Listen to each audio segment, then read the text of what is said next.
PKA 808 with our guest Vito. Another guest slipping in halfway through. Taylor?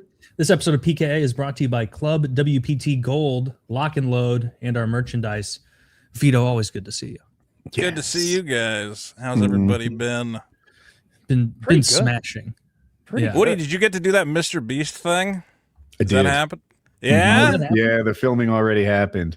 I know who won. I'm hoping it's on Polymarket. I'm going to make a killing. You can't say that here. Bro, if you know, I mean, you know, in Minecraft. In Minecraft, you won. I don't think it works in that context. They do have MrBeast Polymarkets. One of them's like, will his... Okay, here's all you have to do is tell us, was it a good film? Like, was it a good experience? Because one of the ones you can bet on is, will it crack X million views? So if it was dog shit, then it's a bad episode and I was going to watch it. If it was really good, then we bet the opposite way. I don't want to say.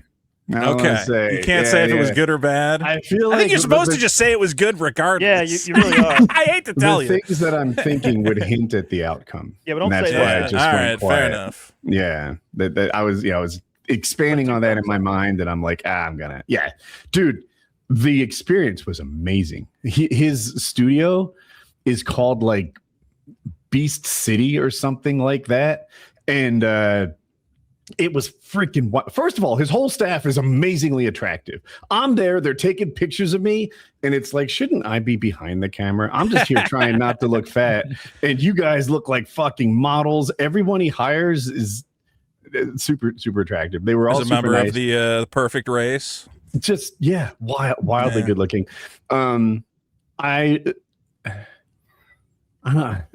saw people in captivity with like being filmed and stuff, and we went there and like they have something called this voice of God button, and like syndicates pressing the voice of God button, just saying like wacky God shit to them, like and they're like, who said that?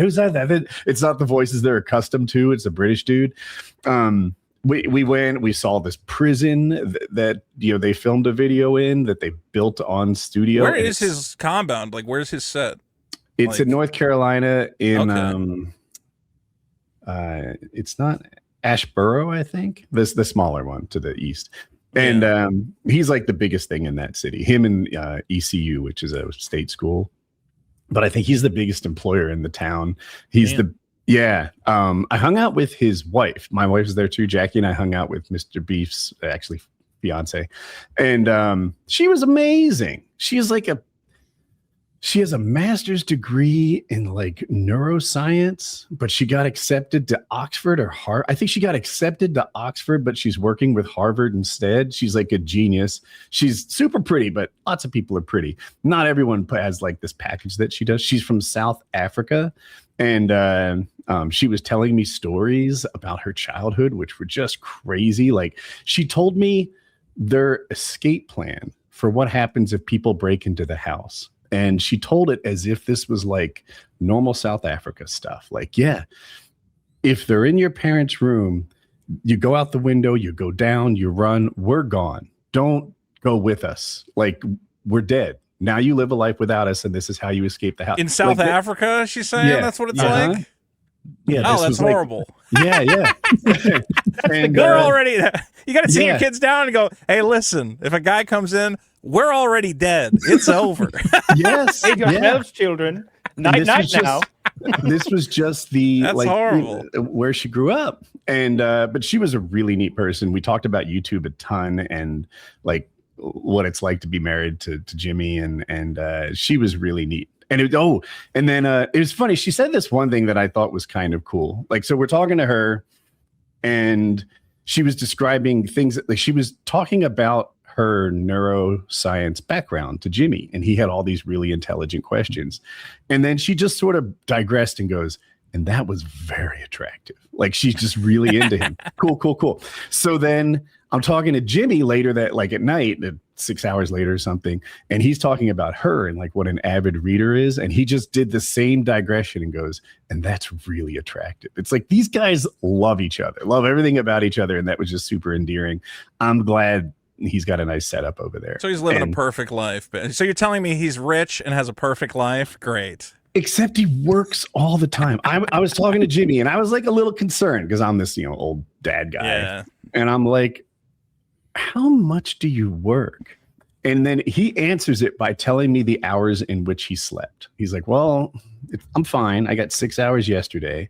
I got 7 hours the day before, and then 6 hours before. And he works the non-sleeping hours. That's he just works for anytime his eyes are open, he's doing something for one of his many businesses. He's a YouTuber and he started that way, but one of his real passions is like entrepreneurship. That's why he has, the food Lunchables. He does the they're called Beastables, I think. Beastables, man. Come on. But the Zoomers are eating them like crazy. You don't see the kids on the street just jamming the Feastables and they're like, oh wait, is the Feastables is the candy. And then he has the is the Lunchable also a Feastable? I think they're different businesses. I can't keep up with it all, but he does. And it was just he's working so much. I mean, he's smart though, because like, dude, like 50 cents a guy where you go, how much money you make from like rapping? He goes, nothing. And you go, how much money did you make from vitamin water? And he's like, $100 fucking million. And you're like, all right, well, that's pretty good. Yeah. Like all the guys, all the rich guys who are like, we're for celebrities. It seems like being a celebrity is just the key to getting access to like investment opportunities. And the guys who take advantage of that end up set for life. Yeah. Shaq is the ultimate. I love how Shaq does it. Like, there's not a product that comes across his desk that he's not like, yeah, I'll do it. Like, No, yeah, why not? I disagree. He has the icy hot man. Well, because he believes in icy hot, and he's talked about this before about how he doesn't hawk products that he doesn't use and believe in. He's like, what's wrong with general car insurance? It's affordable car insurance. It cover you. Get your cover, make it legal. That's what we say. Like, oh, you don't like icy hot? What do you use? What you use when you sold and you beat down from a long day? You use icy hot. Everybody does. It's the best.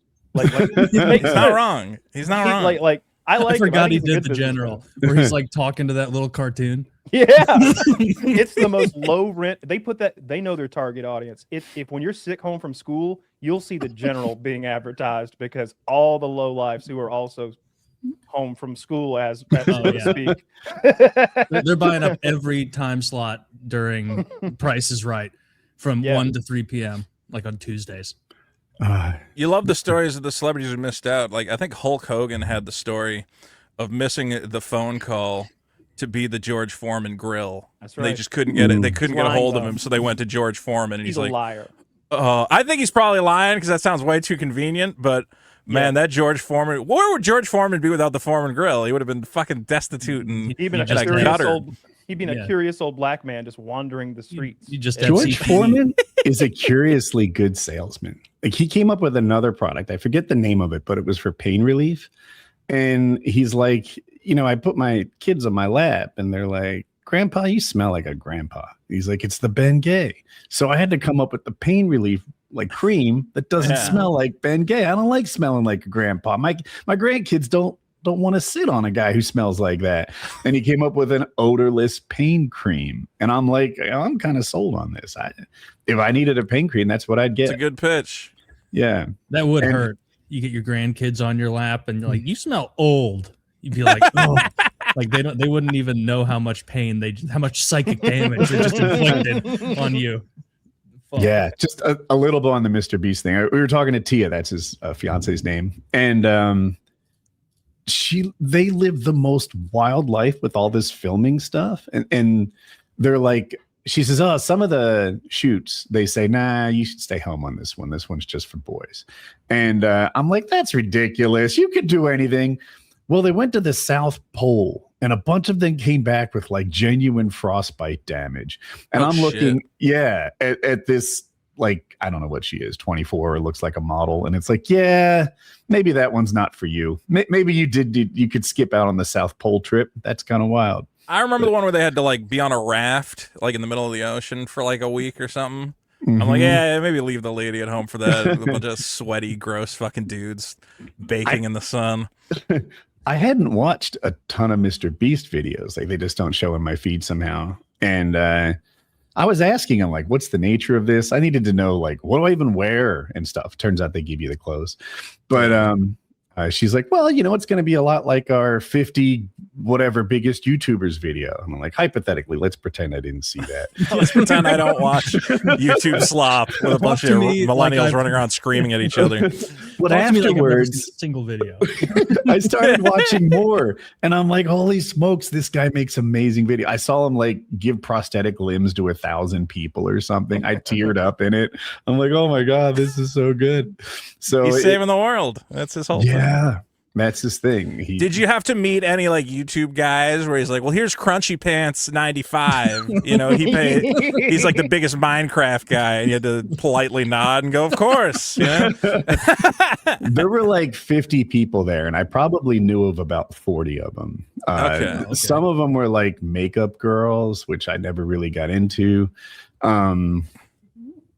Yeah, I knew most of them though, and some of them was like a reunion. People I hadn't talked to in a while. Philly D, because that's why I can't watch any of his stuff, because it's always like, oh, here comes Jadonsky, and we all know what he's up to, and I'm like, no, I don't know what he's up to. I know nothing about any of these fuckers. It's like a Rick and Morty bit.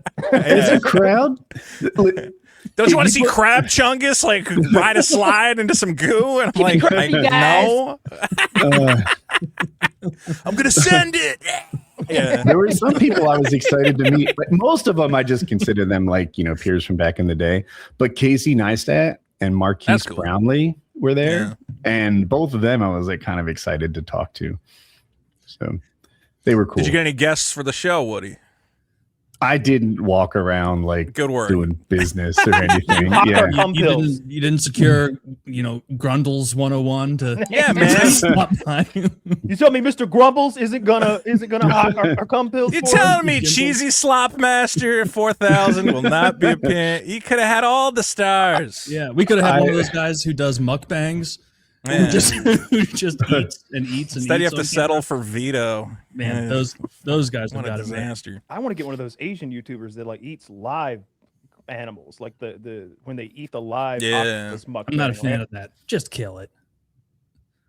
Well, they are. Did you see the controversy? Well, apparently a lot of them are like, they'll take the bite and then they spit it out. Like, they're not eating. These little Asian ladies. No, I don't like that. They'll eat it.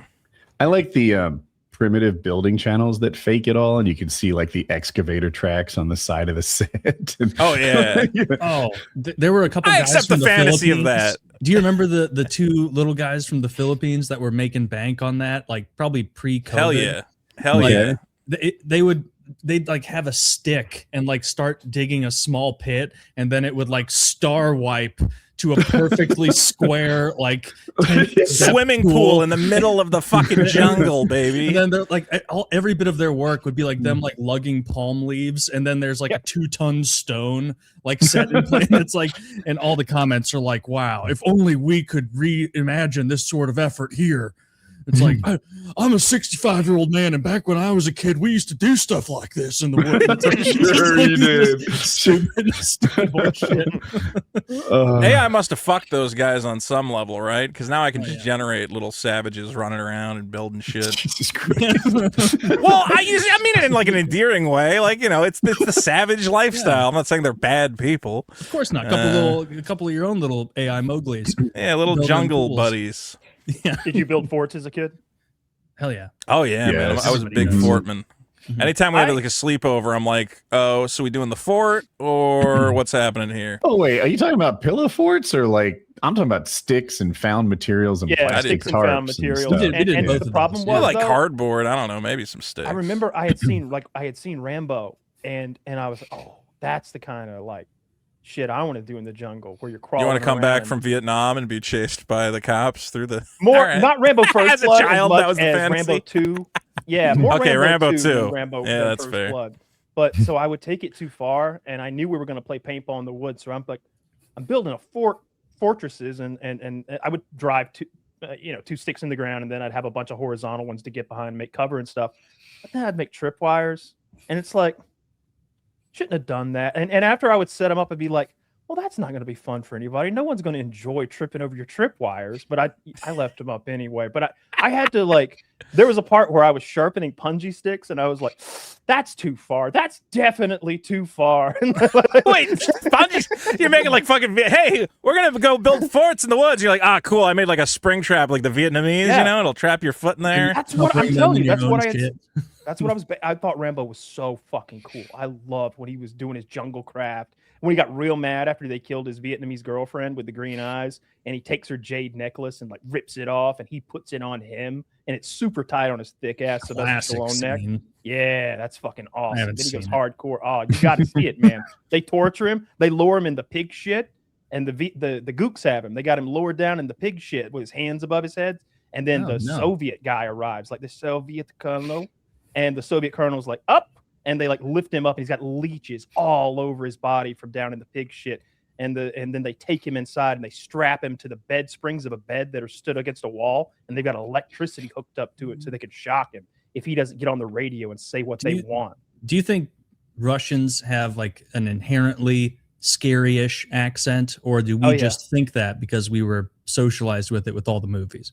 I think it's kind of inherent. Like even look at the signs, all caps.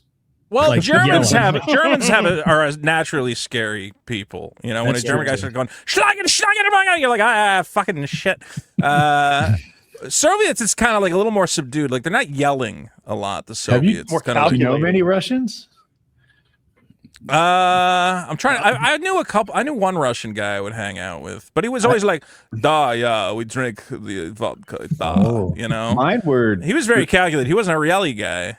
I knew a couple Russians at Cisco, maybe 2 or 3, not a lot. Yeah. But man, they yelled everything, even when they weren't mad. They talk about the weather in a way that's like, did I do something? Like, it's sunny out right now. I'm like, I'm not responsible for this.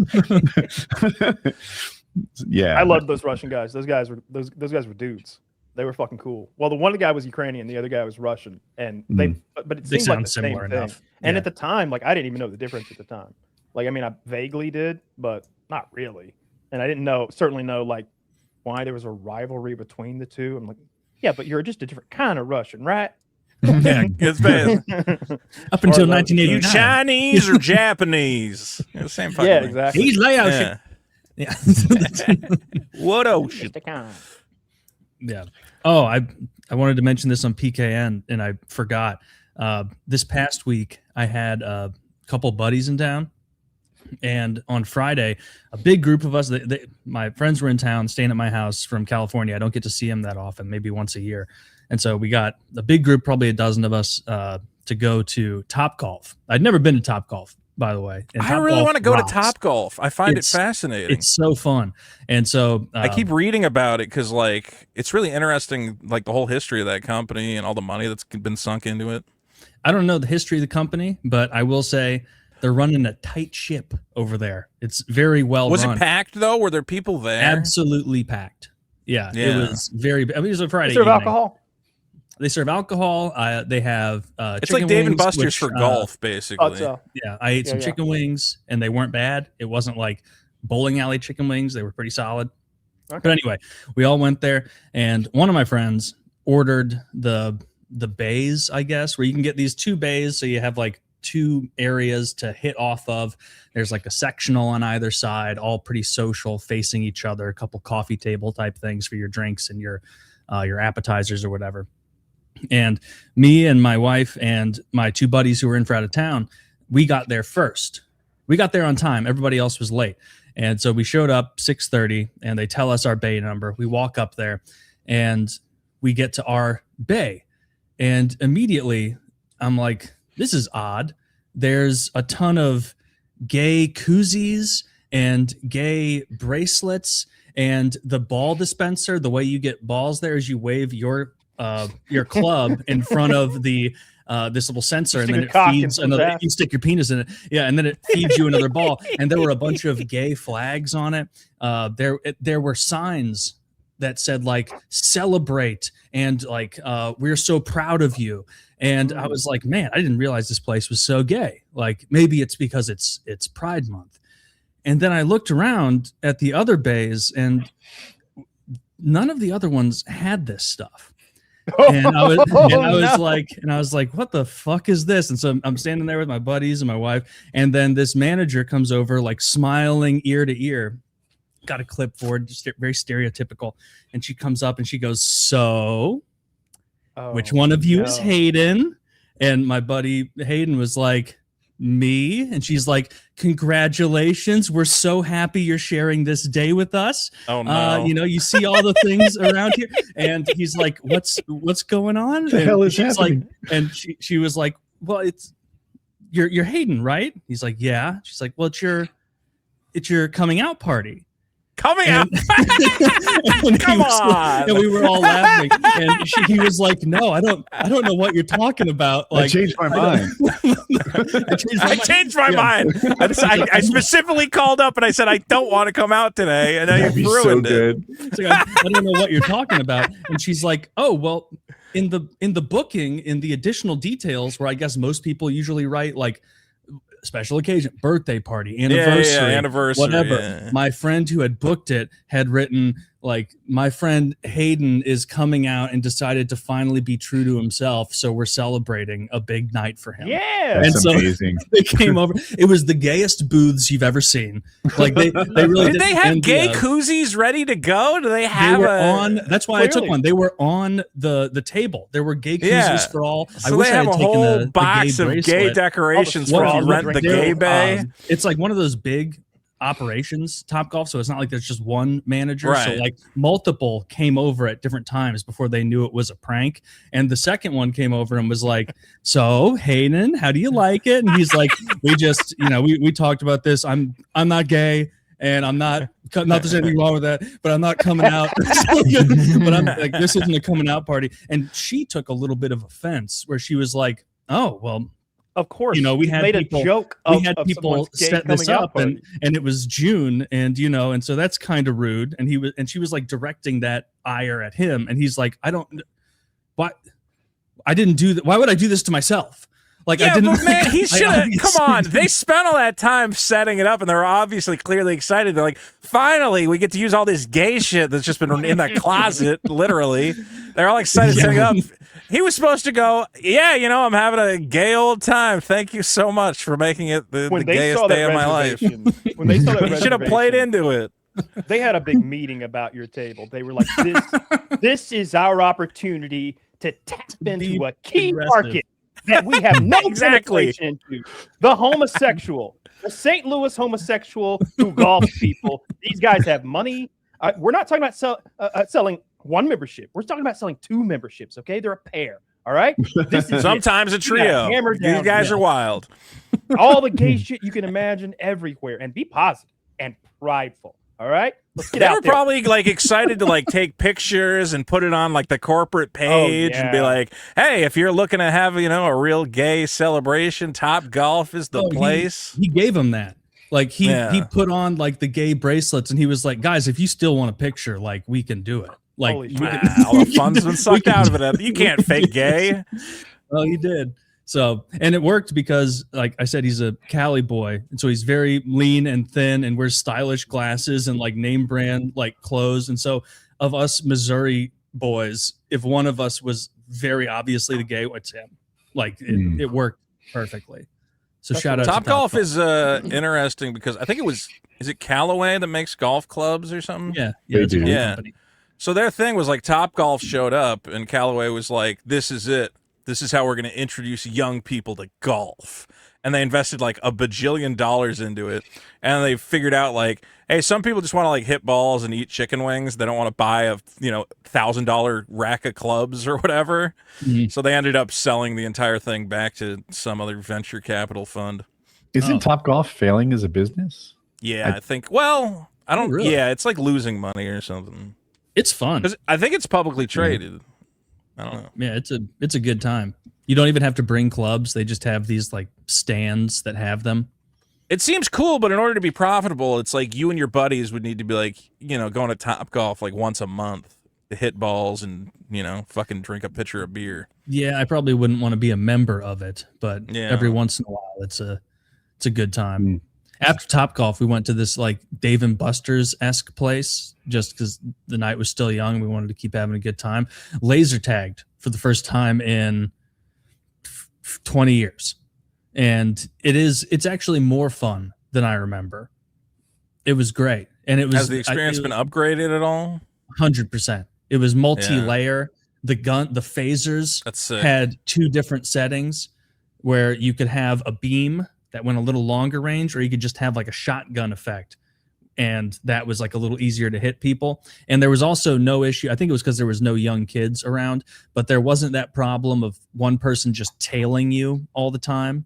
Just waiting for you to recharge and then shooting you again. It gave you like a second or two of invulnerability when you got back from death, and so you could kill a person that was. I did one that had like a base, so like when you got shot, you had to go back to your little enclosed base and put your gun up the thing, and then you would respawn technically. Like the first thing that the guy who was running it, he was like showing us the video. He's like, "All right, everybody, you got to watch the instructional video."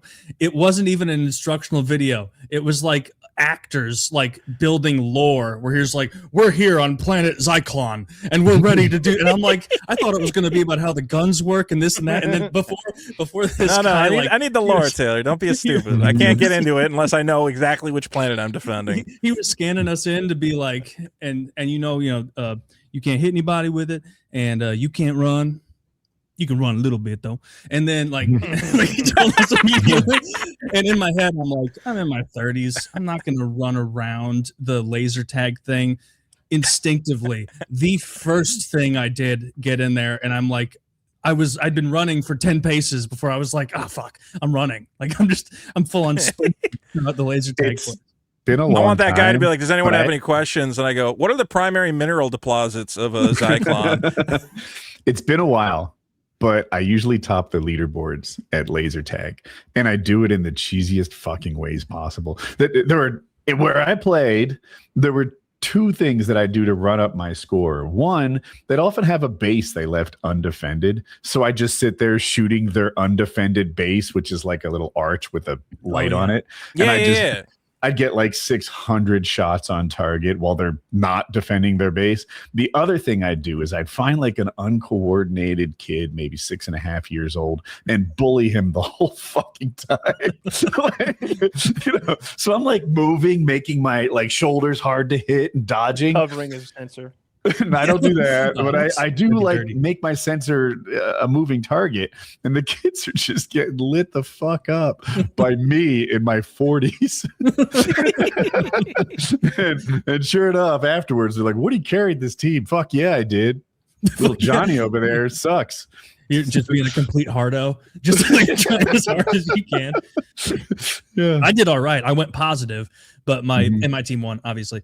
But my younger brother, who was on my team, went like 40-7 or something because he was like doing that, like that movie Master of Disguise, like how long his neck is. Like he was like doing that like behind cover to like push his shoulders down so nothing was visible, and then just like bad spirit killing people. Meanwhile, I was running around like a Marine. I'd take the high ground. I'd pick on children. I'd pick on undefended bases. Easy kills are still kills. I got a couple melees. Doesn't it feel No, I didn't. Aren't we at the point with technology where laser tag deserves more? Like, okay, remember how they tried to make esports a thing, and then everybody was like, well, this is stupid. But like, if they had a global laser tag arena televised sport, with the fucking camera angles, and you could see the lasers and crazy bases and shit. Like, I'd tune in and watch that. Like an American Gladiator. American Gladiators. Aren't they trying to bring that back? Like they did. Did they announce they're going to do that again? Pyro. You can't do it. Well, it's going to be lame, but like now we have the technology. They could make it crazy. See, you think that about laser tag and whatnot, but I also had this thought when I was like in middle school. And I saw commercials for the Ultimate Robotic Fighting Championship. And I was like, this is going to replace sports. This is going to be the greatest thing of all time. And then you watch a couple, and it'll be someone who made a tremendously creative, like, crab monster. And then the other guy will be like, well, I made a really dense wedge It's like That was always, dude, the fucking tragedy of Yes. Battle Box, where it's like, I made a spinning disc which is 1 centimeter high, and you're like, I guess that is the ideal robot. God damn it. yeah, that's really what it was. It was just something that spins and is It was that so high, good. so nothing can get Did it. Freddie Wong do that? I'm not sure. I think so. That guy from Mythbusters did it. The Asian one. He was super Yeah. into that. All right, I had we're talking about laser tag. Have you ever watched professional tag? Yes. Yeah. They're like parkouring. If you're like me and you're like, ooh, tag, I wonder if I'd be good at this. And then you watch like 60 seconds of it. No, Woody, you would be Dude, terrible I get at the this. exact same feeling where I go, catching that man is impossible. There's no, you could give me 100 years and I would never. He's like, I'm like, it's not happening, man. Or on If the I other haven't hand, seen those guys, if I had a evading gun, that I'm guy? not sure. That guy would catch me in a heartbeat. He's like diving through tires and shit. getting Exactly. people. Like I He can't would do I've that. never bully us, watched it though. like He wouldn't- soccer. I go, I might get lucky and kick it in just the right way that it sails around everybody. And I watch that thing and I go, it's an impossibility, fat boy. You're never playing tag. You would not get away from anybody. I would get smoked. I would get smoked in professional tag. Oh yeah, I'm not built for speed. That wouldn't work out. I'm You get loving, tagged man. immediately. That's been one of the good things about the fucking TikTok generation is discovering all these weirdo, obscure sports where you're like, I wonder if I'd be good at that. Have you seen the one where the Indian guys just flick a disc Yes. on this, like, what is that fucking I game don't know what that called? game is, but it looks relaxing. Dude, it looks so relaxing, and it's like an old Indian guy. He's like 50 years old, like smoking a cigar, and he just goes, gunk, and the fucking thing goes ding, ding, ding, ding, ding, ding, ding, and it like goes in all the holes. It's like and air you're hockey. Like I don't know Yeah. if it's just a weird, It's like air frictionless hockey with no pad or if it's defense air. or something. But it seems like he's trying to affect all the pucks on the board in a symmetric kind of way. Like it's obviously no good to smash into them all. Like he's trying to hit multiples of specific ones or something. I have no idea what they're doing. Looks when I watch easier them than play. pool too, because like yeah, because if all you need is a hit it- finger. Yeah, if you hit it into the corner, because the disc is so big, even if you don't hit it directly into the little pocket, it just bounces back and then You gotta, just little you gotta trap reverb it. into the pocket. Mm. But I don't know. I don't know what that's called. No, I think laser tag's gay though. It's the fact that it doesn't hurt gives you no incentive to like, not be brave and go in there and be Arnold Schwarzenegger. And the fact that you got a sensor means that people can long neck like Taylor's brother, and you can't just shoot him in the face with your paintball gun. Airsoft is a close second, but people wipe paint off, but you usually can see it splatter on them. At least it hit them. But when you're full autoing in a dark, fog-filled indoor arena, sometimes I can't tell if I hit that guy or not. I'm going. Have you played airsoft though? It hurts. Oh yeah. Yeah. Oh, it hurts Oh, a lot. Yeah, Yeah, it's just yeah. that you can cheat really You easily. can I cheat think is more what Kyle easily in means. that. And I also Okay. and one thing I noticed was a lot of the kids were wearing basically armor so that it wouldn't hurt. And I don't Yeah. like that. It should hurt. They should have to do it naked. It's not that basically. I want to make you it's not that I want to cause you pain or I want to hurt you. It's that you should be governed by your fear of pain. Like obviously nobody's going to die here today, so we can't approximate real war, but let's at least go to like an owie every time that you get hit. That way we all play in a respectable manner and it's not just some like rush at each other and be silly kind of thing. I don't know. I think it keeps them more honest. But there's and ways to people play in a inflict more fun pain way. beyond physical pain. Like, what if you played laser tag and every time you got shot, you lost $1? Oh, Or if it Then you'd be like, electrocuted you. fuck, I can't run out there. I'm going to lose $100. Everyone's going to shoot me from like every fucking side. Right? I'd be fine Instead with of your laser tag. sensors just beeping, it's your father's voice saying he's disappointed. Emotional damage. rather lose. You the really dollar. fucked up out there, son. Damn it. I This would sucks. Even I would want you to paintball, have like a full body suit where if you got touched anywhere, it electrocuted you in that spot pretty severely. And the Pretty guns don't severely. need to be like infinite pull the trigger, no recoil weapons. They need to you need to have to reload the laser gun, even though that you obviously don't have to Some reload of the them you laser do. gun. I I've think we played needed to laser- reload Oh, that'd ours. be- yeah, great. But it's just hitting like a button. But I'd really lower it It's down. you hit to a like button and 30 there's a round counter mags. on it. It looks kind of like a Halo gun. Like Oh, that's it counts right. I down remember from that. 30 or something like that. Yeah, I remember that now. Some of them you don't have to. This one we didn't have to reload. The I only played it a buttons ton were as to a kid. change That was- phaser modes. That was one of my favorite Christmas presents I ever got. You had the sensor on your chest and the sensor on your back and a couple of phase pistols, and me and my cousin would have wars. all the time. Did you when I you was, went over like, a kid's 10, 12? house and he had the toy you always wanted, he didn't want to play with it? You're like, oh, you got laser tag? He's like, yeah, it's gay. You're like, no, it's not gay. It's probably really cool. He's like, I don't want to play with that at all. Oh, I had a friend, Eric, in grade school, and his dad was like a big time like G.I. Joe toy collector. And so you went in their basement and you could see all this stuff. And I remember setting up toys, and we weren't allowed to play with like the super cool GI Joes, but he also had like a billion army men, like enough that you could have, because usually you start setting up the army men as a kid and you're like, well, I guess we got to use the flag guy at some point, like, and just pretend he's a gun guy. But he had so much, and he was like, I'll let you pick. He's a dickhead. He's like, I'll let you pick the things you want. And then I like set up my army. He set up a little army, and I was like, all right, I shoot you here. And so that guy dies. And he's like, okay, well, I also picked, while you didn't know, a bomber. And so I fly over your army and I kill everyone. And I was like, I'm going home. Motherfucker. This is why people don't like you, you piece of shit. This is why they invented wargaming, is to punish that kid. He's like, no, you got to roll the dice. This is why my mom had to make me come over here. My friend's father was an angry alcoholic, and he would do nasty shit like run over your bicycle as he drunk drove away from the house. But he was also into model trains, and we would risk his alcoholic wrath to play with his trains when he wasn't around because they were that dope. Telling you, those train guys, no good. Train dads are a dying breed, man. Nobody's into toy trains, huh? Train dads are underrated. That's such a neat thing to do. I dig it. I had a train. He was a coworker when I was an accountant, like early in my career, and he was super into trains, both model trains. He had recreated the train tracks and like to the graffiti on the walls and the tunnels and everything in his basement. Like he real life replicated it with pictures and stuff. And he'd put the picture next to the thing, like here's real life and here's what you're looking at here. So you could see how well he did. That's pretty badass. Yeah, that was pretty cool. Did he wear a little conductor's cap? I don't think so. He was also he had into, one, he was too afraid he probably did. Yeah, when you weren't there, the hat came on, Woody. And like, another while one you of were his pulling hobbies, up, he had it on, and he was like, no. He was in a club that rebuilt actual train engines. Like, you know, I guess it had a diesel generator. For what purpose? You know why. Well, it was neat to like play with the real like trains. Like, you know, he's into model trains, and then here's a real one. And just I guess, yeah. Like when you see trains up close, like they're so durable and hardcore and well built and just like indestructible and heavy.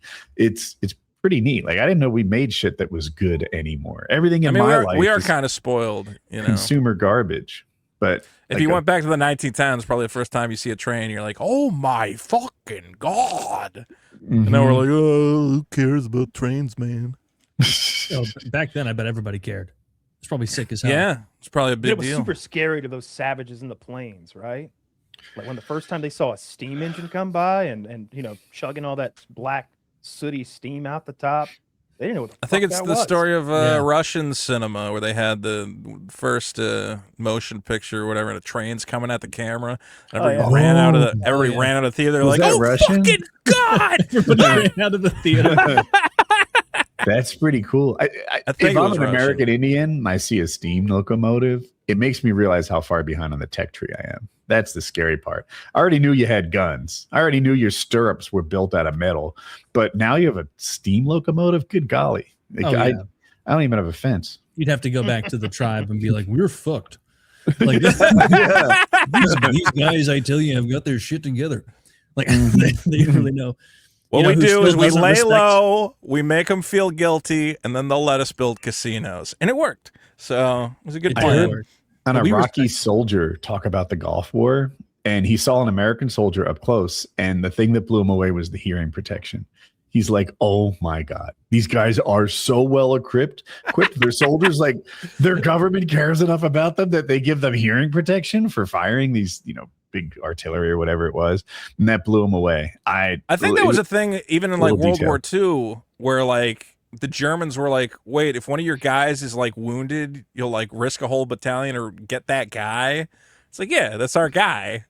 And the Germans were like, wait, how are we the master race? That's way cooler. We just leave Hans out there. Yeah, we just let him fucking die. We don't go save Kyle, the what fucking made guy. the Germans realize the difference in like the supply chain? I think I've That was heard when they were in the American POW camps. So we Yeah, had yeah. a huge I was amount of gonna say German POWs here. But Army regulations and like the rules of war required that we feed our POWs the same meal that we would feed our troops. So they're getting like butter and bread and chocolate and meat, and like when you compared the diet that they were getting at the camp, which was like 3,000 calories a day, to what their rations were when they were in the field So they were fighting it for starving. Germany, they were on like broth and crackers and shit like that. Like they were all starving. They had the diaries of some of those POWs, and the getting one guy, colonoscopy flashbacks from this broth bullshit. in his diary, he's like, they gave us double butter today. This can only mean one thing: they're out. This is the last hurrah. They'll show their true colors tomorrow. No economy could afford to give its troops butter. This has all been propaganda. And then the next day, more butter. They just had so much butter on that day that everybody just got 2 pieces of butter. Like they didn't care. Like they just had extra butter. And he couldn't. One of the notes was like, saw a guard eat candy bar, throw half away in trash can. This must have been for my benefit. To shame us.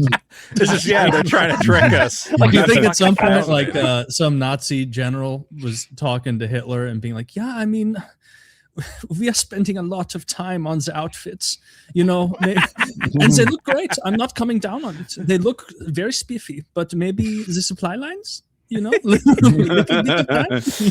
wasn't even the supply lines. Germany didn't make enough butter to if you looked at the amount of They're a like smaller butter that country we than were us. making, it's in the thousands of tons or something crazy like that. The amount of stuff that we were just creating day to day to feed the war effort, because obviously it wasn't just our war effort. We're entirely backing the Soviet army. We're entirely backing not just the British army, but their populace. We're keeping the populace fed over there. They're making those Liberty ships like 1 a day or 2 a day or something crazy like that. Get those Lend-Lease loans going. Yeah. Those were profitable, I think, at the end. I think they Oh, all paid out. tremendously profitable. We got our Just the money. amount of trucks that we sent the Soviets so that they could fuck Germany in the ass is mind-boggling. The amount of Fords that we sent them. I wonder if we could like transform our industry to get good manufacturing again if we needed to. Like Seems I like saw we during failed COVID, but Americans don't want the jobs. I don't. they were think. making respirators and CPAP machines stuff, but I don't know how many they really cranked out. I don't know how hard. I don't know what they would be making. You know, I don't know. You know the story of the guy who I think the army was like, "Hey, we got enough fucking tanks, man. We're not fighting a land war anytime soon. You guys can stop making tanks." And there's one congressman who goes, "My district makes tanks and will make tanks forever, because if that factory shuts down, I don't get elected again." So we were basically just churning out tanks to keep one guy in office, because he's like, that's 90% of the jobs in my district is making these fucking things. I like having tanks. It's a neat thing. Yeah, to but have. we have tanks. I don't know. You We know, left now a bunch of the Taliban has those tanks, and as soon as they figure out how to work them, we're in trouble. The trouble with tanks is they're like 10 million to make and 500 to break. Like that's a lot of people think tanks are yesterday's war. I don't know shit about war because tanks are such a cool thing. It depends where you're fighting the war, but where they're fighting that Ukrainian war, they said they finally admitted that they've got completely autonomous kill drones now. The Ukrainians, once they send it toward the enemy lines, and once it passes a certain distance from the friendly lines, it goes into what they call Terminator mode, where it kills any person it encounters. Like it completely autonomous, no people required, nothing. Any to jam. person? Yes, any person it sees. That doesn't seem like. It seems like. What if it's some fucking lady or some kid? Well, again, they're sending it towards in like the woods and shit of a war. You know, like they're not. Don't go walk around in the fucking war. I guess they're pretty confident. There's only soldiers right there. How sophisticated is it? Like blowing up deer? Like I don't know. But it's stuff like that, and it's stuff like those land drones, which are essentially just a 4-wheeled like an ATV, like a big heavy duty 4-wheeler with an armored cage around it, and on top there's a 50 caliber machine gun with a thermal optic and a remote control. And there's some guy who knows where, maybe 100 yards away, maybe 100 miles away, remote controlling a Terminator with a 50 cal and a thermal sight on it. That the whole rig probably cost in the tens of thousands, and it would be incredibly difficult to deal with something like that. See, the Ukrainians are stupid because if they want to fund the war effort, just go for $1 million. You can come pilot one of the kill drones and just go at it. And there are all sorts of weirdo millionaires who'd be like, abso-fucking-lutely, I want to pilot the kill drone for a day. I want to ride around the fucking Ukrainian woods and just light people up. Kyle, have you seen the balloons? There's balloons now. Oh my gosh. Yeah. Seems So like taking a step backwards. these balloons are, I don't know how big they are. I couldn't, because I just saw it with the drone hanging from it, and I didn't know how big the drone was for scale. But the drone looks like an airplane, right? An airplane shaped drone. And the balloons, the prevailing winds go from west to east. So from Ukraine to Russia.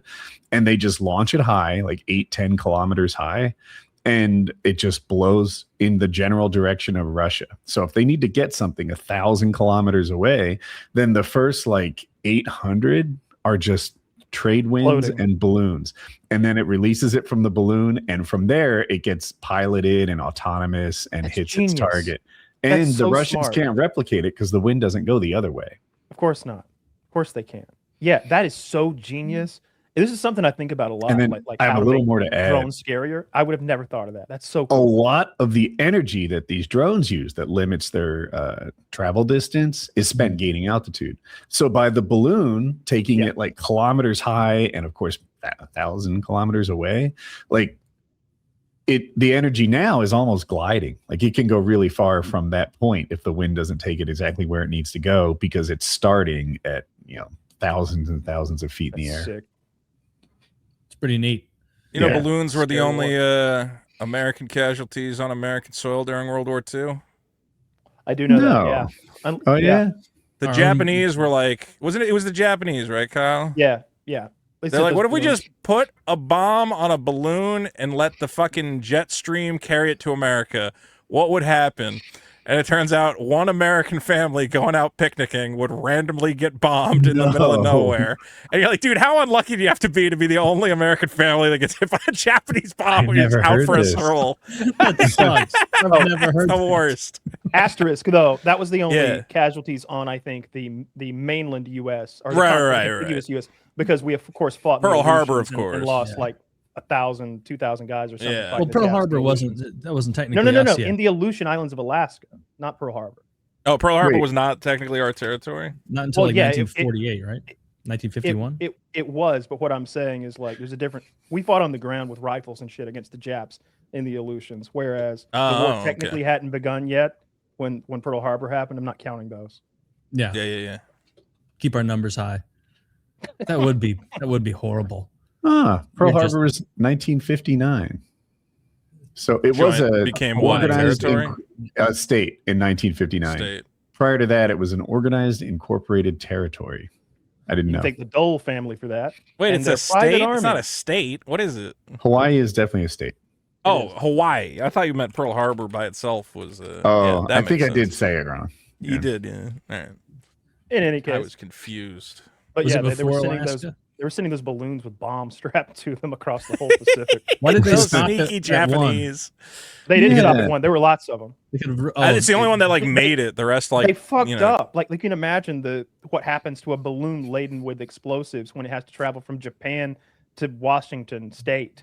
Along the way, some winds fucked them up, and they just fell apart. Fish got fucked up. Yeah, they're made of silk. There's silk balloons, probably, or something crazy. And I don't know what kind of control they had. Like, if you drop a balloon randomly somewhere in Western U.S., it hits nothing.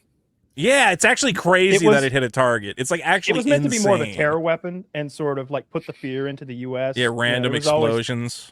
Yeah. Oh, they were real. Is that what it actually looks like? Is this Japan or Wizard of Oz? What am I looking at? I know. I was going to say this looks like a. Oh no, Toto! The Japs are coming. I was picturing those balloons they like to this day, where it's just like a fire that like burns under a bunch of paper. What could go Look at the wrong? dancing lanterns, child. No, get out of there. Get out of there. I've seen those ceremonies where they release a ton of those, whether it's China, Korea, Japan, whatever. And every time I'm like, this is irresponsible. Like something could go On the wrong East here. Coast, it might work. On the West Coast, we definitely start a forest fire. I don't know what 100%. happens to them. I've launched them before. It's really cool to do. Like they're fun to do and like watch them go off. And like we all did it at a party one night, sent them all off floating, and we kind of sat there drinking, looking up at the night sky as they slowly got small. But in the back of your head, you're like, it'll go out before it comes down, right? I mean, that is like the way this works. When it goes out, the balloon comes down. We're safe, right? There's not like we're not going to burn anybody's house down, are we? I don't think there's any way for that thing to last and land, right? It would be a very You wouldn't. It's all Rube tissue Goldberg-esque. paper, so like you Yeah. think it kind of. I don't know what happens. I assume the candle eventually just burns. It seems out and- totally plausible that the paper balloon catches fire and lands in a fiery problem. well crafted That's tissue what paper. I think. My bad. I didn't Zach, realize show it us was an well image of one of these crafted. things. These things are well crafted. Those people are good with their hands. Show a poorly paper crafted lanterns one. are banned in 24 U.S. states. So apparently they are a big problem that we're not thinking about. A massive fire at a recycling plant in the West Midlands is thought to have been started by Chinese lanterns. Okay. Why? So a factory in I'm the not UK surprised at burned all. down from the majesty of the That's dancing racist lights. propaganda. Yeah. What next to MSG started the fire? I don't believe it. I'm always That's just- impressed with how they find the initial cause of those wildfires, like in California and out Do you west. think they really know? I feel like they just go, yeah, it was that homeless guy. Fuck that guy. Like, I how do you feel like know? they've got like some Columbo out there because they'll be like, here's a cigarette butt in, the San Juan Valley. And they Yeah. somehow know. Yeah, Kyle, that's- is this that's proof that there's no way this thing catches fire? Because I feel like it's That looks proof it could safe as totally catch hell, fire. dude.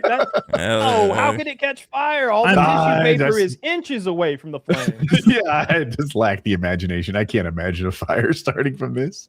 this is the its air's own- cold, so that'll keep it from burning.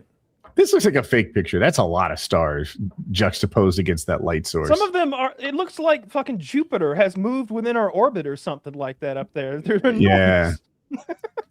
Well, I In mean, real Because here life- they have they pose a significant danger to aircraft because they can be sucked into the engine. Oh, that's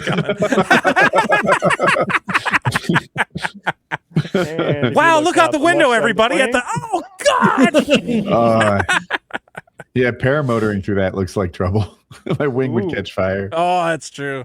Did you, That's the did you kind of see Red that Bull guy? stuff I'd like to see.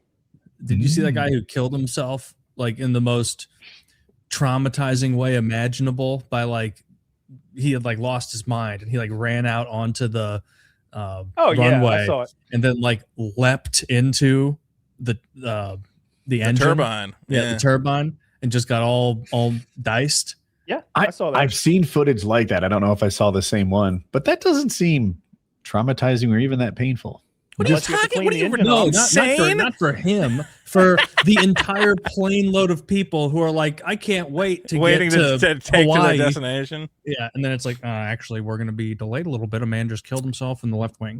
And it's Guys, regretfully, No one we do look- have to use the slide. No one Just look at- don't look at the man No matter what spinning you do, across do the not look out the runway. left side of the plane and down toward the engine. Do not look there. if you'll Keep eyes forward. if you look to Everything's your gonna be fine. left, there's a tremendous amount of viscera.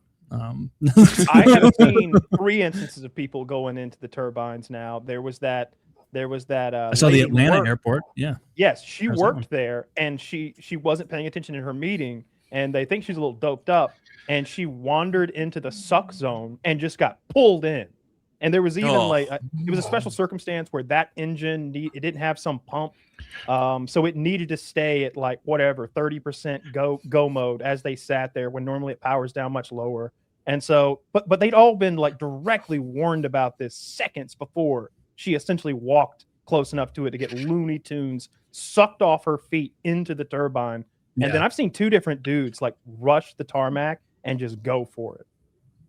Well, yeah, they heard suck zone and got kind of excited. Didn't All understand. right, the suck zone. Wait a minute, I could get sucked off, you're saying? I just heard it.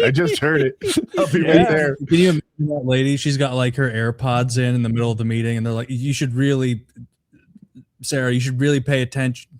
Locked in, Sarah. She's not going to listen. Whatever. Just keep going. What's going to happen? I'm going to get sucked into an airplane.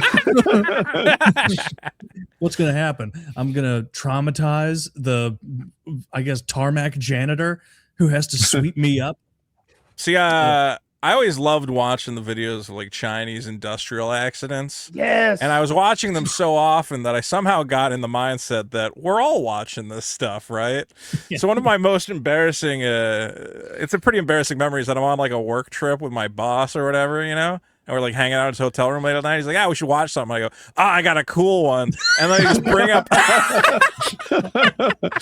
just bring up a video of a Chinese guy getting sucked in one of those industrial lathes and like spinning the gun a million times.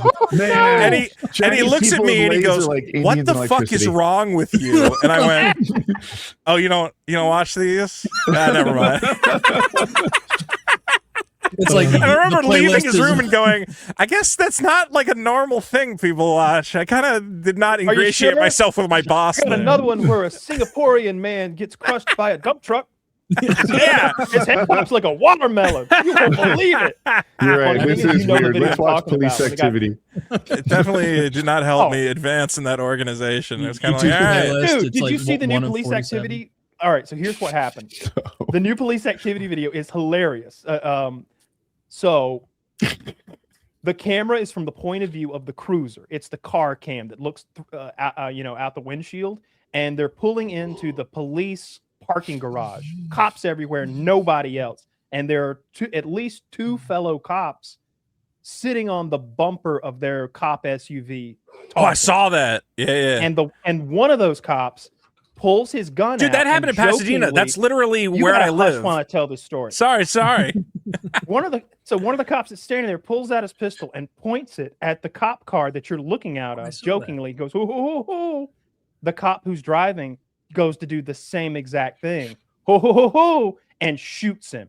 The bullet goes through the windshield, and you watch it impact his shoulder, and it's like poof, and dust comes out of him, and he's like, ah! And now he's on the ground, and they're like putting tourniquets on him and holding the blood in. It's wild.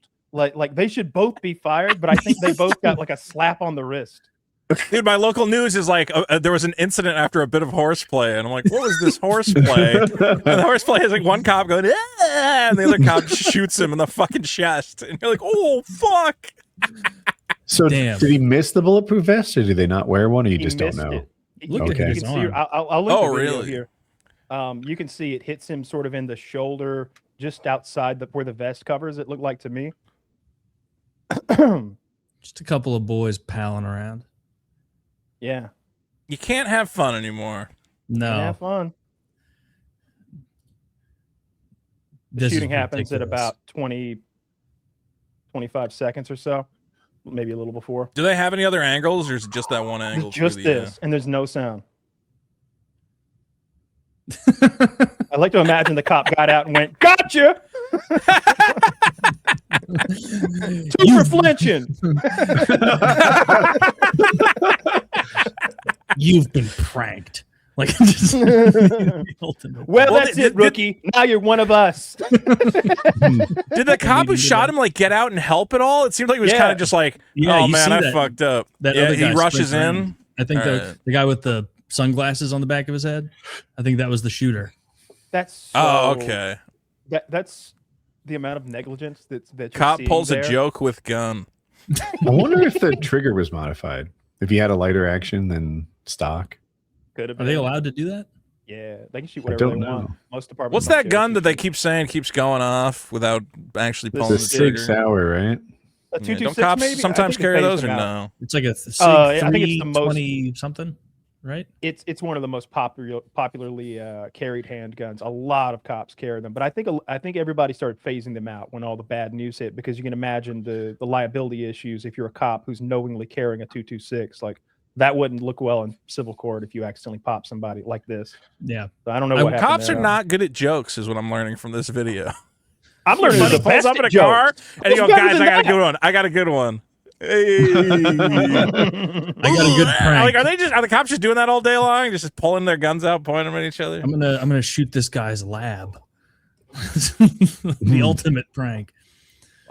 They do that all the time. I saw a cop give the dog the warning shot the other day. I thought that was cool. This huge pit bull was being sicked on the cop, and so the bad guy could make an escape. And the cop shoots, it's charging right at him, and he shoots the gravel in front of the dog, and it still keeps coming. And he shoots the gravel in front of the dog a second time, and the rocks kind of spray him a little, and he's like, oh, okay. And he just fucks off. It was great. I was so glad not to see that dog. They should shoot pit bulls, just in the interest of public safety. When you said it was a pit bull, I said, well, we should just went for it.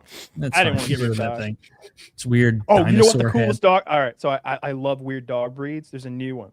All right, it's half Belgian Malinois, half Chihuahua. It's a Belgian Malinois. Zach, can I see a picture of a Belgian Malinois? Good luck spelling it. Yeah. It's going to have a head so big it's like dragging on the ground. Is it a Belgian Shepherd, or is that different? No. You take a Belgian Malinois and you mix it with a standard Chihuahua, preferably a long-haired one. And it comes out looking like a mini Belgian Mal with like tons of energy, and like it's like a miniature attack dog that you've created. And an even bigger attitude problem. Oh my god. God. Oh yeah, this is a working dog, a fighting. This is a tool. Like that's a bad boy. I don't want this dog anywhere near me. The other one I saw was more handsome than this. This is I'm seeing way better looking ones. There you go. Like that's not bad. Look how jacked he is. He is jacked. Look at the shape of his body, how it's like a torpedo or something, how it gets small toward the back. He's built for speed, leaping, and chomping. And he's just so focused. Like that's exactly what I'm talking about. I don't know. A lot of Chihuahuas are kind of pieces of shit. Are they tiny? This looks like it depends. You get a different mix, like when you mix two things like that, one that's small and one that's big, you get all sorts of in-between type shit. I'm seeing some big ones too. Yeah. I don't know about that. That seems needless. What do you know about Taylor?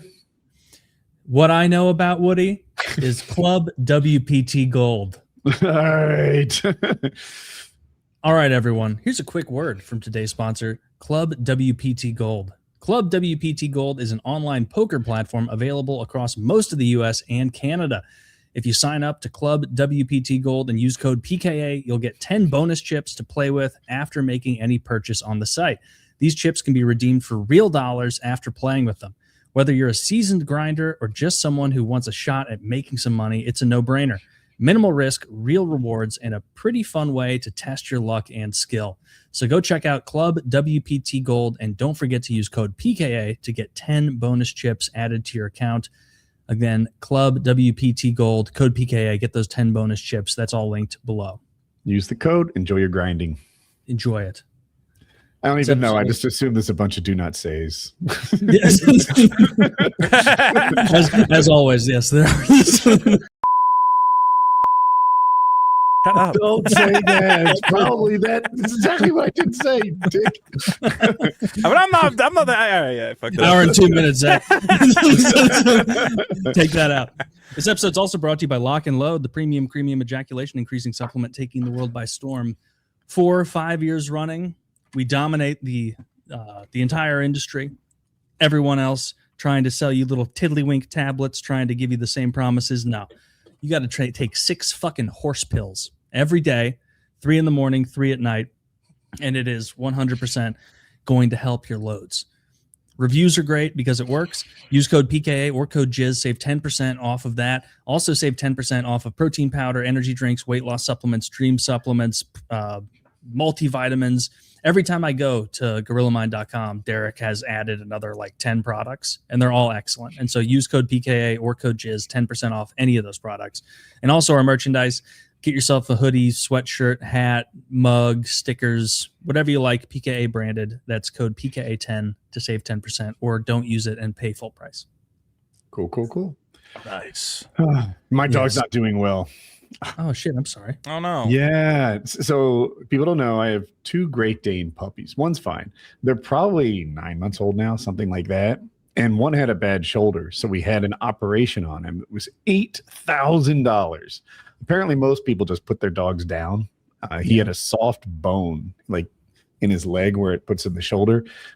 So she went and operated on it and it's healing. But for reasons we don't know, about 3 days ago, he stopped using the leg entirely. Like he was using it more and more and more and sort of on the path towards healing. And then it just didn't use it at all. Took him to the vet yesterday and they had x-rays, which showed nothing, it seems. And now he's barely using the leg, but it looks like he took a step back and we're watching it. We're giving him more meds and he may need a follow-up surgery. We'll see. Fuck. Are they like pain meds? So he's kind of doped up right now. Yeah, pain meds. And then there's a chance he gets, I forget the name of this treatment, like PCP. They take his red blood cells, they spin them, and then they put the platelets back in or something to encourage healing. We'll see where it goes. So we're just doing what the vet tells us to do for now. Well, that sucks. Poor little guy. Well, not little, poor giant guy. No, yeah, he's probably like 115 now or something. I'm just guessing. That's Does he vocalize like being in distress? Like, hey, you take me to the vet. He just kisses you, like when he's in that's pain. The worst part about animals, man. I had a cat that like I still have him, but like one night he was just like crying. And I'm like, oh man, are you in pain or something? I'm like, well, if tomorrow you're still feeling bad, I'll take you to the vet. And the next day he's not like saying anything. I'm like, oh, okay, so you're feeling better, right? And then I pet him and I pick up my hand. It's covered in blood, and I go, nah, that's not what cats are supposed to be like. That's not good at all. Usually their blood's on the inside. I think like, something's up. This is different. What was wrong with him? And then I made the he was like pissing blood basically. So he so he pissed and he was sitting in his own like piss urine or whatever. Like, so but here's the worst part is I had a white cat carrier. So I stuff him in this carrier and I showed it up at the vet. The thing's covered in fucking blood on all sides. And it's like a packed waiting room. And everyone's like, do you have a dead fucking animal in there? What the fuck's going on? I'm like, no, it's still alive. All right. It's going to be fine. And I couldn't get the blood out. So I still have this. And it's a really nice cat carrier. So I don't want to throw it out, but it's just got blood all over it. No, you can't throw that out. It's a nice cat carrier. I got most of it out.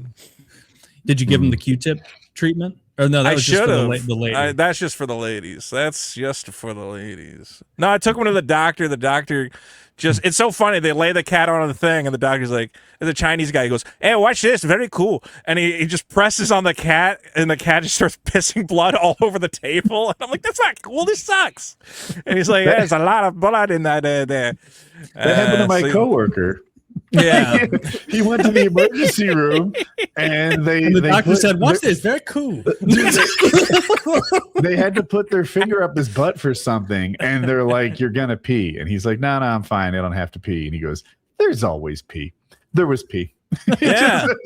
I don't know how they pressed it or whatever, but dude, it was very fascinating to see a guy just press one part of my cat and a fucking giant faucet of blood turn on. I'm like, oh, that is curious.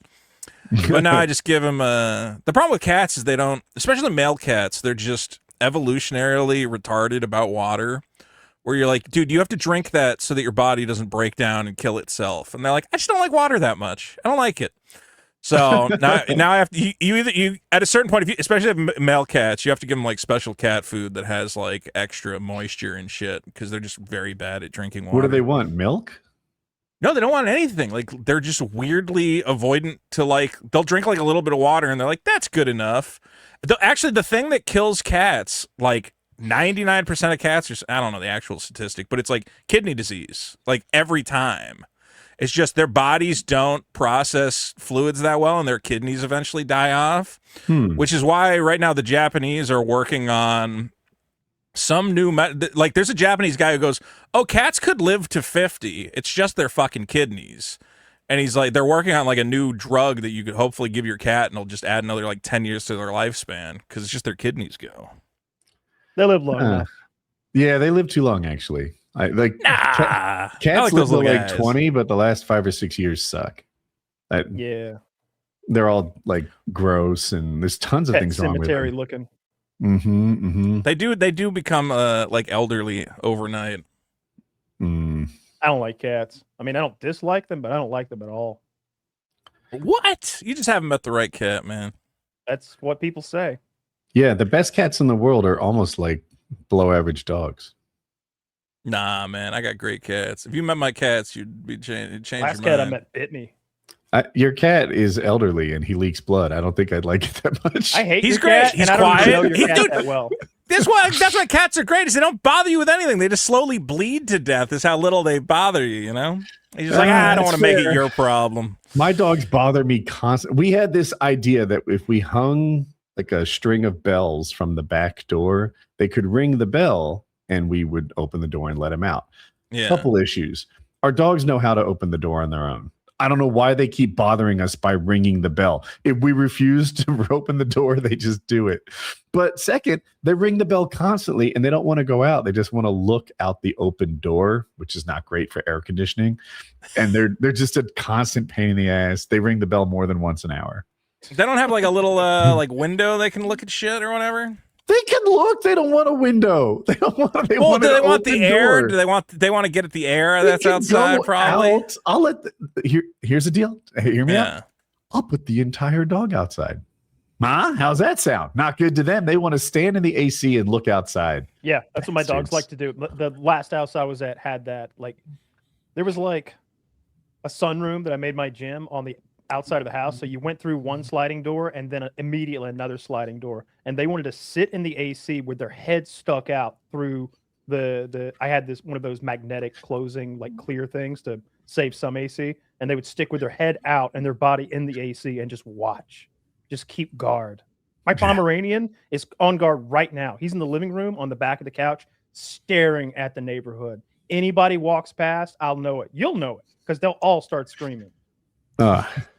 My dog's out there with 3 legs chasing deer. It's like, would you just stop? Would you just settle down?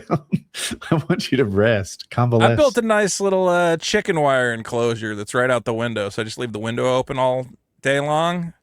So the cats can just climb out the window, and they got like a little bed out there. It's just Oh, they used fenced to do in that on for all babies sides. in Manhattan. Yeah, they did. The I've little seen baby that. cages. Yeah. That was reckless. Well, I'm preparing for the baby. I thought I'd test it on the cat first, and I'm like, this seems Yeah. safe enough. Now I gotta get a baby. Even in the 30s, someone had to be saying, "What are you doing?" The Like- baby cake of the future. With patented lead paint. Get it in Hey, green. if or you look at yellow. the video or you look at the picture, man, the black and white picture, I go, that looks like a pretty content baby. And its little fucking baby cage in the Manhattan skyline or Yeah. whatever the fuck. Just ate out of its fucking radium lined bottle. Yeah. we make fun, but we're doing a lot of the same stuff now, and we're Zach, show ignorant that to off. it. We have to be. Nah, we're good. We're good now. We figured it all out. We're good. We figured That we're at microplastic the thing was end of overblown history. because something about the testing equipment had like plastic was itself contaminated with plastic, and so those readings. we Oh, got so it's about not that huge amount. bad? In one of those studies, I know what you're It was talking sponsored about. by Exxon. I read believe it. them. There was shedding from the gloves the researcher was using. That's what it was. And that's what they used to make that claim that everyone was consuming a credit card worth of plastic in a I don't remember the given span, but that Well, the is one not that true. got me like concerned was when they're like tea bags are made of plastic, and I go, well, that's obviously a bad idea. That doesn't make any fucking sense. Yeah, I You don't like just that. soak I drink, plastic in boiling water and be like, this will be fine. I drink a lot of tea. But extra sleepy time tea, not plastic. Organic bags. You got well, they have like organic bags, right? I Plastic is forget what they're made organic. out of. You I don't can know get what they're made paper of. ones, obviously, right? Yeah. I don't know though. I'm They not make afraid of sleepy plastic. time tea. Put you to Yeah. sleep, huh? Yeah, Yeah. I drink Chamomile, extra some sleepy melatonin. time tea because it has valerian root in there too. Does it really So- have 2 extras in it? Extra sleepy time tea? Well, no, I drink extra sleepy time. But I guess I do technically drink extra sleepy time tea because I always double bag it. There it is. Because I have a 20-ounce big mug, and I have a instant kettle, and so I just electric kettle, just flip that thing on and then dump it in there every night. Take it to my bedside table and sip that while I watch Got some whatever I'm valerian root watching. in there. Got some valerian root in there, very relaxing, Ooh, very that's good mellow. stuff. It is Okay. good stuff. Tastes pretty good. I like it. I don't like I've it. also been crushing whole milk recently. Got to get off that again. A whole a whole bunch of it. Been crushing the hole? Hell yeah, dude. Yeah, Alton, it's good. you know for that there's a cooking guy, Alton Brown. He makes YouTube videos now too. Yeah, I know him. Unwrapped. Okay. He was talking about how he eats his Thin Mints. I think it was for that show where they do your last meal. His was fantastic. But he said that he doesn't drink whole milk. It's not fatty enough. He says for Girl Scout cookies, half and half. He's like, I want a tall glass. Dude, that's ice intense. cold, That's half and half. crazy. And a box man. full of Thin Mints. My man. Oh I my bet that's God. amazing. I bet it is too. I bet it's delicious. Oh, I've After he drank said it that, I straight went half into and the half kitchen. before. It's the richest. It's insane. I'd never had it before. I'd never been so As a kid, because remember they have those little like half and half things. So I cartons, remember I went with my family to Old Oh. Country Buffet. Remember Old Country Buffet? Oh yeah. And then they had like the station where you could get yourself a coffee, and I'm like, "What's this tiny little cup?" And then I like just hooked it open. I drank it, and I went, "Oh my God, this is fucking incredible!" And then my dad found me drinking like 8 half and half cups. He's like, "You're not supposed to fucking drink those, you fat boy, Jesus Christ!" I'm like, "It's really good. Have you tried this?" He's like, "Well, no." And then he drank one. He's like, "All right, well, it is really good, but no, you just don't drink fucking half and half." Ooh, that French vanilla hits. I forget how it hit me, but like, I must have been making coffee and put the cream and sugar in first, and then just tried it a little bit. Oh my gosh, that's overly good. Oh, yeah. I was You know hella what? The retarded as a coffee's kid. kind of ruining this whole thing. Like we. Yeah. It's getting One carried. of the times I realized I was like truly retarded was when I was a kid. I loved cereal, right? And then after cereal, you drink the milk from the cereal bowl, and it tastes really good. And the reason it tastes really good is that sugary cereal has been sitting in it. You know, it's been mingling and absorbing all the sugar from the cereal. And my retarded ass went, "Why does milk taste so good from a bowl?" So I would take a bowl and I would pour milk into it and drink it out of just a bowl. And I was convinced in my head it tasted better that way based on my experience with cereal. Ooh. And then years later, I went, "Oh, I'm stupid. I'm like not a smart person." I figured that out right away. Yeah. Drinking the way I imagine like a prisoner in the Tower of London to have to drink. It's just better from the bowl. Yeah, I've been having a believe- real beverage conundrum though because they Oh. discontinued my Prime Energy drink. No, I was that's giving just Logan gone. Paul. So they were doing like a number of flavors. They've now consolidated down to like 4 shitty flavors, Mhm. and also they're doing the big cans. But they were doing little cans, and they had this lemon lime Prime Energy, 10 calories, coconut water energy drink. I was buying cases and cases of it, and now I can't get it anymore, and I can't find anything that tastes even remotely similar. It's Gorilla driving me Mind. nuts. Go to Gorilla Mind, use code PKA, but pick one of their. I like the white cans. The white cans and the root beer are probably my favorite. I'll try it. I tried the orange monster. That was okay. I don't know. Why do The you like white energy monster is drinks? better than the orange monster. Why do I want an energy drink? Yeah. Well, I want a 0-calorie. What do you Pick me call it? up. Carbonated beverage. Well, yeah, it's a little pick me up. So you don't? Mhm. Is the caffeine the main reason, or are you just looking for a tasty beverage? I think it's a little of both. I think it's a because caffeine pills are very cheap on Amazon. Oh yeah, I should take. Maybe I should take them more often.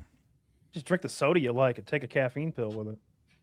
Well, Yeah, I don't I've like done any that. diet. I used to like diet soda, but now I don't know. Like I've lost my taste for it. It's weird. I don't understand. I get all people going like, because I love Coca-Cola. I had a Coca-Cola today. I shouldn't have, but I was at a restaurant. I'm like, yeah, let me get a Coke. And then I get people and they go, oh, just drink Coke Zero. It tastes exactly the same. And whenever I drink Coke Zero, I'm like, no, this tastes fucking like nothing. Like I can't taste it. It's so weird. Oh, I'm like, is there something wrong with my taste buds that I can't Yeah. taste? It literally tastes like nothing at all. you're too desensitized. You You're need too that real desensitized. sugar hit. Yeah. I guess maybe. I don't. But here, I don't drink like a lot of sugary soda, really. So I don't know. Sprite Zero. I drink so much Sprite Zero. Yeah. That's a great soda. Kyle, what do you? I got my talking Mr. Pibb Zero here. This is the best. I love these. I about? showed You've you given my. me eyes about Sprite Zero, and then you're like, oh, I got Pib X. Like It's like fucking delicious. I showed you my Pibb Reserve. I They- saw they- it, and it's astonishing. Yeah, I'm not running out anytime soon. I buy If 100. anyone has a leftover case of prime lemon lime, I'll pay any price. You don't understand how much I was like so addicted to that shit. It was so good. Wait, is that the Jake Paul drink? Yeah. Oh, okay. It might not be Jake though. I think it's the Logan. other Paul It's one of the brother. Logan brothers Paul. and his Yeah. black friend. Who's the other one? Logan. KSI. Or something. KSI. Yeah. Well, they have the sports drink, which I think is still selling okay. but the energy drink is apparently not. Yeah, apparently back when you couldn't get it, like there was kind of a demand. Yeah, Driven by curiosity. Then once people tried it, the demand dried up a little bit. I thought Prime was going to be like Gatorade or something, a product that lasted 20 plus years. You know what took over all the market share is fucking Celsius. Celsius is crazy right now.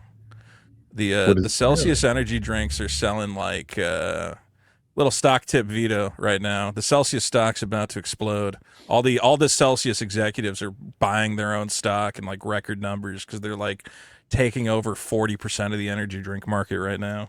Those are strong. I've had a Celsius. They're like 12 ounces, but they have like 250 milligrams of caffeine or something like that. It's crazy to me that it's so popular because it's like usually with stuff like that, it's like we have like a couple flavors, you know, and it's like concentrated. This is like we got every fucking flavor. There's like 8,000 flavors, and I go, well, isn't that like do people buy more than one flavor of a thing? I don't know. I remember when Bang was big, and I bought a Bang energy and I thought it was like because it's the same size as a Monster, and so I was like, it's probably about like a white Monster. I'll try a different flavor, and I damn near had a fucking panic attack. 300 milligrams of caffeine, and I was drinking it like a soda, and I'm like pacing around my house like, why am I so like almost scared? Like, there's nothing wrong. Like, what's going on? And I checked the can. Oh my god, I've had basically the equivalent of like shotgunning 3 Monsters. I think I've taken 500 milligrams before, like maybe 600. Like I've taken big doses of caffeine before to do cardio, and you get a little goofy on that much caffeine. Like it's starting to feel like you took too much Adderall. Like it's a lot of like 500-600 milligrams of caffeine is a serious jolt of like. Bless you. Like you're trembling. You know, like you're burning it's calories unpleasant. Sitting there. It's you're like mentally tinny. That's what I like about Derek's energy drinks is they have that theanine, I think it's called, which is something that like if you take it with caffeine, it keeps that like kind of jitters, tinny, like anxious potentiality away. And I like that though. I want to be afraid. No, while I'm working out, I want to tap into. You want to be spooked. That's the energy drink I'm working on. It's fear. Like I was going to say, caveman ancestor, like he's in his cave having like nightmares, so that he's always got enough adrenaline going that when that saber-toothed tiger comes in, he's ready to show it what fur. So like I want that same sort of primal, just scared out of my wits while I'm lifting. That's unpleasant. No. I think that's the brand. Like I think the brand is just fear. The energy drink, you know, it just says fear in big fucking letters. I think primal energy. Do you remember that? Do they not already have primal energy? They might. I don't know if I'm sure that's already being used by somebody. You remember that pre-workout from like 2010 called Jacked, but the E was a 3? Vaguely, maybe. And it's There's illegal a lot of them now because I guess they were putting all sorts of nonsense in there. Because I remember, like, I didn't do it, but some of my gym buddies at the time would crush that shit. And it probably had ephedrine in it. Ephedrine didn't Surge have an energy drink for a hot minute? Surge was an energy drink, an energy soda. Yeah. Wasn't it Surge was the shit. Surge was it before Surge was Jolt. I was just looking up like Jolt soda when I was a teenager. Jolt Cola, was like this off the charts, super caffeinated. Oh my god, like you dare to drink it sort of thing.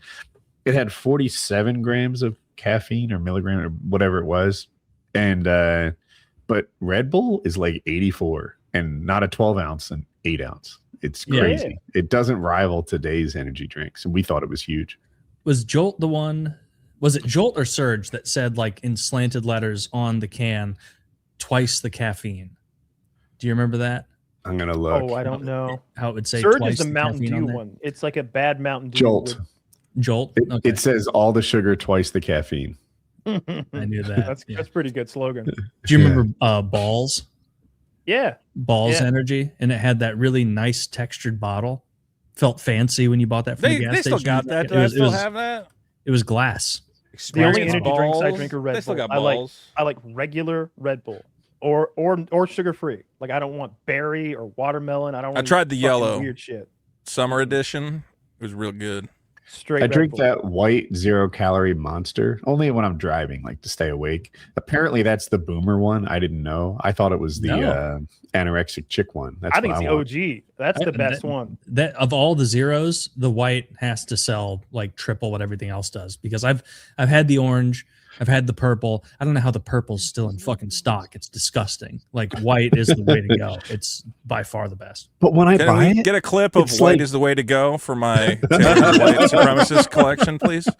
Thank you. the thing is, it's like $4 or $5 for a can at the gas station Quickie Mart. Oh shit. And I'm like, oh my gosh, like I can't believe I'm paying this much. But I guess Pack I'll of smokes for that. That'll keep you up. pay anything when I'm that tired. Right. Yeah, you could just buy one of those Save like money with Marlboro Smooth. Caffeinated cigarettes. Ooh. Tap Yeah. on See, market. okay, dude, I'm Very still good. mad that the government got rid of Four Loko back in the day, where they're like, you can't have alcohol with caffeine in it. It might keep you up to keep drinking. And you're like, what are we doing here? Yeah, give us the one fucking thing that's fun. It was a bananas amount of caffeine. Because Was it? like the 24-ounce Four Locos was like every one of those you had was like drinking an entire bottle of wine and like 4 Red Bull. coffees. It like the fact that we pretend like that was something scary that people can't handle, but then in every bar in America we serve Jaeger bombs and vodka Red Bulls. Clearly, caffeine and alcohol mixed together is not a problem. They just had a problem that there was a product you could buy off a shelf that did it. Like you go into it, those are some of the most popular drinks I could think of. A But vodka Red Bull? vodka Red Bulls are so they're like little shots. No. Yeah, you get like a Jimmy glass. I don't know what you call Depends it. who's you know, making like it. 4 inch Oh. tall glass. A little, Sometimes it's about who's buying it that makes them mad. I've told this story before, so real quick. My friend coworker at Cisco tried to invent Jello shots. That was his thing. Jello shots existed before him, of course, but not a shelf-stable Jello shot that you could put on a counter at room temperature that wouldn't turn into a liquid. So he had a freshly printed MBA at University of Texas, and this is the business he's going to start with this new knowledge of his shelf-stable Jello shots.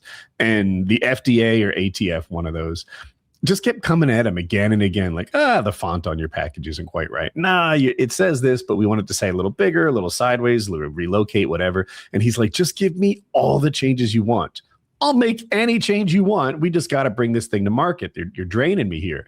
And they're like, off the record, that's what we're trying to do. We think Jello shots appeal to people under 21, and you'll never get us to approve this. We're going to keep coming back at you with changes. So when I heard whatever Four Loko, like maybe that's the same thing. Maybe that was the most popular drink in high school. Well, the problem is the whole purpose of Jello shots is to sneak alcohol into places it's not supposed to go in a family-friendly item. It is by its very nature kind of a bad thing. That's what the original guy that invented it. It was to sneak it onto a naval base for a party or something like that. He put his vodka into Jello. It's a famous guy that did it. Like he's one of those stories where it's like a noted mathematician and musician who invented the Jello shot. like that's literally the backstory. It's pretty cool. I think someone eventually made Jello shots, like shelf-stable Jello shots, and got it through the government. I don't know what he did that my coworker didn't do. Is that just like an alcoholic like gummy at that point? I can't imagine how you get a shelf-stable Jello. I don't know exactly either. Yeah. That shit just was gonna melt. Jello. Because they don't have shell. Well, wait. Can you get? I guess you can get Jello cups. No, they're in like the freezer section, right? When you go to the They're usually in the cooler, for sure. Yeah, they're in a cooler. So I guess you could have them in the cooler but you can't have them on like a shelf. No, you're right. It's definitely an underage thing. I don't think as an adult I've ever had a Jello shot. Like I've been at a party or something. Did you see Trump just fired the FDA guy, or basically got him to resign? Oh, Jello shots abound. Like the FDA guy basically. or RFK Jr. Marty McCary resigned as commissioner of the U.S. Food and Drug Administration. Trump basically kind of forced him out because Trump's been getting in, and good as he should. He's getting those fruit-flavored vapes back. Okay? Americans need to be smoking strawberries. We should be smoking mangoes. This is the future. There's no reason why we should not. We need that Peach Chinese raspberry. juice. Yeah, Peach I don't care raspberry. if It's delicious. it's delicious. good shit. It's dude. If we're the country of freedom, you tell me I can't smoke a raspberry, then why am I on this fucking planet? A couple of my friends acted like it was apocalyptic when the mango jewel pods It is got apocalyptic. discontinued. They're not Like, wrong. I'm 100% with them. It's more Racist. government fucking overreach. Where you're like, are you guys having fun? Well, we have to shut it down for no reason because one kid bought toxic fucking poison vape juice from a Chinese guy, and that's a lesson to not trust the Chinese, which every American school child should learn anyway. So. What Yeah, does we're the gonna science maybe say? gonna get fruit flavored How vapes unhealthy again. is this stuff? Like it was if- the same thing you said, Woody, where like the reason they got rid of the mango, because you can still buy the same pods, they got rid of the mango because they said it appealed to children. Yep. Like But they kept the like fucking nicotine flavor because they're like, well, you can still smoke the tobacco stuff. flavor is all they want. Even I think in California they got rid of the menthol. And like I've heard black people be like That's racist ass racist. shit. Took our menthols away. They knew who they was fucking. That's with when that I one. knew Joe Biden was racist, when he's like, I'm banning menthol cigarettes, and I go, Yeah. coming down on the black man every single time. Yeah, I like them too. I always smoked menthols. They I do don't know taste why you better. wouldn't. Yeah, if They you're gonna smell smoke better. them, why wouldn't you want a minty cigarette? A minty It- taste. Yeah. Yeah. They're my tasty. favorite for secondhand smoking. Yeah. That's fair. Yeah, mine too. Yeah, cigars. Cigars. Cigar is bottom tier, dude. What? Maybe No, it's about cigars the are top tier for quality- secondhand okay, smoking. Well, let me backtrack. Maybe it's about the quality of said cigar. Because I was in a poker room one time in this bar in the back corner on a 12 of us on a poker table playing $500 buy-in Texas Hold'em. And this cocksucker to my right, who was about 65, is smoking a stogie, not a cigar. This was a bona fide stogie. And it's like coming unwrapped on itself, and he's gnawed at the end Yeah. till it's like big and wet and mushy, and he's just got it stuck in his gob, and it's just giving off this burnt diaper stink right there. And I'm smoking a cigarette just to create an aura of little cigarette smoke, Smoky it's like- warfare. Little yes, barrier. well, I want it to protect me. I want his. Maybe my smoke will combat his smoke and keep it It's a out. Patriot missile cigarette you're smoking. Mhm. An iron dome. Everybody was making little comments about it. You know, he's a grown man. He's sitting at the table. Nobody's going to make him put his cigarette out, but everybody or his cigar out. But everybody was like, "The fuck you smoking? A dog turd?" Somebody said that right away. This guy sits down that owned a chain of barbecue joints. He's like, "What you smoking down there, Bill? A dog turd?" And at that point in my life, I think that was the funniest joke I'd ever heard told, like off the cuff in public, because we laughed so hard. It was disgusting though. It was. So Do you think he was disgusting. doing it as a mind game? No, he's just a dirty old man and didn't give a fuck about anybody else. That is the Occam's razor there. Yeah, yeah. He's Probably not just a considerate. shitty guy. But most of Yeah. the time, cigars smell all right if like you're around them. When I watch poker on TV, people are doing stupid shit just to annoy other people, wearing their sunglasses upside down or something like that. And I'm like, it's a dick move, but I guess I get it. You're trying to be a dick. Yeah. I like the World girls who Series get of their Poker's titties going out. on this month. Like Right. girls, almost every girl who has them will get her big titties out, and I don't know what effect they might think it has on their opponents. I'd love to hear their honest, like, because it's clearly strategy.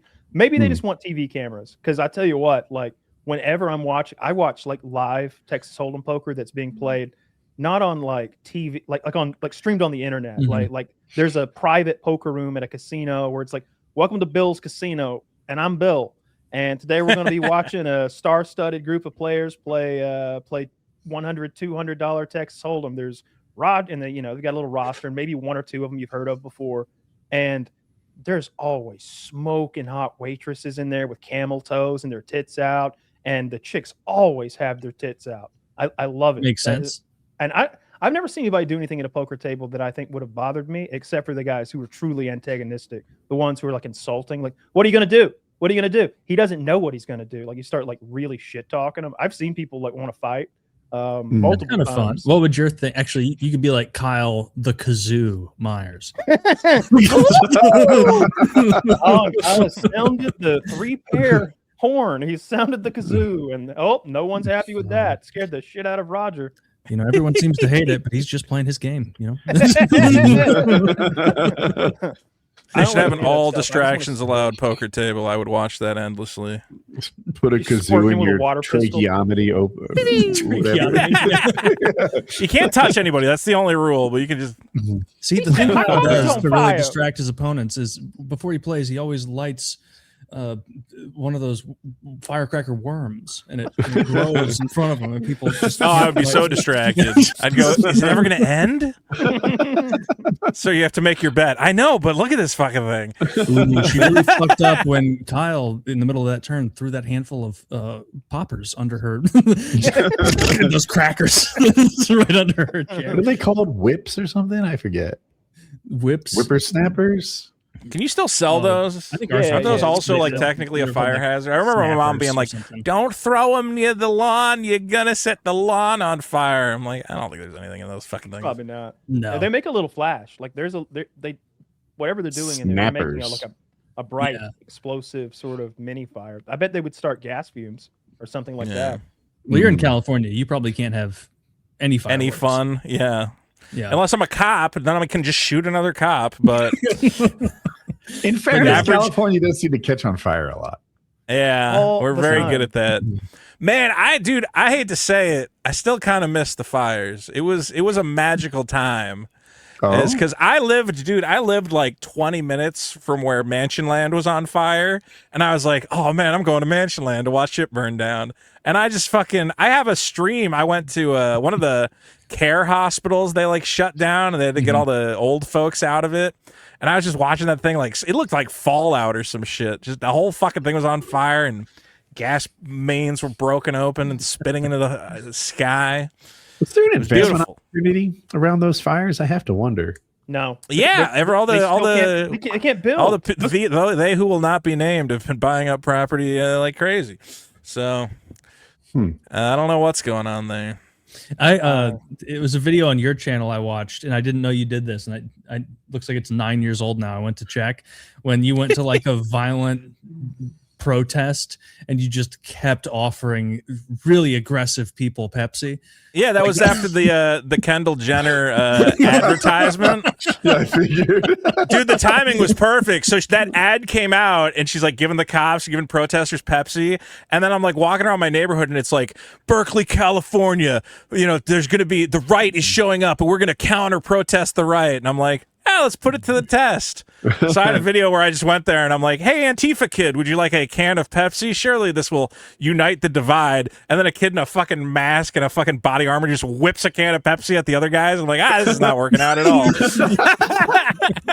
Is that in the At some video? point, Did the you get cops that? like pulled me aside. They're like, "You're handing out grenades. Stop!" And I'm like, "I'm trying to unite America, man. I don't fucking know." I did see you offer Pepsi to the cop. What is undoubtedly a hot Pepsi. Like, just a Yeah, nice that's the word. They piping were hot warm Pepsi. Pepsis. I'm not gonna lie. I think people got them in their hands and they're like, "I'm not drinking this. I'm just gonna whip it at somebody." That was one of those, man. That was back when everything was going like nuts. I think it was because like, what's the Vice magazine guy? Gavin McGinnis, I think, was supposed to. It was like the week after Gavin McGinnis got like chased off of campus or something. He had like shown up to give a talk, and Antifa showed up and like bullied him out of there. So everybody was going nuts.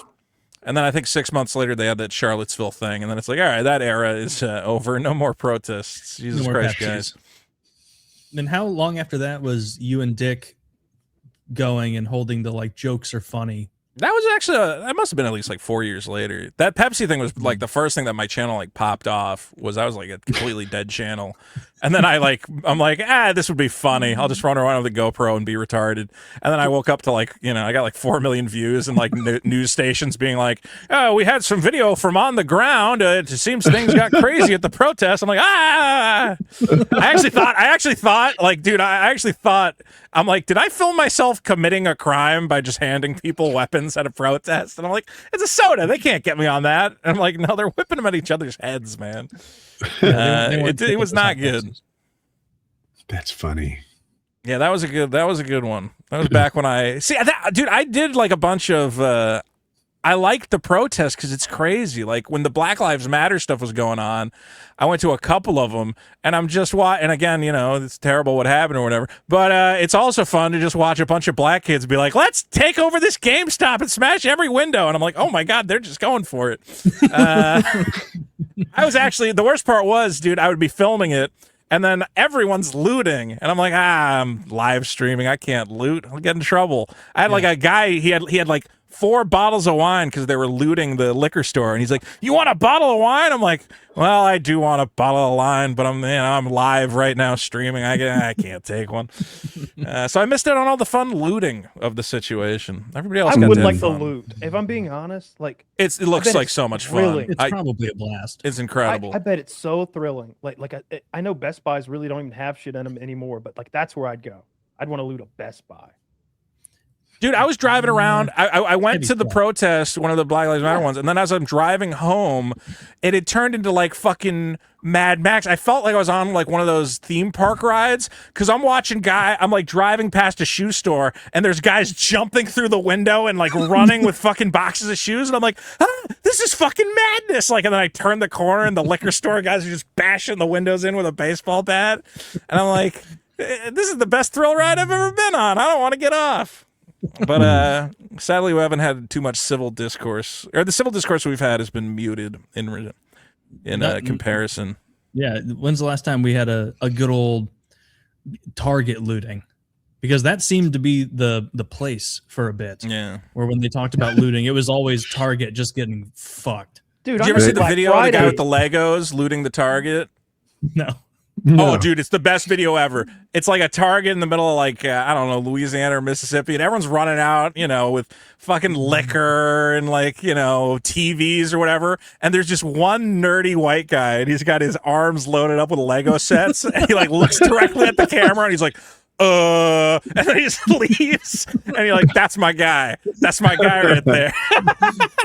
He's going, oh man, that Lego Death Star's been calling to me for months. Now's my time to shine. He's got an AT-AT. Dude, I'm gonna see if I can find it real quick. Lego Looter is like one of my favorites. I missed the Black Friday like stampedes where people would get hurt and stuff. Like that was always so fun to watch. I felt bad for the employees. What? Fuck it. Like, what do you? Is that it? He's swinging a hammer He's wearing backwards. the COVID mask too. Self checkout. He's breaking the self-check. Oh, and there's the yellow guy with the with the Legos. The only white guy there. He's got his fucking exactly, dude. Look, they're breaking open the thing to steal the money out of the self checkout, and this guy's just going Lego AT-AT. Don't mind if I do. I think he's just destroying. The planet of he broke Hoth. the little screen. Like he knew there wasn't money inside the TV screen. Once you got the hammer, you know, what are you gonna do? Not smash the screen? Come on. Once you have home. Everything's a nail. Once there's a layer of fun to it. That is what they say. Yeah. I mean, not even wearing a shirt to your own looting. Have you guys been following the SpaceX stuff? It might be No, I haven't seen what they've been the up to. IPO tomorrow. Elon might be the end of the Musk world. Might be the world's first trillionaire. Oh wow! SpaceX is going public, and the valuation for that company, like based on the initial IPO set price of the stock, is 1.75 trillion. Woo! Yes, and they changed the rules of NASDAQ to have it listed in certain index funds. I think 5 days after it goes live. Normally, it's much longer. Wait, like really? Mm-hmm. I thought it was the opposite. I thought they pushed it further back. Mm-mm. So it's gonna join the S&P after 5 days. Not that index fund. It's going to join. Okay. I know them by ticker symbol, like QQQ and some other one that's similar to it. These are tech, like focused index QQQ funds. is the NASDAQ. Do I have this wrong? Invesco. NASDAQ 100. It is 500. NASDAQ, but the Invesco QQQ Trust. Oh, so that's the NASDAQ 500. That tracks NASDAQ, I think. And there's another one that tracks, that's the NASDAQ 100, I guess, QQQ. And then there's another one, I've forgotten the ticker symbol for it, that's a tech-focused NASDAQ index. And these things are going to be like kind of forced to buy it a week later, 5 days later, or something like that. And that'll be a ton of investment that goes into it because they buy, like, for example, the 100 biggest company. This thing's 1.75 trillion. It's not profitable. When people hear SpaceX, they think the company that launches rockets, and that's kind of true. But what it is, you got a company that launches rockets. Then you also have what's their internet service called? It's escaping me right now. Starlink. Netscape. And Starlink makes about enough money to offset how much money SpaceX the rockets lose. And then you have this huge AI just drain on the company. The robots. The robots too. They have a factory. I think the robots are Tesla. Actually, it's the promise of the promise of robots is what keeps Tesla stock inflated. The promise of AI is what keeps SpaceX inflated. Where he's going to have these data centers in space. Supposedly making AI. So with minus SpaceX, he's worth 300 to 350 million, and his percentage of SpaceX, if that evaluation holds true, is $744 billion. So it'll put him at well over trillionaire if that comes to fruition. He owns 40%, and we find out tomorrow, as well as an 80% voting share, 85% of the voting power. I saw an article that like people are going to their banks to take out loans to buy SpaceX stock, and I'm really worried about like. I'm seeing a lot of like people going, listen, you understand there's like really rich guys who've been holding this SpaceX for a long ass time, and they're just waiting for the first chance to be like, oh, I can dump it for $300 a share, sell it all. So like, who is left holding the bag? We'll see if that valuation is fucking nutso, man. 1.75 trillion, is that it? Yeah.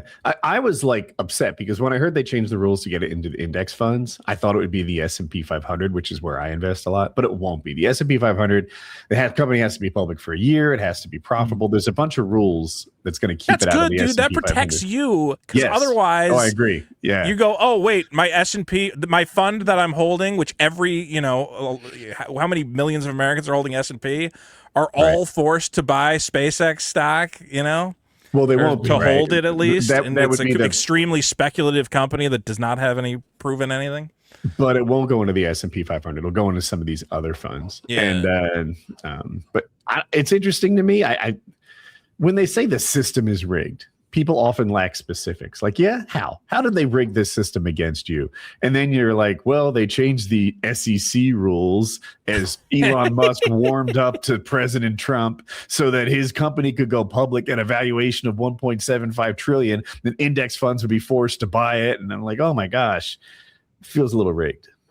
Has Musk talked to Trump ever since he went on Twitter and he said, hey, by the way, Trump's a fucking PDF or whatever? Have they gotten back together? And he's like, I can't believe I said those goofy things about you.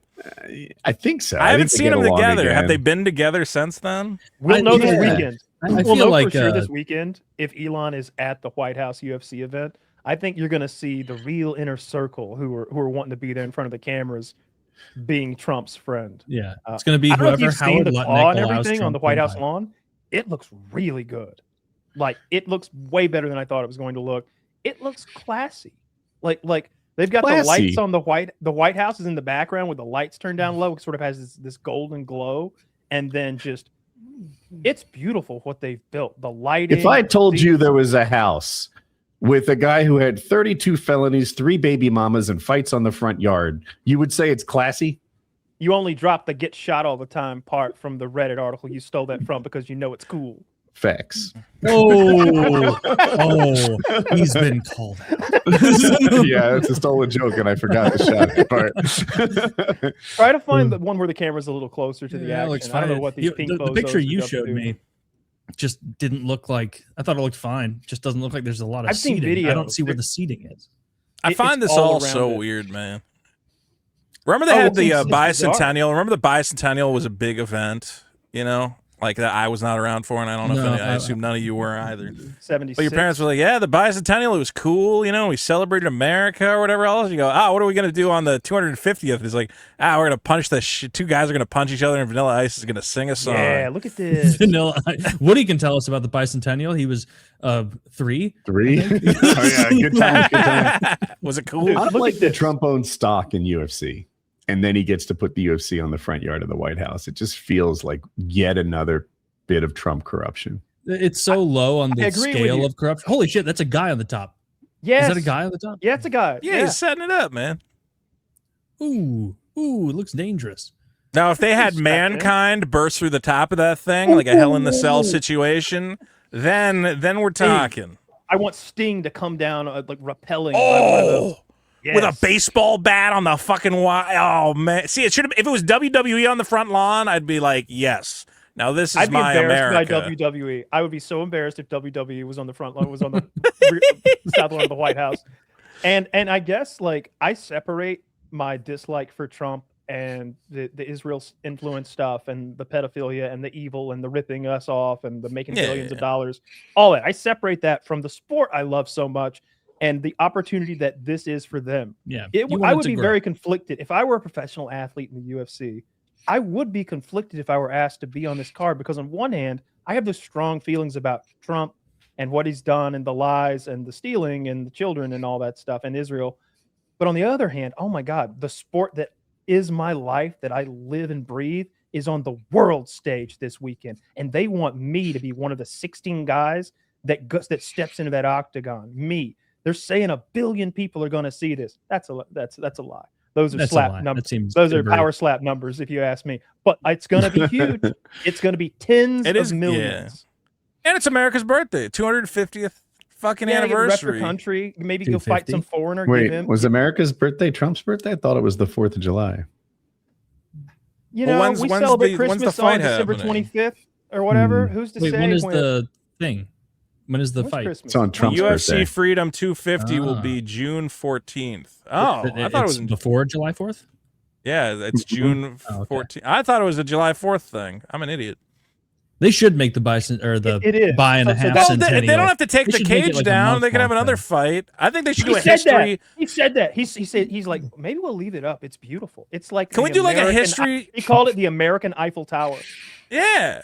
Well, they should do a history of American fisticuffs. Like I want an Abe Lincoln guy coming out, fucking oh, how about you, boy? Oh, and then you move on to the fucking Greco-Roman wrestling of the 30s and go through all the stages. That's what Teddy I want. Roosevelt, a Teddy Roosevelt lookalike. He seems like a bit of a brawler.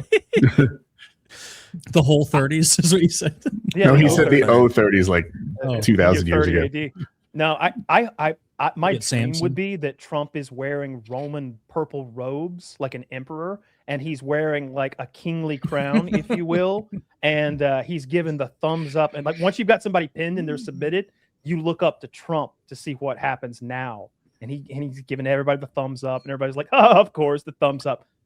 Then finally gives the thumbs down on somebody, and they just put them down. Right, Secret Service. And then they have like four national. That's the end of Sean Strickland. God, Emperor Trump, this is what I want to see. We need an Iron Sheik type character representing Iran. It's a cult in the octagon. God. We need bad guys. Yeah, we need. You just don't appreciate showmanship. That's not true. This is just some dumbass AI. I just like this guy, and I know he's obese, and I half-ass believe the rumors that he shits himself on the regular. It's mostly a joke, but it's happened at least once. It's happened more than it happens to us. I'll say that. I guarantee it. But dude, that picture does not. Yeah, go ahead. Come on, put him in the armor and the robe. Let him get up there. You don't want to. The only thing you don't want to see, Kyle, is him Putining around in there, right? What do you mean by Putining around? When Putin went out there and then like the worst dangles I've ever seen in my life, and the goalie had to be like, oh fuck, and like kind of get out of the way at the last second to make sure he could score.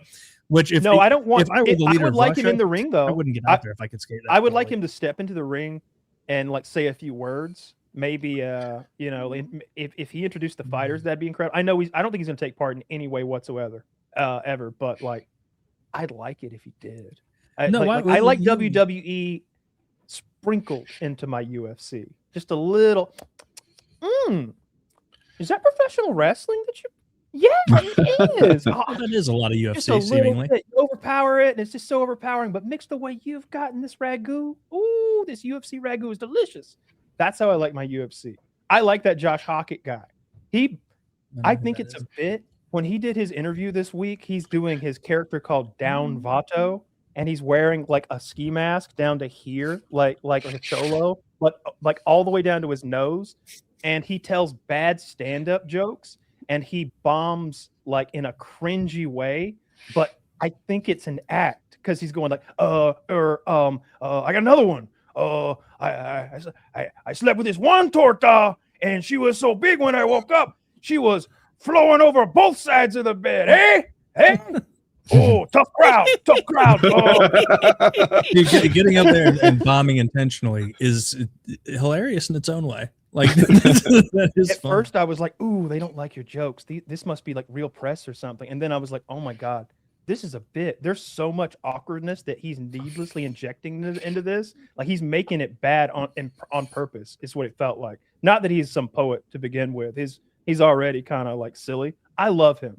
I think he's great. I enjoy the WWE shit he brings to it.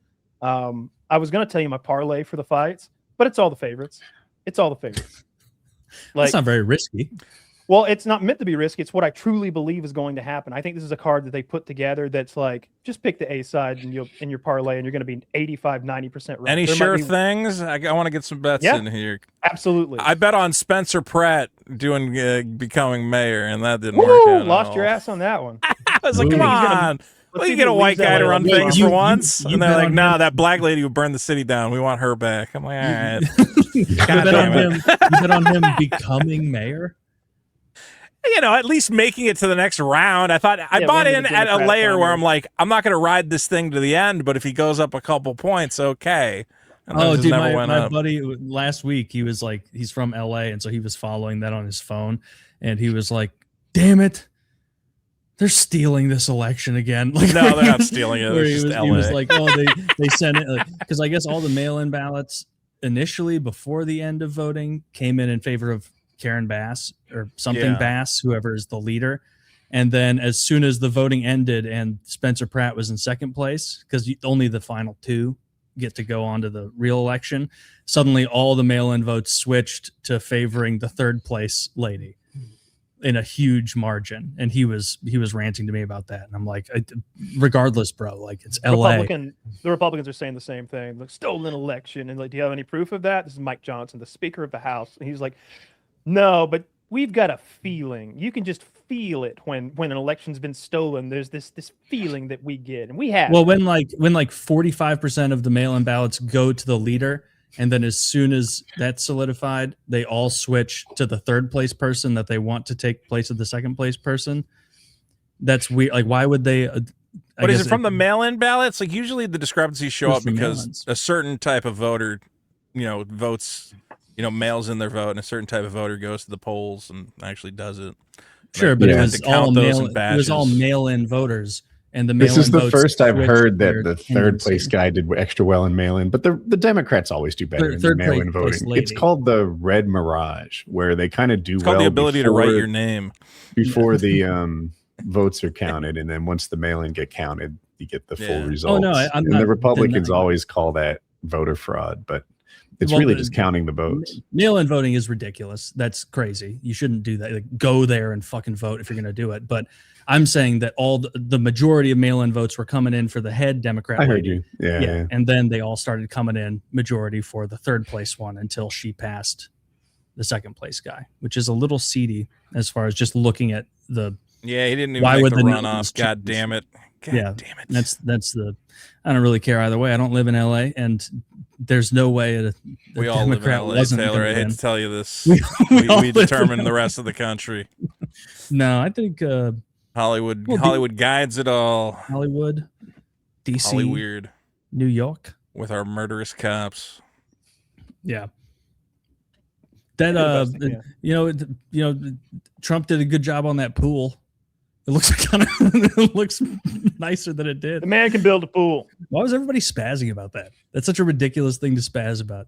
Well, Trump's one of those guys where he does anything. Because he kept lying about it. Yeah. They kept asking him. At first, his lie morphed like rapidly as new evidences came out against him.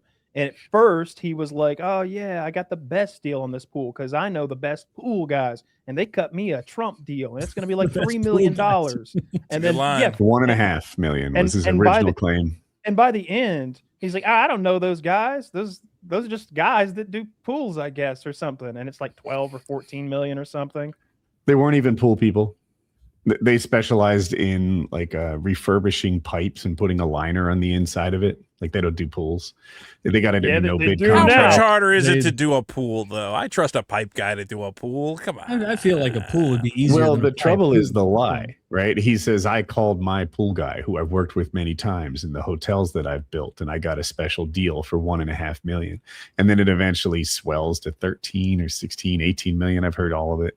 And it's not even a pool guy. It's not a guy he knew. Everything he said was just him lying through his pool teeth. Looks nice, though. I Billy, seen it. how are you? Nice to meet you. Good. How we doing? Doing solid. We're talking about how nice that pool in DC looks now, that it's not full of frogs and shit. Is it done? How does it look? It looks nice. They haven't filled it in with the water pictures yet, I look nice. think. They have to let it like bake in the sun, right? That's the tail of the tail of the tail is when you get the water in the pool. Well, that's why Right they now gotta they've wait. got the Everybody's carpet in criticizing a it ahead hole of in the time. ground. Yeah, they're jumping the gun. Are you gonna skateboard in it before you fill it with water? Oh man, Trump should have That'd be done that. pretty He sick. should have had a skateboard competition too. Fuck. That is what he would do. He'd be like, I know a lot of you know what? skateboarders, the best That's why- skateboarders. That's why I'm excited about the UFC fight. Is I'm like, well, this just paves the way for more stunts. You know, like could he build a ramp going over the White House, and the guy's got to jump the White House? You know, like who doesn't want to see that? Yeah, There's all sorts of things that can happen. Dan Margera Evil back in the Knievel mix. shit. Yes. Lincoln Memorial. Can you grind all the way down? You know, we'll set up a rail from Lincoln's dick all the way down to the floor, and we're going to see which of America's skateboarders can make it all the way. I don't even know how long that rail is. I've Trump's never been. grind for freedom. Is it just gonna Doing be ollie Vanilla off the Ice tomb of doing the all unknown skating? soldier. Nobody else shows up. It's just Vanilla Ice skateboarding. That he seems to be the go-to for them, where they're like, "Who are we going to get?" You know, if you're going to do that, like, just get a band. Don't bring Vanilla Ice out. No, there. they did. Everybody else quit. They had a bunch of people to do the America 250 thing. Everybody dropped out except Vanilla Ice, who said, "What the fuck else am I doing? Like, said, what do you I'll mean? I'm not cash that dropping out." I'm I just know Vanilla Ice. I'm 35, and he hasn't been relevant in my entire life. How Dude, insane that is it that one song's America a made banger, it though. 250 years, and at the end of it all, our greatest musical act is Vanilla? Like, that's the guy who made it to the top of the America's food chain. Who would you want? Who we want? Fat pregnant Hire Rihanna out there? Hire an Is that what you orchestra or want? something. I'd An rather orchestra. Vanilla Ice than Rihanna. All right. I'm not- As long as he sings "Ice Ice Baby" and dances, I'm into that. Okay. If he was I good know he's enough- only done the one thing, but I'm telling you, that song is a banger. That's If one he of was the good enough best. for Teenage Mutant Ninja Turtles 2, he's good enough for 250 years of America. I The agree. ninja rap endures. We know it. The It will ninja never rap. go anywhere. Don't know what that is. You should watch real Teenage quick, Mutant guys, Ninja Turtles 2, The uh, Secret of the Ooze. I'm glad Billy's here. Billy is my co-host for my new podcast we've been doing. It's called Ristic Study Hall, and it's for all you Magic the Gathering nerds out there. So if you're into the Magic cards, me and Billy every week Nice, talk keep it about. broad. Yeah, we're hitting all, and I'm getting so many fan letters from girls about how wet they are for our. They're going, when you two fat fuckers talk about the state of the Magic the Gathering landscape, I Ooh, can't get enough. Vito, you can tap my mana anytime. Yeah. Well, right now they got the they're doing Marvel superheroes as the next set, and you Don't get all you your hate Iron that? Mans. Are you into Yeah. that or are you against that? Because No, I'm I- against it. I'm totally against it. They Good, fucked it up. Good. Then I Yeah. can talk shit. I'm not a super Magic player. I've been playing for maybe on and off for like 10 years or something. Taylor introduced it to me. I Yeah. really like it. Live Magic is my favorite, and then I've played on all the websites and invested way too much money. And I like It's the a game perfect lot. game. It's a But when perfect they game. it's a perfect game, just like communism is a perfect political system. And but when you Right. put humans in charge of it and let it get corrupted by money grubbing fucks inserting every IP with no concern for power creep and no concern for like your player base is already invested. Yeah, It's bullshit. It's like, are you? it's fake? real bad. It feels like someone's communism power squeezing the creep was last terrible. drops out of something before they take it apart and sell it for parts. It's upsetting. There's no way The I'm thing buying is, Marvel the thing that's cards. crazy is that when they first started being like, we're going to put other IPs in there, Like they did like Godzilla, and we're like, I don't know about this. And then they did like Transformers, and we're like, I don't fucking do that. And then they did Lord of the Rings, and everybody was totally cool with it because we're like, well, it's a bunch of wizards, guys with swords, magic spells. I was going to ask that. Yeah, the Lord of the Rings set was for a long time the best-selling Magic set until Final Fantasy showed up and just gave us more good shit. Guys with fucking magic spells, guys with swords, like. We just want guys who play Magic. We're like, okay, I've been playing this game. It's about guys with big swords, hard fantasy, guys getting their heads ripped off, and vampires and demons and goblins. Okay, it all works. Like if there was a God of War set, you might accept that. They did a God of War set. They did a God of War, a series of promo cards. Yeah, and they're not terrible. So you can get a Kratos card. And it's fine. Okay. If they just stuck to like fantasy franchises, like in my head, I'm like, dude, if they ever do like a Dark Souls or an Elden Ring set, it's just going to say that, dude. I would lose all my money. I would spend thousands of dollars on Elden Ring cards. I'd be very into a 40K set. I would be. They did a 40K commander decks, and they're great. And the Warhammer decks sold out. You can't get them anymore because the cards were great. The flavor was like totally on point for Magic. Is the Emperor and then card? They go, hey, we know how much you guys like Lord of the Rings. We know how much you like Final Fantasy. Here's Avatar: The Last Airbender, and you're like, what the why? Of what? For what fucking reason? Here's Ninja Turtles. Like, here's Ninja Turtles. Well, part of the problem is that they signed some sort of deal with Paramount. So in Paramount they did the SpongeBob cards, which those are promo cards, so we're gonna ignore them. But then they did a whole Avatar set. They did a whole TMNT set. We got Star Trek coming up at the end of the year, and you're like, it just doesn't fit, man. Did you see Shatner shitting on his own Magic card, and it was fucking hilarious? No. Oh, dude, you got to look up the picture. So they did the promo where they're like, we're doing a Star Trek set. It's very exciting. And here's the Captain Kirk card. It's Captain Kirk boldly going, and he's sitting in the captain's chair. And again, the title of the card is boldly going, and he's kind of like straining, like. Okay, and you're like, it looks like Captain Kirk's taking a fucking. He's making a captain's log right now. Okay, I like it because look, I've seen far too much Star Trek. This is accurate. He did that all the time. Yeah, but dude, don't call the card boldly going, because then I'm like, dude, he's taking a fucking Dooku. What are you talking about here? He's leaning forward in his chair and he's looking at the view screen, and he's about to. He's focused on the battle. He's about to give some important commands. He does this move, but this body language screams, "I'm about to give a command that matters." I like it. I don't want to see him laid back with his like legs crossed, relaxing. I think the bigger problem, though, is like, when you make a Marvel set, you don't got to like consult with Spider-Man ahead of time. Okay. But if you're putting out a Star Trek set, you should go, hey, Shatner, we made a card based on you. I hope you can play along or whatever. Because somebody showed it to him on Twitter and they're like, hey, did you know you had a Magic card? He goes, no, I didn't know I had a Magic card. Why does it look like I'm taking a shit? And then he also said it looks like AI. And you're like, man, that is not a good endorsement for the fucking set. If the star is saying it looks like AI artwork. Magic art fucking blows now. It's gotten there you go. How dare you? How dare you? That's the captain. Well, he's boldly going. Well, the insanity is that Wizards, right, dude, like I bought Hasbro stock. It's gone to the moon because whenever they do their earnings, they go, listen, we sold a couple Monopoly sets. We sold a couple fucking, I don't know, dolls or whatever. And then we made endless billions of dollars from Magic cards. It's like 75% of Hasbro's business. Square Enix, the guys who make Final Fantasy, they did their quarterly earnings, where they got to tell shareholders how they did. And they go, listen, I know you're going to get excited about these numbers, but it's literally nothing we did. We didn't sell any extra video games. We didn't sell anything. It's all Magic card money, this like huge surplus. So they have this Arena now.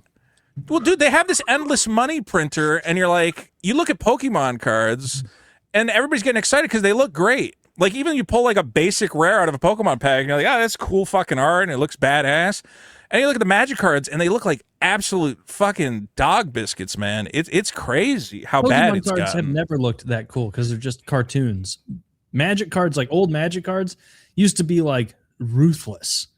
Like it would be like a brutally violent scene. And it'd be called like, Heart Stealer. And it would be some demon like ripping the body out of some, ghoul or whatever. It was sick. Now they don't. Well, another thing I'm really worried about is I think there's been some sort of mandate to PG-13 the hell out of the brand. Oh, boo. So I went to MagicCon, at the big Magic convention in Vegas, and I was hanging out, like getting a bunch of my cards signed by the artists.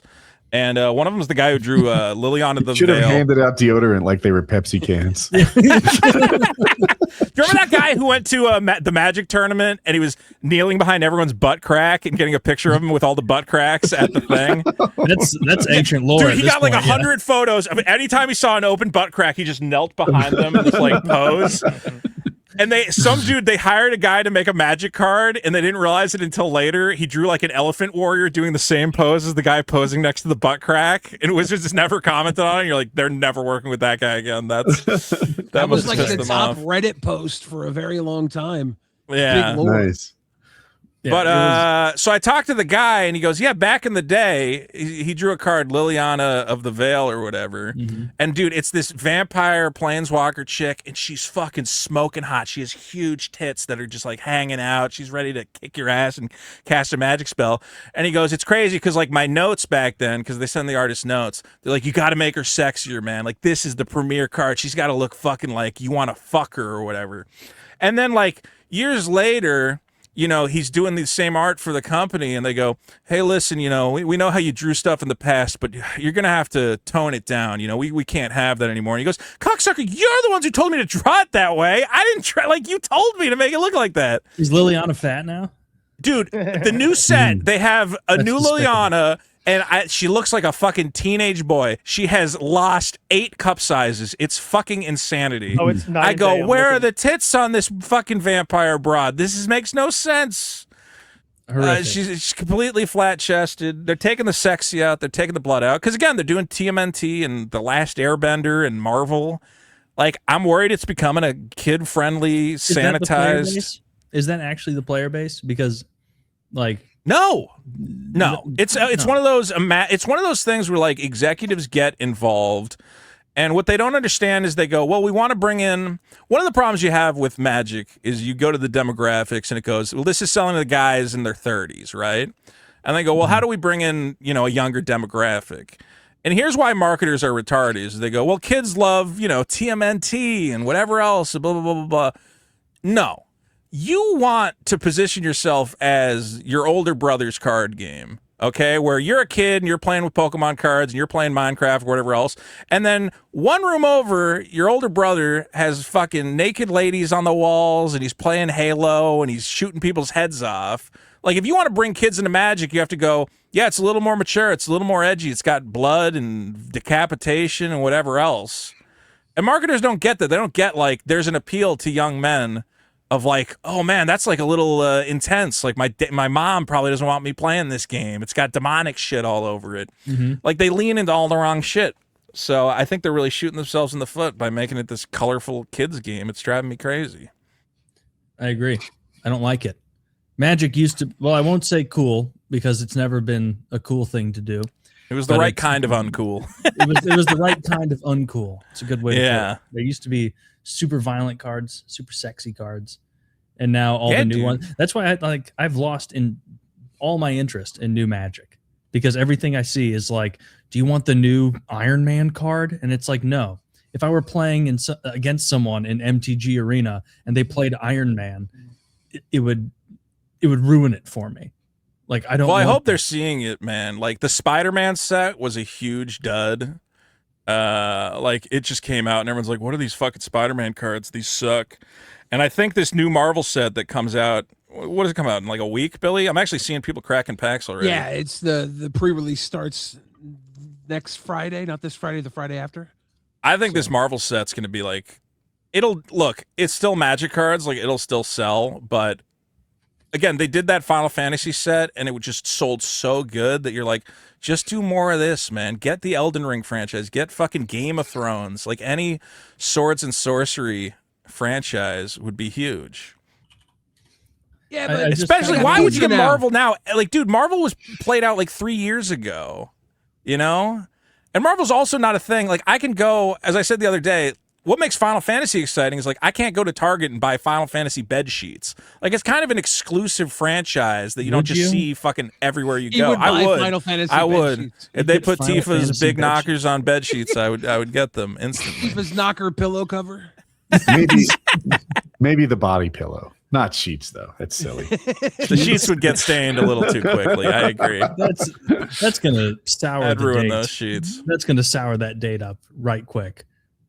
Would you see your Final Fantasy VII sheets? Silly Taylor thinks there's dates involved. Girls aren't allowed to play Magic, Taylor. God damn it. Get them out of there. Yeah. Dude, I went to Gen Con 2006 or 2000.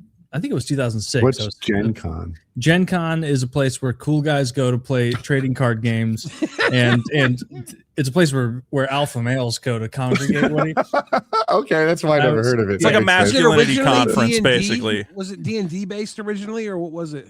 I think originally that was all they had. At the time, there was D&D. There was in a giant place in Indianapolis. And it was D&D, Magic the Gathering, and I went there to play the Lord of the Rings trading card game. It's 15 years old, and that's where, after I lost in the quarterfinals or whatever, I went to a different table, and this kindly black man taught me to play Magic the Gathering, and so he kind of introduced that. I should never have sat down with him. You know, I lost. Should never have sat down with that man, but he was so. And that resulted in me losing $20,000. Resulted in me losing thousands of dollars. Yeah. But even there, like when I would walk through the Magic area, it wasn't a great smell. Like there, and this was before the memes or anything. It was before I was on any sort of social media, Reddit, Twitter, Facebook. Like none of that was around. And I remember thinking, like, these guys like need to shower. These guys are gross. Like, what the fuck is this? Like, and it kind of was eye-opening to be like, this is the group you're a part of. You've been to a concert when the bathroom is just full of piss on the floor. Like you've been to a girl's house when she maybe hasn't washed and you still want to go play around with it. There's icky everywhere. It's worth getting your hands dirty for something. That's the smell of strategy, Taylor. Those guys are locked in. Okay? They don't have time to bathe. The goblin and the elf are going to war, and who will come out on top? That strategic smell is overwhelming. That strategic sweat pouring down their face, and they go, all right, I could play my instant, but then the creature will come through the battlefield. Yeah, well, then these guys were fucking Alexander the Great. Because I thought that was a vile. meme. I didn't think it was real. No, I it's went to real, PAX dude. Prime. It was that you went there. Both of you were there. Yeah, at we that all PAX went. Prime we went to in Boston. That was 2011 or something. It was on these escalators that took you down to like the main floor of the convention. And there was a moment when you descended into another climate. Like you literally at the top, it smelled fine, like mall air. And then when you descended into the fog that was being created down there, it was like, whoa, that's a punch in the face of like mass BO. And it was like the running joke. It was my conversation starter the whole weekend. Like I would walk up to those booth babes and I'd be like, is that smell you? There's got to be, we got to normalize at the conventions, man. There's just got to be like the Old Spice fucking defragrancizing booth where just like as you're walking through, it should be like those mist fucking things they have, you know, where you just when you walk through the arch, it just fumigates everybody. I saw I get sprayed one time at a GameStop midnight release for Halo 3. There was it was packed in there. There was just obviously a ton of video game nerds in this one GameStop, and there was a stinky guy and he smelled really, really bad. He smelled so bad you could identify him. Like, it's right here. This is it. Yeah. And the guy that ran the shop, so he like started walking in the room, sort of randomly spraying Lysol, and then when he got next to the guy, he like air struck him. He like sprayed the area all above him and let it rain down on him, and he gave me a look like, oh, fuck. Oh man, that guy's problem. Yeah. Now you're gonna smell like fucking rainforest or whatever. Yeah. Well, we normalize the hand sanitizer stations. Can't you just have like the fucking aerosol cans fucking chained up? You know that's not the problem. They need a bath with soap followed by deodorant with aluminum in it. Otherwise, your big ass is gonna stink this whole place up. And also, it's like everyone there is staying at a hotel. The soap, like they give you soap for free. It's there. Were you in one of those hotel rooms with like a lot of dudes for that? Oh, and Gen Con 05? No, my No. I I'm was talking 15. about PAX Prime. Oh, I was in a hotel room with a couple guys, but it wasn't a big deal. All of us showered. Yeah, that's fair. I just remember there was one hotel room with like a lot of dudes in there. Mhm. I think Blade might have been in there. There was like an Xbox. There was like 2-liter Mountain I Dew remember sitting out that, everywhere. Who's the Canadian guy from a wealthy family? His father made like pallets for Pepsi or something. Techno might have been in his name. It was or... I Try Hard. Mr. I think you're right. Hard. I think he rented a room and then allowed a lot of people to stay there. That was it. That guy was cool. I liked him. Yeah, he's super cool. But Yeah, that was his way to network and make friends in the community, was buying. He's like, oh, y'all, everyone needs a place to stay, eh? Well, I'm a millionaire. And he had Nice those to meet you. Canadian cigarettes where he did. showed me the package, and even back then it had like pictures of like fetuses on Mouth it. cancer. Yeah, and I was like, this is upsetting. You should just let people smoke. You shouldn't have to look at this. They were. Hey, Billy, upset. I was trying to figure something out. Were you on Lolcow with Wings of Redemption, or was he already gone at that point? I was on with him. We met up at Fat Camp. I was there when he was there with Kelly and the table incident. You know, were you at the table incident? I was right there. Yeah. Well, I was in the TV room with Kelly, and we were watching, and then shit was going down, and she ran out, so I followed her out, and then everything went down. I was right. I was the next stop after Kelly when Wings was running towards Keem. So like if she hadn't have stopped him, I would have had to, and I think he probably would have ran me over. He would have ran me over too. He was fuming, like he had the red in the eyes and everything. He was pissed. Wait, what set him off? I forget.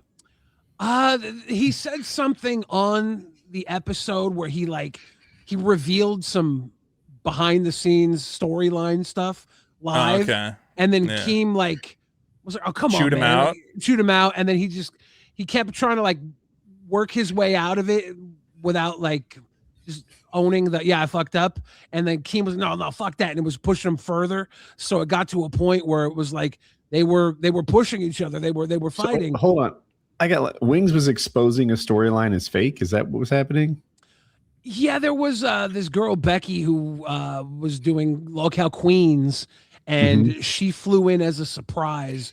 And he said something about her not being a surprise or something like that. There were so many people that were flubbing that week, and that was the culmination of it all. And Keem was just pissed, and then they had a mano man-to-man moment. So Keem was mad at Wings. Wings wouldn't want to admit that he was wrong, basically, and then because neither of them wanted to. It was hard. Yeah, it was hard. Wings, I think, knew he was wrong, but it was hard to process it live in the moment when he did fuck up, but also he's like, he wanted an out, and like Keem wouldn't give it to him, where he's like, yeah, I fucked up, and Keem's like, no, you got to really fucking own it, basically, you know? Yeah. So they were really fucking.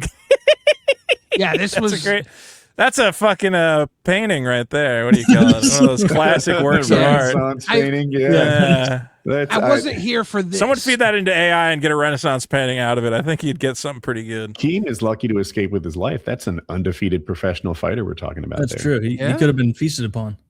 Yeah. I was here seconds after this. I was in the room watching this, and then we ran out. So then Wings got basically fired, but then he came back, and then he left again. Is that how it went? Yeah, he left, and then it was a weird process to bring him back. The fans wanted him back. When he finally did come back, the magic wasn't there. They couldn't reconnect. And I was actually on the last Lolcow Live episode with Wings. It was just me and him hosting because Boogie was on a vacation in LA, and Keem wasn't on the show. It was me and Wings, and he was just like, out of nowhere, he's like, yeah, this is my last episode, dude. I'm done with this. I'm like, what? Because he posted a thing recently where he's like, I'm not streaming anymore. He's just like quitting the internet. And I'm like, so are you just going to be homeless? Like, does Wings make money doing anything at this point? Does anyone know? Streaming. I know he does some delivery. But is he gonna keep streaming? I would guess if he's leaving the internet, that would be no. But I also he even in his own statement that Woody read, he left it open where he's like, who's to say if I come back? Yeah. Well, that means that he's coming back. That's so like, classic internet, right? Like on YouTube. Like, what are the cliches, right? The teary apology video. I don't expect that from Wings. The leaving and coming back. Like, people do this all the time. It sounded like he was really upset about the way they're offline trolling him. It wasn't the online stuff. It was the offline stuff. And that's fair. Yeah. Yeah. You don't want It's offline shit. pretty extreme. Yeah. Yeah.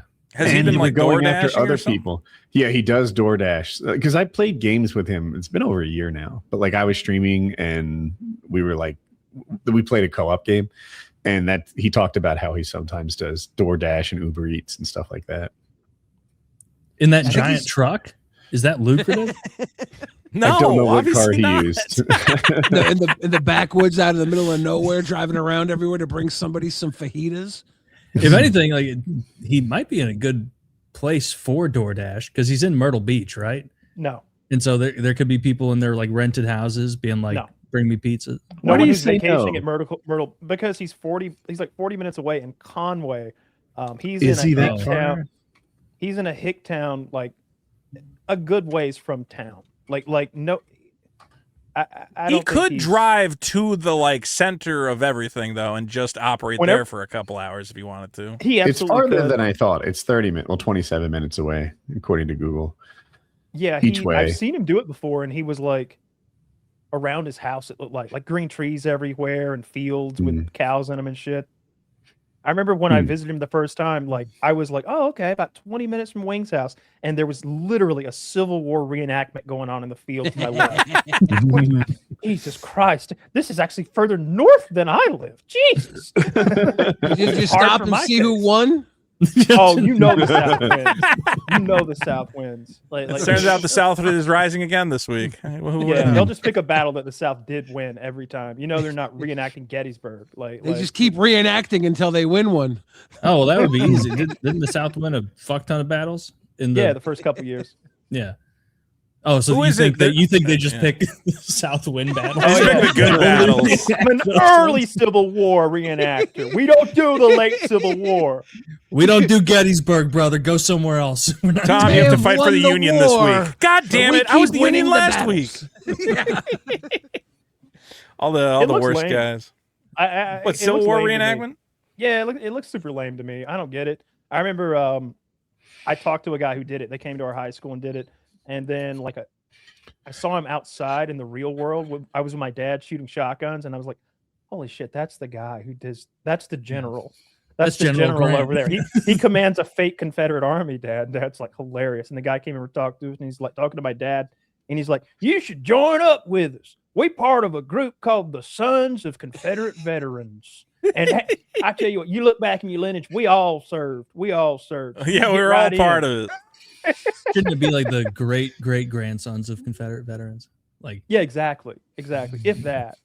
Like, who cares? Who cares? if There's people- some state house that has like a captured Confederate flag, and one Minnesota. of those groups keep writing to them, and they go, "Hey, you should really return that flag, to show respect." And they're like, "We won it. What do you mean? No, you don't get it back. That's Finders ours." keepers. Yeah, What if you are won we our supposed flag, you wouldn't give it back to us, assholes. I'm like, then you that's gotta- pretty fair. Then you got to send us a cool flag to take this spot in the museum. Yeah, exactly. Otherwise, no takesies backsies. Maybe we'll burn the flag. What about that? Like, that's don't what do this is that. done. Well, And then I Burn saw flags. people, and they're like, "Well, soldiers in World War II, they took the Japanese flags, and then years later they returned them to the Japanese." And I go, "That's wrong too. That's your flag. Don't give Yeah. it back to those fucking captured bastards. They it, the bombed our flag." harbor. That's ours. They did They bomb our ballooned harbor. those fucking kids. Keeping that flag." Yeah, I There should wouldn't be give a it back. remembrance day for that picnic family. Did we give Santa Ana his fake leg back? I know No. that was a King of the Hill plot line, but did we actually give his leg back? If we did, it was some weak piece of shit that did it. Let me see. Illinois refuses to return famous Mexican general's wooden leg. This is from 2016. So no, Good. we did not give the leg back. It's ours. Good, No. and we're keeping it. Yeah, that's what happens when you lose a war. We take Yeah. your fucking leg. To the we victors keep it in belong Illinois. the spoils, and that means the fake legs. You get to Yeah. keep Well, all guys, of them. I got to quickly step out. again, thankfully, I got another fat guy to sub in, so it'll barely be like you even missed me. The replacement I do fat. want to remind you guys, if you're into Magic the Gathering and you want to hear two fat guys obsessively argue about it, check out Ristic Study Hall on YouTube, where me and Billy have a good time. Say the name again. It got garbled. It was not your fault. Ristic Study Hall on YouTube. Very good. Check it out. All right, thanks, for guys. coming, man. I Good love chatting. you. Woody, I look forward to seeing you fighting other YouTubers whose names I won't remember or understand at all. Let's see who comes out on top, Woody or Crunchmaster. Do we know the theme? Were you guys like, was it like a It was water 50 polo or 50 OG YouTubers doing a bunch of different competitions? Mm-hmm. Any spelling tests? Nope. I want to just get these guys to spell, because I think half of them are functionally illiterate. Just if we ever had a YouTube-wide spelling bee, I think it would be fascinating. I'm down. Let's do it, dude. Let's organize it. Taylor would be towards the top. I would be a first round exit. I think it'd be a good show. It would be. We Yeah. used to have spelling bees on this show on PKA. We'd have like White Boy and Only Use Me Blade face off in a spelling bee. That's good content. Yeah, but then That- Taylor joined and he can actually spell, so it's not funny. Oh, Taylor's ridiculous with the When you spelling. have two guys with 6th grade reading levels, like have a spelling bee, conscience is a mountain so paramount that they dare not. Like just 6-letter words are getting through. You know, like the goalie's not catching too many. It's rough. Why is there a G in light? Yeah, that was almost the level. But yeah, Taylor spells stuff he has no business spelling, like a guest's last name. What? That's not even a word. He just saw it once. You just have to know what country their name originates in, and then you can kind of put it together. Taylor, you're coming off kind of gay. Right Zach, delete that. Delete that. Pride Month spelling bee. Yeah, that would be good. Pride Month spelling. What would you spell? Gay is pretty easy. I'm You in. can spell STDs. Syphilis is tough. Like Yeah. HIV. Wait. HIV is easy. Yeah. So SYPH. yeah, Syphilis? SYP. Okay. Yeah. Of course, you else? know. Yeah, You had it. Yeah, I've spelled that one a time or two. You gotta. Yeah. Yeah. You saw it on the doctor's note.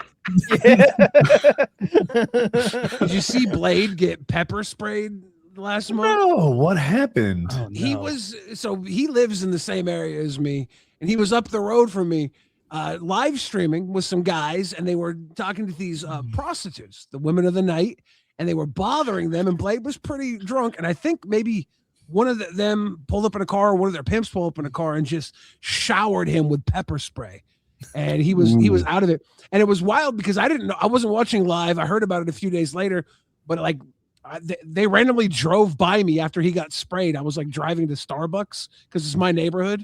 So I was out and about when it happened. I missed all the action, but they lit him up. He was crying, he was, but he was already out of it before it happened because he enjoys his beverages. He likes that Jaeger. Yeah. Here's the video. Oh, Oh let my me take a goodness. quick peek at this. Yeah, I think he called her a ninja bitch. Yeah. You know, that's not beyond the pale of what I would expect from him. Oh, it's only 52 seconds. Perfect. He's standing there. Donation hype comes. Someone throws him $3. Oh, she's got a big ass. Some big booty lady seems to be displeased with his There's behavior. some nice hoes. This is a good area you live in. He's laying on top of this good area you live in. Yeah, you got the talent. You got the talent over there by the Firestone. God Wait, is damn. this Orange County? This is I didn't. Who sprayed him? the lady I in think the white someone- pants with the big ass? Okay. Did she? Yes. I'm rewinding. I don't think you're going to see particulate in the night air. Oh yeah, I yeah. just- I It's just not see him. visible. at 7 seconds going. He calls her that, and she sprays him. It's less than a 2-second reaction. She's right on it. Yeah, you know, every once in a while I'll see clips of him come across my feed, and it's if we thought it was rough 4 years ago, it's very rough. I saw a clip of him, and he had his toes removed, obviously, from Beatus, and the clip was him taking his shoe off, and his foot is like very poorly bandaged. Like he's clearly not rebandaging it the way he should. And because it smells, because it's infected, I saw him take a stick of like deodorant and rub it on the top of his toes and then be like, bada bing, like that's problem solved. It's like still somehow better than the Magic the Gathering players. still, he'd fit right in, actually. That's where he should go hang out. But and I saw another one of he was out. I guess he lives with his mom in an old folks home or some sort of retirement care community, and he was like passed out and falling over while cops who were called, because I guess he was creating a ruckus. I don't know what the ruckus was, but the cop even says like, your foot stinks, like something's wrong, like something needs to be done, like but he's like blackout and falling all over the place, and so he's not receptive to such a statement. Rough. Very sad. Was Only Use Me Blade on the LOL podcast as well? He was a guest. He wasn't an official host. I think he's banned from YouTube as an official host or participant. He can't have a channel he's getting paid from, I guess, legally. That's what I was told by Keemstar. I don't know. Who knows? I was wondering if he or Wings were like more reliable for showing up on time for the podcast. Wings was always there. Wings he? came through. Yeah, Wings was really good. Wings not drove this all show. the way out. Not this show. No, he was always there because Keem would hit up the guys and have them do the pre-show meeting like 4 hours before the show. They'd all be there, and sometimes Wings wouldn't be there for that, but he was there by the time showtime hit. Okay. Well, I'm thankful for Wings' inability to show up on time. It's really panned out over the last 12, 13 years, whatever it's been. That clip I linked is my all-time favorite Blade clip. It's when he passed out drunk and they painted his face with like craft paint instead of face paint, and they made him look like Pepe the Frog. And then he wakes up from his drunken stupor and he rages about it and like attacks him, but he's so drunk that he can't really do damage. He's been nerfed. And so like it's just a big drunk Pepe the Frog raging, which only makes it funnier because the paint job is so good and it's so good. Like that and that video straight mustard face. That one or two of the times I've laughed the hardest when that black kid's asleep and they come in with the biggest bottle of mustard that you can get at Costco, I guess, and they just start like spraying it in his face, mustard, and he's passed out probably from like drunk or something, so it takes him so long to get up and defend himself from the mustarding that he got, and he's like, over his eyes by the time he gets up. Motherfucker, stop! And there's just more mustard until he's like a gallon of mustard on this kid. When I knew Blade, he had it together, at least on the outside. You know, like I knew he could drink too much because his alcohol tolerance was off the scales, but you wouldn't know. He was just kind of chill, charismatic, like easy to get along with. And now I see him like the Taylor linked one that we can't show, but he has policemen talking to him and he kind of falls and passes out in the middle of a sentence. Yeah. That's troubling. It's sad to see him fall. I was hanging out with him, I don't know, 4 or 5 years ago before one of the nights where he was getting drunk, and he was sober. He woke up. I picked up in Bellevue to go take him to wherever they were doing their stream, and he was surprisingly coherent, and it didn't seem like he was like needing the alcohol or wanting the alcohol. It was like going to the point where he was about to go do the stream. It felt like someone who was preparing to get ready for work. It was so odd to watch. Because he was very calm, cool, talking sports, very just like the Blade you probably knew still recently. But then it was like, okay, time to put on the uniform. And he starts getting drunk and he blacks out. And it's like total switch. Damn. And he picked the worst possible drink of choice. Like Jägermeister. I know we've talked about it before. I don't remember what the sugar content of that is. but it's bananas. It's insane. It's good stuff for if you're gonna have one or two, but it tastes like coffee. If you're gonna have a Jaeger bomb, but like got to do the Jaeger bomb. Nobody drinks Jaeger bombs all night. That's like a thing that your buddy buys and then bullies you into. I saw him drink a lot of Jaeger bombs. He would that was his thing. He drank a lot of Jaeger bombs. One what after is it? the other after Dr. Pepper and Jaeger, is that what it is? It's Red Bull. Red Bull. Yeah. Okay. Jaeger itself is fucking gross. It tastes like licorice. It's really sugary licorice. I like licorice though. What's wrong with that's a real Taylor, you turn just of the can't handle century your taste. sugar. I'm up there with Blade. I bet I could fucking bounce that guy in a licorice eating contest. I wish so much you had a shooter of Jaeger right now that you could take. You'd immediately Green. Be like, real good. It's disgusting. It's one of the worst It's liquors. that bad. Well, what liquor do you like? I don't like any liquors. I mean, I guess vodka, like, because you can dilute vodka in a ton of seltzer water and stuff. Doesn't taste like much. But if you're gonna drink something straight, I would rather have something like Jaeger that's got flavored and sugar to mask the alcohol, like burn and flavor. Or like a peach schnapps. Yeah, but Sure, schnapps is a little weak. I want like Oh. a high content, a high strength, like a vodka, like an 80 proof. if you're What's drinking schnapps? a lot of straight, schnapps is like. Actually, I don't even know what kind of alcohol schnapps is. It's liqueur, right? 5% or something like that. Liqueur. But you wouldn't want to drink any of that stuff straight. If you drink Jaeger straight, like a shot of it, you can feel how thick it is because of the amount of sugar. Like it's not like a liquid. Like it's almost. It's syrupy. Yeah, it's syrupy. Oh yeah, schnapps is super weak. It's like 30 to 50 proof. Yeah, so it's like strong as fuck. It's like strong wine. Or wait, no. Peppermint schnapps is what alcoholics Vodka's drink 80 before they proof, drive so it's- home. Yeah. So it's 40% alcohol. Okay. Well, I mean, the Russians kind of got that hard alcohol thing figured out. You think Make so? the least offensive thing of all time, and then just mix it with good tasting things. Bada bing. I don't know that they do a lot of mixing over there. You think they're just sipping on cups of vodka? They take shots of vodka and they chase it Absolutely. with pickles. Yes, they do. My man Really? knows. Yeah, those little gherkins. Yeah. Yep. Ooh, I love a gherkin. A little pickle chaser takes the My, edge my off. Russian buddy put the bottle of vodka on. It was honey pepper vodka and a jar of gherkins, and we sat there and drank the whole. We ate most of that jar of pickles, but we drank that whole bottle of vodka. Did you like the gherkins? I liked it all. I even like that. It's Nimirov honey pepper vodka. That shit was delicious. Like, that was good vodka. And I don't Pickles like are the vodka. only thing I like so far that we've talked about in the last 5 minutes. And the licorice. You could do a pickle shot, you know.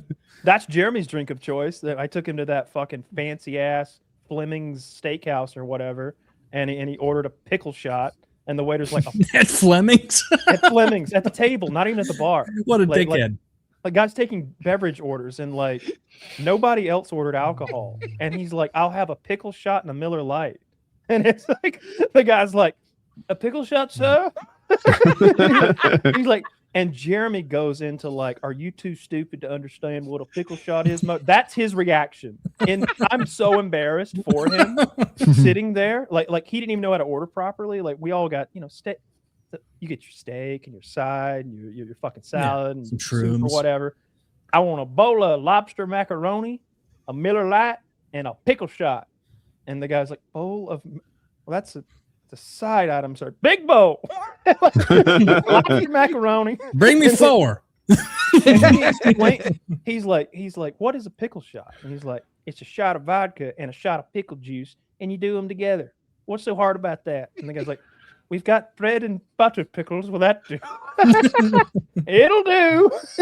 I'm just sitting there like, oh my God. So I've it's been not gonna a charge combined drink? You just a chaser. I've It's only a had them chaser. as a He combined did it as a thing. chaser. He sat there and they gave, well, maybe it's because of the way they served it to him. I'd never seen or heard of a pickle shot before personally at that time in my life, but it was served to him as a shot of vodka and a little glass cup of pickle juice. And he did shoot them right at the table at the fancy ass restaurant. It was like that scene in Blues Brothers where they're causing a scene to make the maitre d' like come back to the band. It was so ridiculous. Who orders a shot at a steakhouse? They asked him with what he a wanted to pickle drink. chaser. Yes. He got bananas. shit faced. That He is got so- absolutely shit faced there. I don't know what I was paying for those beers. There's no telling. Oh, dude, was he re-upping on the pickle Oh, yeah. amalgamation? Oh yeah, he got shit faced at dinner, like absolutely wasted. Like he had 6 or 8 drinks. Like Did he while have a steak? he had a bowl of lobster macaroni, 5 or 6 Miller Lights or Bud Lights or something, and then he had at least 2 or 3 pickle shots, and What he a was so classless drunk. bore. He's a good guy at heart, but I'll tell you what, he would annoy the fuck out of you. He's the guy in the group that's so easy to pick on because he just keeps like giving you the opportunity to do it with his foolishness and his just, I don't know what a nice word would be, but he's a moron. I remember Lozon was just That's not it. Lozon nice and Woody word to bullied use. the shit out of him one time. I guess I was part of it only too. bullied Jeremy because I knew Lozon would protect me. We all bullied Jeremy. We were in Chicago, and we were in some suburb of Chicago, but it was like a nice, like one-way streets in like a restaurant district. And Jeremy was intimidated by this form of driving. He'd never been in a situation like this, Oh and my he's God. driving the truck, and we are all nitpicking his driving, and he's getting so upset. He is getting like, I'm like, he's gonna fight or cry. He's either gonna fight or cry. Like it's coming though. You better not fight. That's, He better not fight. that's fair enough. It's not fun to have someone nitpicking your driving, especially Fair. in like a high stress city Yeah, situation. but his driving was warranting it. Like he was Oh, missing turn after turn. He was going crazy slow. Like someone in front of him would be going 10 and he'd just stay in that lane. You know, like it warranted a little like, dude, go around. We all know how to do this. See The- the gap. Mentally, I wasn't- was giving him too much credit because I was assuming it was like he wasn't parallel parking correctly the first Oh time. no. No. He was failing to get us to our destination. He kept getting intimidated, I think maybe by the parking in the one-way restaurant district. Sure. And we have to go around the block again. I remember like going around the block and over the speed humps and thinking like, man, they're giving him what for? They are picking on Jeremy. Does it make I it don't harder think for him to they- focus at that point and he drives yeah. worse then? Oh yeah, up at big time. Him and Joe Lozon wrestled at the paintball event. I thought Jeremy held his own pretty well. I don't remember it. It was fun to watch. They went after it in the grass out there. And then some like high school Jeremy's way wrestling heavier. kid wrestled with one of you. I don't know. Did you wrestle one of those kids? The high school Me? like wrestling champ kid that showed up? Yes, I did. Woody wrestled the Yeah. child. What, Yeah. You guillotined him, I think. I did. That Yeah. guy's That's underage. a that's He a let him no. go He was a quickly. high school graduate. He was 18. 12. He His little Just feet were say kicking. shit. His shoes flew No, off. he had finished high school. He was 18 years old, and he Woody was made his on dad like the beg. state champion wrestling team. But wrestlers always lead with their head when they do takedowns because there's no submissions in wrestling. So if you do any jits, it's like the first thing you pick up on. Like, yeah, this head will be a gift, and that's what happened. I've seen Woody guillotine. Maybe Couple a people. dozen kids. Maybe a dozen kids. Like, Maybe half of All the kids. Me. whenever I that think- discussion comes I up think about like Woody- how many 12-year-olds you could beat up, I'm like, I know Woody can take at least 3 in a At row. least 7. I've Couple- seen couple. 7. Woody would whoop Woody everybody. 1,000-0 versus. Woody literally Versus has tapped. untrained wrestlers. Yeah. Did Woody he has guillotine tapped out me? your favorite Kyle, YouTuber did you- if he used to I think like I rear Call of naked Duty choked you, and it took forever. What happened was I went for a takedown on Taylor. I had like his leg, but Taylor was so fucking strong. He just grabbed my belly and immobilized me. And he didn't have any offense because he wasn't a jits guy. And I was just stuck there for a while until I don't know what happened. I think we ended up on the bed of the hotel room or something, and I got a rear naked choke. We did. Could've But gone Taylor was a differently. stubborn one because he's strong as an ox. Yeah, I just remember White Boy's feet kicking, and you're over there backed up against the air. I was mad at conditioning him. unit. Yeah, it Yeah. was double bed. You had him over there by the AC. I had him in a guillotine, and then I arched my back and picked his feet up off the ground by his throat Yeah, they were because he kicking. had been telling untruths about me on YouTube, and I I didn't was like that- it. I remember Oh. seeing him in that position and feeling alarmed. Where I was like, I guess the body's more durable than I thought it was. I felt, there's this scene in Karate Kid where Mr. Miyagi is like, "You've proved your point. You don't have to go back out there." And he's like, "No, I'll never feel centered. I'll never feel peace unless I go out there and do it. That was when my peace arrived. White boy had been vibe. White boy had been lying about me on the internet, and people were buying it, and that was when I felt like we were even. Well, you got even. Meanwhile, like when I came in to fight you, it was me and Bash were getting trashed in the hallway for hours. And I walked in, I'm like, I'll do it. And then Oh, you're still strong, still strong. Total mistake. Were you ever a fighter, Billy? I used to do pro wrestling. And Nice. I would What was go your up name? to. I went by Kingpin. Okay. When I was a little kid, I watched the Spider-Man cartoons. I like Kingpin. He's a big fat guy, but my character was more of a retired bowler. So I was a two-sport athlete. He couldn't deal with the exertion anymore. I used to go up to Canada to train because there was nothing going on in Seattle at the time, and there was some guys that would do jiu-jitsu in the same training facility, and they'd try and roll with me. I didn't know shit, but like I'm so big. I was 6'3", probably 500 pounds. They'd try and get me down, and I would just like roll and lay on top of them. Like there was like well, can't do that. You're 6'3", 500? Yeah. I think I've shrunk a little now. I'm an old man, so I think I'm like 6'2", but and shrunken that way. And I've grown a little more. I'm fat now. I'm fat, so I float between. Now. Now I've been fat. I got a little too comfortable being big, and now I'm just huge. Have you thought about like the Wegovy or something like that? You must get this from time to time.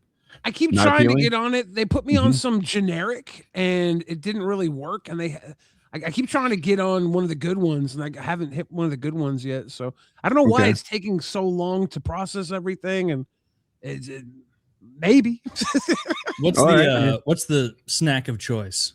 Yes. Oh, if I'm trying to be good, or I'm trying to no, be. if you're just feasting, brother. The one you don't like talking about. Well, honestly, lately I've been hitting up. Seattle's got this new pizza thing going where it's like sourdough crust, and it's like there's this place called Moto Pizza. It's sourdough, and they put weird toppings on it. They have like a Korean, no, not Korean, Filipino, a beef adobo. They have like a pork belly pizza. They got all these different pizzas. It's a nice, sounds fantastic, Detroit style, thick sourdough crust with good toppings, good cheese. It's a hit. It's about $20 after 7 p.m. with 2 Coke Zeros. I polish a pizza on occasion. On occasion. This is not my weakness. You need to hit me with some trail mix or candy or something. That's what I thirst for. See, if I'm doing trail mix, I'm just doing nuts, right? I can relate. Yeah. Is this it? Odd pizza? Yeah, this is their self-serve size. The big size is like 2 of these basically. So yeah, one of these squares. That looks pretty fucking good. That looks fantastic. There's a place in Atlanta called Jets that has a really similar vibe, and it's delicious. You got Jets. Yeah, Jets. That's Detroit style, like the deep dish with the crispy. It's like sides. fried in a cast iron pan. Yeah, like a square, a rectangle, or a square actually. Yeah, it's got the good edges on it. Very good. They're really crispy. It's almost like a smash burger. They like snap off like potato chips or something. At the same time, though, just going to like a Brazilian rodizio, like fogo de chao. Something like that, where the guys come to your table with a sword with a meat on it and cut you meat until you tell them to stop. Like that's my type of gluttony. Yeah, try to make them lose money. Like my goal tonight is to walk out with a profit somehow. Dude, the owner's sweating when you walk in. Well, I'm the liability, right? You get one of me, and then you probably get like 10 families with kids, and it levels out. Yeah. You're a lost leader, and what's an in the house weakness? What's your in the house weakness? Oh yeah, see, probably like chips or something. Yeah, like, give me some chips. I'll polish off some Doritos or some Cheetos or something like that pretty easily. I try to keep them out of the house because I don't need it. But then, even do you do liquid calories?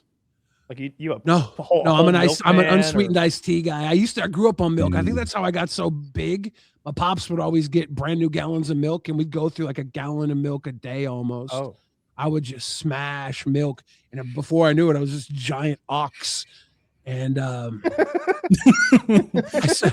I try not to do calories at all in liquid anymore. It's unsweetened Yeah, iced that's the tea, thing that maybe a gets most Coke people. Zero. But I'm Yeah, still holding up my end of the Milk- bargain. I'm a pig. Milk Well done, does well rock. done. Milk is fantastic. I used to love me some milk. I would sit there with a big ass family size bag of Doritos from Costco and about a half a gallon of milk and just make cheese soup in my stomach. It was not okay. Milk. Blue or red? Blue or red? Oh, Doritos. red Doritos. The blue are good. Blue are good, but the red are better. Okay. Let's stop at one. Yeah, right. We're going confetti. We both. pour them all in one bowl.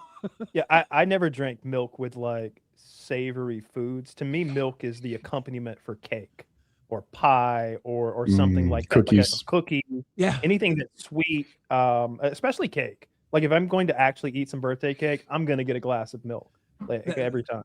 That would have been a good hill to die on, but milk was just everything when I was a kid. My dad was like, "You gotta get your milk. Gotta get your milk. You're going to sleep. Get some milk." I like milk. I had cereal today. Yeah. Milk's awesome. I drank a fuck ton of milk as a kid. It was constantly out there. And then at one point, I don't remember when in my childhood, my mom decided to switch to skim. It was my 9/11. Were you Like, were you breastfed like as a child? I was breastfed as a child. Yeah. I think that's a good thing, like to be titty fed as a little kid. Probably should stop by the time you're old enough to talk about it.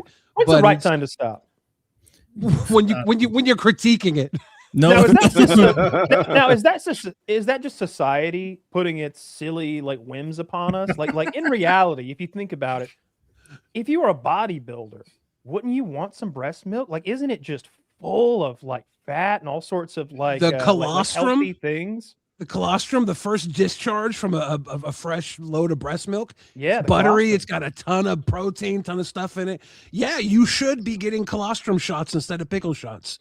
I don't know if you need the vodka with it, but I bet it's tasty. I had an idea one time for a breast milk beverage for the working man, Tilk. and Tilk. It never took off. That saddened me greatly. FDA the was world up wasn't our ready. asses. Up our ass about the Tilk. Yeah. it's Trump's America now. You could push Tilk in 2026. I think we can get a green light. Trump will allow that. Maybe, or wait, I guess that's up to RFK. How does that? weird RFK voice wants Tilk. motherfucker. He seems to be more interested Breast in like milk is full of stem cells. There's nothing healthier for a grown man than a titty full of milk. the only thing it can't fix is eating bad pussy. ChatGPT says you should breastfeed until you're 3 or 4. That if there were no society rules, that'd be it. That apparently the overwhelming majority of your nutrition comes from food at that point, but you still get benefits in terms of like, didn't say vaccine, but like, immunities. Yeah. If the kid can ask for it concisely, it's too long. If the kid's Titty, like, please. pop it out, like I need to feast. I was 3 when I stopped, and I heard I only stopped because my sister wasn't into it because she was younger than me by like 14 months. So when she stopped, they just cut me off too. They're like, "Nah, bro, no, bro. Little sis is done. You can't have any more." So I could have had another year by ChatGPT's definition. I'm gonna call my mom up and see if we can't catch up. Hey, you owe me a year. It's good thinking. That's good thinking. I like it. I like it.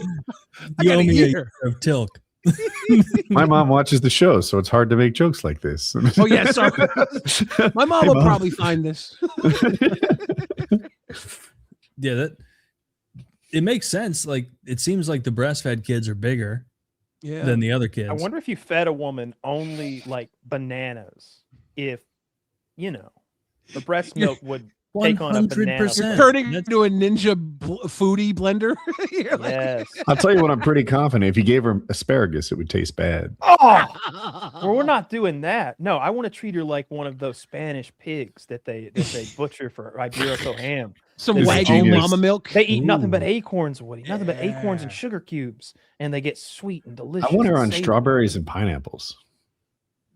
Oh, I don't know if that's good with milk though. That's what they do for cum. Yeah, pineapple. Yeah, don't but know I if- think you cum don't is know if starting at such a strawberry- low bar for flavor that you got to hit it with some potent fruity flavors. Strawberries milk, on the almost other are good with hand. milk. I like strawberry milk. I like banana milk too. Banana milk's like the second. Oh, most, get the hell out of here! it's No, right behind chocolate globally. The Koreans, they can't get enough of it. I don't Can't care get what enough the of it, Taylor. Koreans do. They're know that? doing their own thing over there. Do they love banana milk over there? They're all about it. Banana milk. Yeah, That's a thing. Banana milk. yeah. Korea. It's like the second. It's one of the most popular milk flavors That's in the horrible. world. I don't like it. No, I can't No, tell I- if you're tricking me. Flavored Google milks said are it. I big. think he's. I think he's being. I think he's saying for true. I Yeah. just don't know if I was. 7-Eleven banana milk? Japan. Yeah. It's a real thing. So you wonder if you could just feed a lady bananas and then get banana milk effectively. Like a Hu Yeah. Cow creamery. I think of course you could. Like if pigs eating acorns and sweet treats makes them and apricots and whatever, like makes them delicious.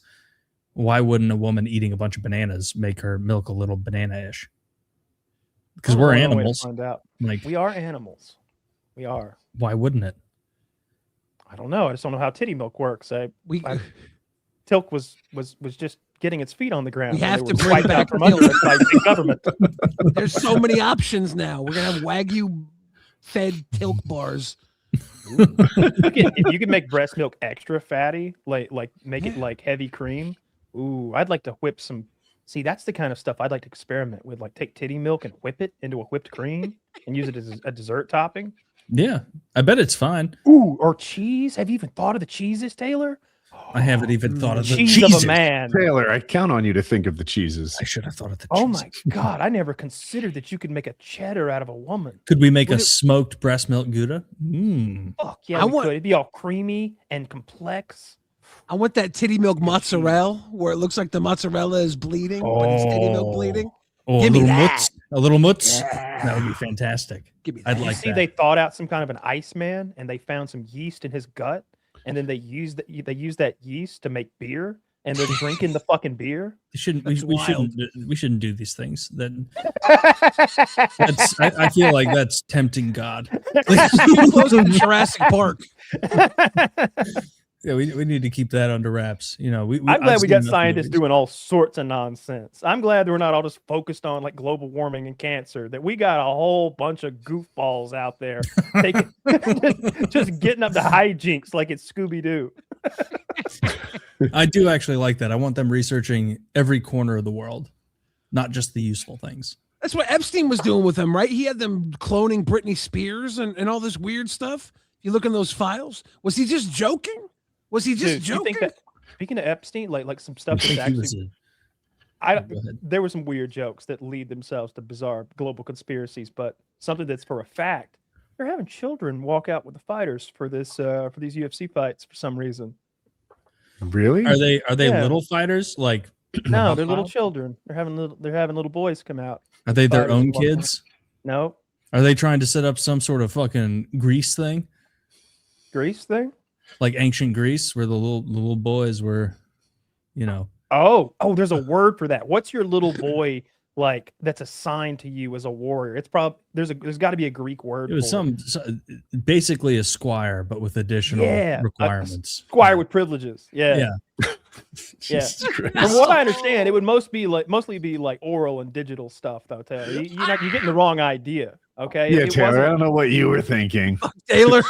When you say it that way, it sounds bad. Well, when you hear it in the original Greek, it just rolls off the tongue, and you're like, oh, okay, Oh, a Oh, morkalite, all right. morkalite. Oh, okay, that doesn't sound like pedophile slave at all. That sounds kind of. They were just smart. gay as hell back then, dude. I think we've all Well, They actually, invented it. I don't even think back then. Or there's the funny joke where it's like the Greeks invented sex, and then the Romans discovered you could do it with women. Like, where it's like, yeah, the Greeks were an odd culture. They had wonderful discoveries in philosophy, Western civilization, intellect, state building, statecraft, I guess, all that.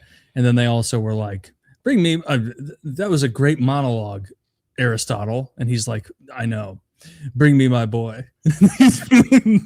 once you speed run survival, everything's so easy. You just start thinking of weird stuff you could do now. We've conquered the bears, the lions, the dinosaurs, if they, existed when we did, which is They did. it's a discussion we could have. True. But once you've survived everything, then you're like, okay, I'm alive. I'm bored. Let's start sniffing butts. That's what they were into. And one of my favorite things about Greek philosophy, looking through like, because it is crazy that Socrates taught Plato, who taught Aristotle. Like, for those three to be so closely linked is bananas. But also the thing about Socrates, I don't know if you guys know, is he refused to write anything down. And so they'd be like, that's incredible, Socrates. Are you going to record that? And he'd be like, it's for the birds. I'm not writing anything down. And so he basically made Aristotle write all of his shit down for years. And I think that was a little bit of laziness on his part, where he masqueraded as being like, I'm such a sophist that I don't need. They probably to used a fucking chisel back then. It was hard work to write something down. No, this was what was a couple When thousand did we figure BC. out the quill and ink? Wouldn't have been a quill. It probably would have been some terrible charcoal pen, right? Oh, let's see. When was the quill and ink invented? That's Charcoal right. sounds like it'd be a pencil. Yeah. Yeah, it was just a big fat pencil that wrote ugly. Like, Yeah, that would write on stone and everything pretty easily. Well, quill wouldn't. well, the Chinese seem to have been doing it since like 2700 before Christ, but Spain figured it out in the year 600. wait, no, that's when they figured out the actual quill pen, though. Right? Is that not correct? Like The quill feather pen was invented in 600 Spain. Oh, never mind. I thought they were a step ahead. Yeah, I they don't were know what just the like Spaniards were up they were to. just cutting their fingers and rubbing them on paper before that. They didn't know what to do. It was a bloody affair. You just go to wipe your ass, you get a little extra on there, and you're writing on the wall. Let me erase that. Ew. And I think that I think Homer, like the Odyssey Iliad guy, was 1,000 or maybe 800 years before Socrates. Think about If that. he existed. That was almost like 3,000 years BC, right? Yeah, if he existed. That's pretty bananas. I think we I should think- give him credit for existing. I don't think they believe Sun Tzu actually existed either. They think it's just a conglomeration of no. teachings and stuff from various Chinese generals that were condensed. And Yeah. these are the writings of Sun Tzu. Yeah, If that guy. China didn't want us to think a lot of their history was silly billy nonsense, they shouldn't have lied about those terracotta warriors. What should did they not lie have lied about? How did they lie about the They are way younger than they said they were. Way younger. Right. But they know the emperor that wanted them built because he was the guy who drank mercury and stuff for his health. They know what, but they dated the terracotta warriors, and they are much more recent than what was claimed initially. Like were they made as like a tourist thing, the way the Shaolin Temple was in the 70s? Well, I don't think Let they me were. look made- into this. I'm 70s. getting this through You know. Taylor. No, you know, you can tell I'm telling the truth because I have no dog in this fight. I don't care. Like, Yeah, you hate the Chinese. I don't care how old. You heard me say that the warriors are. Chinese invented the pen 2700 BC, and you were like, oh. And then you heard that Spain did it like 1500 years ago. Was not even. That would be think you were a little- 2,100 years later. Yeah. you get a little inferiority from the. No. I'm not I Spanish. before now. I go. Yeah, you look a little swarthy. There's no telling what I kind of a don't mutt think I'm you are. swarthy. I think that's ridiculous. I think I'm a. I think you'd have been in a camp in my day. Okay, I think you'd have been swinging a hammer and getting your head shaved and deloused and such. I would have been a good hammer swinger. True. We wouldn't give you the hammer. You'd be on. We'll give you something soft you couldn't hit anybody with. I would've- Put I you to would've work led- for that. I would have led the rebellion. I You'd would have got have those been boys buffing out of there. I'd have been like, this fucking Irish piece of shit is trying to fuck with us. St. Louis men and their hammers. True. What'd you find, Kyle? It says 2,200 years old according to the BBC. The massive collection of life-size clay soldiers was crafted between 221 and 209 BC. They were buried alongside Qin Shi Huang, the first emperor of China, to protect him in the afterlife.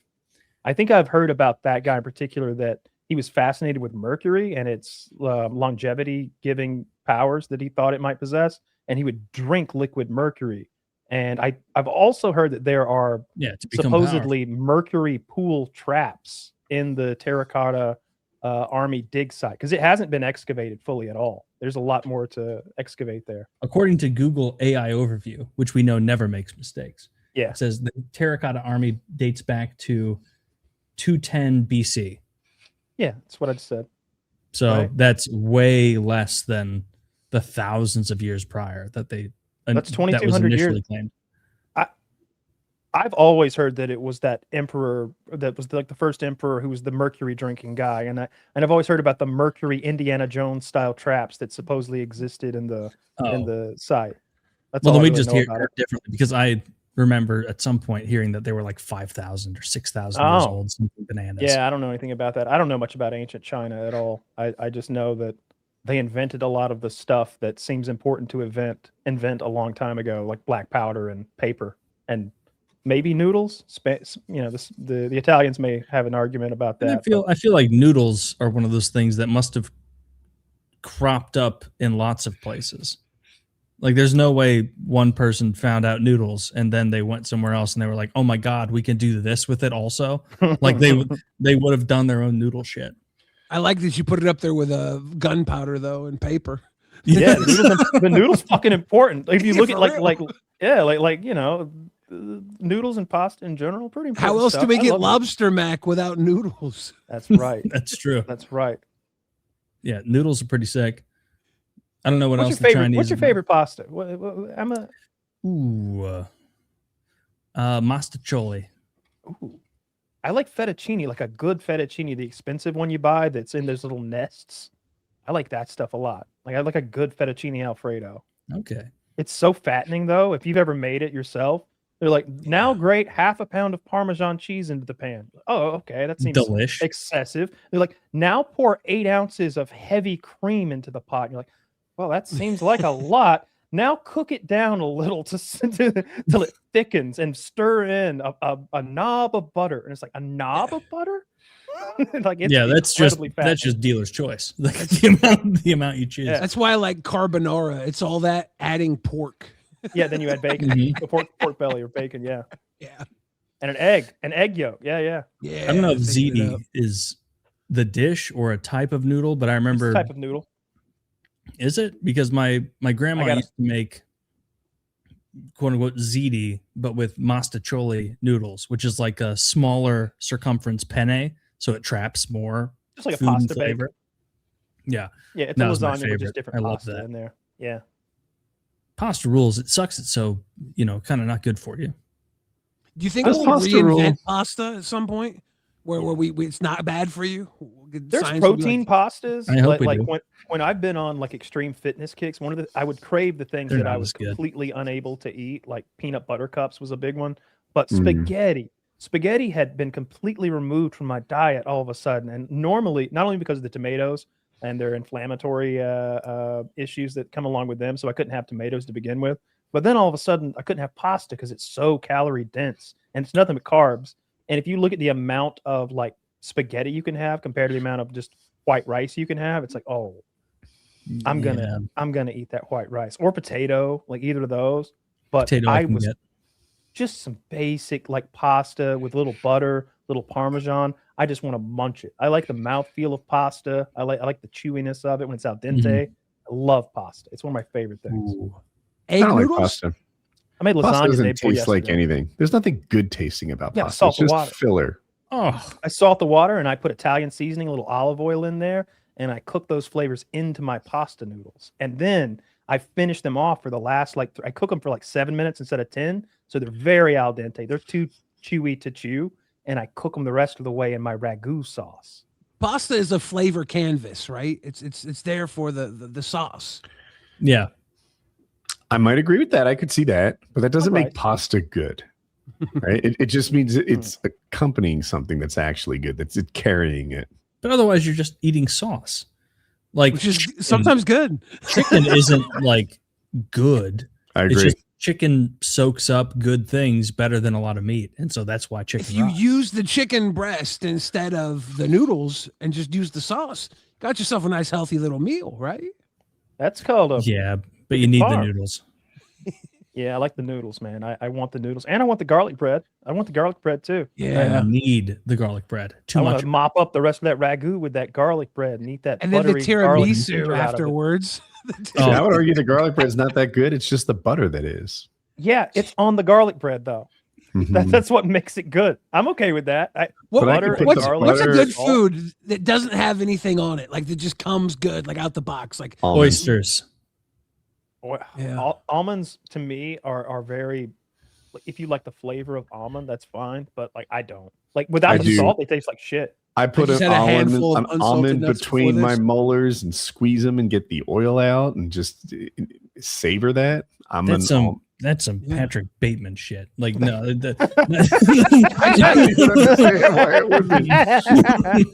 I lost like 250 pounds doing keto, so I learned to love almonds. You know, raw nuts. You're not wrong. Almonds crack. I made peanut Yeah. butter yesterday. My girlfriend got me a made really it. nice Ninja food processor, and the grocery store had buy one get one free roasted nuts. So I made my own peanut butter. It's so good, so good. Oh, huh. What just, goes into like- peanut butter in addition to peanuts? sugar. Peanuts, nothing but Yeah. peanuts. So if you So put you them just- in the Ninja and you let them go, like first they get kind of crumbly, and you got to push everything down. But it eventually there's enough oil in the peanuts to turn it into peanut butter. Now, if you want a more smooth, like out of the jar consistency, you can add like a tablespoon of peanut oil or any like oil to there that's like a flavorless oil, and it'll make things much more like creamy and smooth. And if you don't give a fuck, I definitely put like a little salt in there. But if you don't give a fuck, you can pour some honey in there. You can pour some honey in there, make some honey peanut butter. 5 stars. Honey is good. Right? I never think like, oh, chicken nuggets are so good because you can put honey on them. No, the honey is what's carrying that meal. The Honey's grocery delicious. stores out here, some of them will have like a peanut grinder in the store. And you go to the bulk aisle and you get the bulk peanuts, and they'll have like honey roasted peanuts and Yep. regular bulk. And you just do a scoop of honey roasted peanuts, get them fresh mashed, and you got yourself a little container of honey roasted peanut butter. It's pretty good. That does sound like it'd be good. Does that That's oil what come to the top though? Like No. you know, if you let Not it at first. No, I think if it sits, that's how that happens. It separates and Well, shipping. it's or because they whatever. add so much oil to it. When you get the natural peanut butter at the store that separates, they've added most of that oil. Like peanuts just don't have that much oil in them. Like the amount of peanuts that made up the peanut butter in that jar, like it's there as a stabilizer, but you don't need that much oil. I remember I- as a kid at one point, my mom like made the switch from like regular Jif to that like oil Nature's on the Own. top nature peanut butter. And I was furious. She was like, it's Yeah. better for you. You just have to stir it. And I was like, fuck you. Like, this is insane. Like I should be able to scoop a delicious sugary scoop of peanut butter, put it on my white bread, put it on my Wonder Bread, and then just eat it and run outside. You know what the best peanut butter is if you just don't give a fuck about your life? Reese's. Reese's makes Oh. peanut butter. Okay. You're in a dark place if you're buying Reese's peanut butter. No, you're in a dark place if you're buying Goobers. Goobers is that jar where they mix grape stripes. jam and peanut butter into like this stripe. Like it's like the way ice cream comes with like flavors mushed into the middle, and it's just one jar. Like you couldn't. As a kid, I was like, "My God, technology has gotten beyond our understanding." To be able to put this in. Heck with AI, goobers. But yeah, I remember the purple goobers where it had Fuck the yeah. stripes down the side. I love peanut butter and jelly Delicious. sandwiches. They're delicious. I saw there was this Everybody whole does. thing. I guess the amount of Uncrustables that the NFL was going through was ungodly. And then I can't remember which players, like Pat McAfee might be one of them, but they started or maybe Tom Brady, they started a company to rival the Uncrustables that has more calories and protein. And somehow They're going they after got the Smucker's Empire. they took it down because there's nothing that says NFL teams can't put Uncrustables in their locker rooms anymore, but they Ah. have to put the Tom Brady Oh. Uncrustables Little in their air locker dog room. rules there. Yeah, Mhm. yeah. They eat like thousands of them. They had each team ranked who ate the most peanut butter and jelly sandwiches in a season, and it's like thousands per team or something. Have you thought about investing in an Uncrustables press, like the sandwich presses that I've will seen make an those. Uncrustable? They're pretty. But I've got a knife. I could just cut the edges off and then take my You fork could. and crank them down. You know, I don't eat But that this many is a peanut butter and jelly press. sandwiches. Okay. I got a lot of kitchen gadgets taking up room already. I had to put in a shelf to store them all. I don't need a. Billy's I don't need thinking an industrial. Uncrustable press. Yeah, just because you got air fryer, throw it out. I'm making a PB&J. I'm pressing it. I'm making my uncrustable. I don't need a Instapot. I don't need a microwave. Get them all out. Just one peanut butter jelly press, a jar, a peanut butter, a jar of jelly, and a bag of bread on the counter. I'm done forever. And they're delicious. Yeah. That was My the little brother punishment meal in refused to eat prison. anything but Uncrustables were currency in prison. Peanut butter and jelly technically? sandwiches were the punishment meal in PB&Js. prison. Like when they went on lockdown because of stabbing, everybody who's got like sack lunches. They didn't the cafe because the prisoners cooked the food, but now Mhm. everybody's on lockdown. Nobody to cook the food, so they hauled up a bunch of us from the low security prison to the medium security prison to make peanut butter and jelly sandwiches for like 700 inmates or something like that. That's not a And you bad did that? punishment meal. Or- I got out of that. I was selected to do that. I Did you not put a do little that. knife in the sandwich bag so they could cut their own crust off? Yeah, I didn't want to make peanut butter and jelly sandwiches for a bunch of killers. I didn't want any part of that job. I didn't seem fun. Medium security has killers? Yeah. Oh, it does. Okay. And killings, more importantly, like in there. Like so the reason they were on lockdown was someone got stabbed. I don't know if it was to death, but they had to be like, they didn't fix in the infirmary. They had to take him to a hospital. He got stabbed up over like a bag of potato chips, they said. Like I don't know if somebody owed the other guy a bag of chips, like a borrowing off somebody's commissary, wasn't paid back, disrespected, and they fucked him up. So then the whole prison goes on lockdown and they get sack lunches through a slot and stay in their cells all day. I wonder how that went down, like exactly, right? Like let's say I owe potato chips and I say, bro, I am sorry. I know I said I'd get you potato chips by Friday and I haven't met my deal. So if you give me 4 more days, we'll make it 2 bags of potato chips and then we'll be square. How's that work with you? They don't beat me up for that, right? No. If you give the chips, right? If it becomes a thing where you're constantly being disrespected. We got nothing but time. Yeah. Yeah. Right. I imagine he got beat up for saying, I know I said I'd pay you back, but now fuck you. I'm not gonna. And that's I actually saw a video the other day that was in the prison. One of the inmates has a camera phone and he's recording. They're having like a court session. There's like 2 or 3 guys who are the offended parties, and there's one guy who has borrowed money from multiple of them and not paid it back. And he's like, and I wouldn't have given you anything if I'd known you owed this man money already, and you'd already promised to put the money on his commissary. So now you're going to get fucked up. And then they just jump him and beat the shit out of him right there. And it's like classic criminal recording their crime in prison. Like, and I'm watching it, so there's no way the prison guards haven't seen it, or the warden, or whoever the fuck. Like, I've seen it. Yeah, it's people not paying back their debts and being disrespectful about it. There's one thing about like if you were late, like oh, I know I borrowed that salsa from you, or those chips, or that ramen, or that mackerel. I said I would hit you back when on commissary day, when I could get back to the commissary, but my people didn't put my money in. They're not gonna beat you up over that. But if this keeps happening, this situation's not made right. Yeah, they're gonna beat you up eventually. Or if you owe someone chips and you say, I don't have the chips, I'll get you next week, but they catch you eating chips, Oh, that would be a you're problem. done. You're done. Yeah, that would be a problem. That makes too. sense too. Yeah. Yeah. I always wonder, like, how unreasonable are they? Because I've seen, like, this is probably not true stuff, but you know, they leave a Snickers bar on your bed. You accidentally think that it's a gift or whatever. Now, oh my God, I owe them anal or something. And I'm like, wait, this sounds like we've blown this out in proportion. I don't know. That might happen. Really? But that's a different scenario. Like what I was describing was like a transaction between 2 dudes. What you're describing sounds more like a new guy getting targeted by an actual rapist. And like Yeah. that totally happens. Like stuff like that. Like where they trick the guy into taking something from them so that then he owes them, and now he'll never be satisfied about the way in which they pay him back, and they can sort of hold that over his head.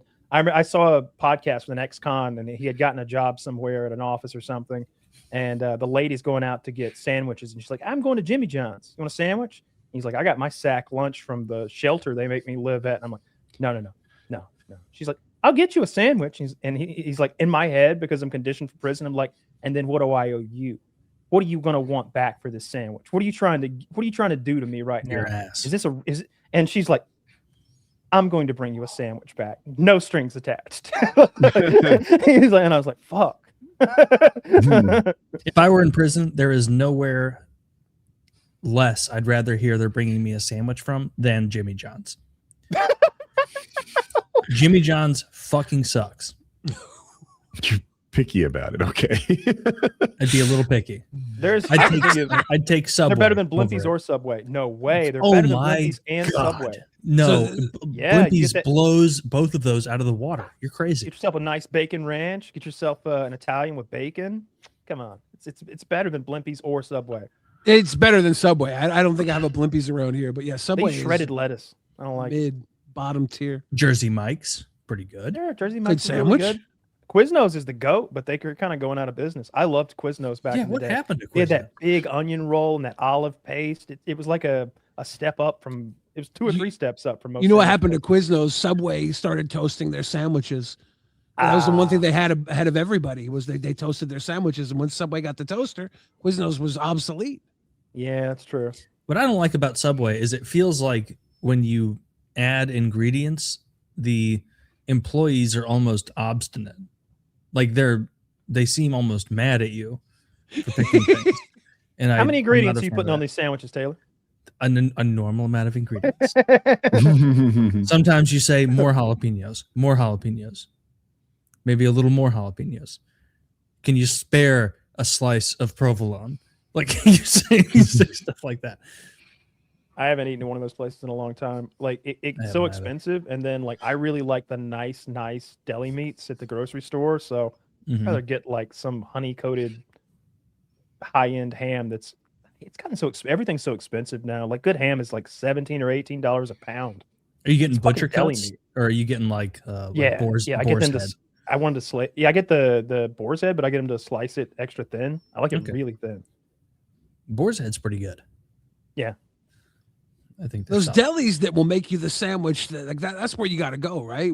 Let them Yeah. do it. I don't need Subway doing it. I don't need someone who's got a little uninitiated wrist flick of jalapenos on my sandwich. high teenager. I want someone who's like crafting this damn thing and they put it together so that it sits with a base to it. It's got some It just seems foundation. wasteful to have Yeah. somebody else make my sandwich. Like I can handle that. I you know what I mean? Like this isn't rocket science. Well, And this I've is got like all the time- condiments. I feel like Subway and the sandwich places are like time crunch things where it's like I've only got 15 minutes and then I got to I've got enough time to watch someone make a sandwich, but not nearly enough to make one myself. but how many times have you watched someone make a sandwich and you learn something new? Because it doesn't happen all the time. It happens. And there are you some learn people that about this? know. What have the sandwich Hold on, artist let me- passed down to you?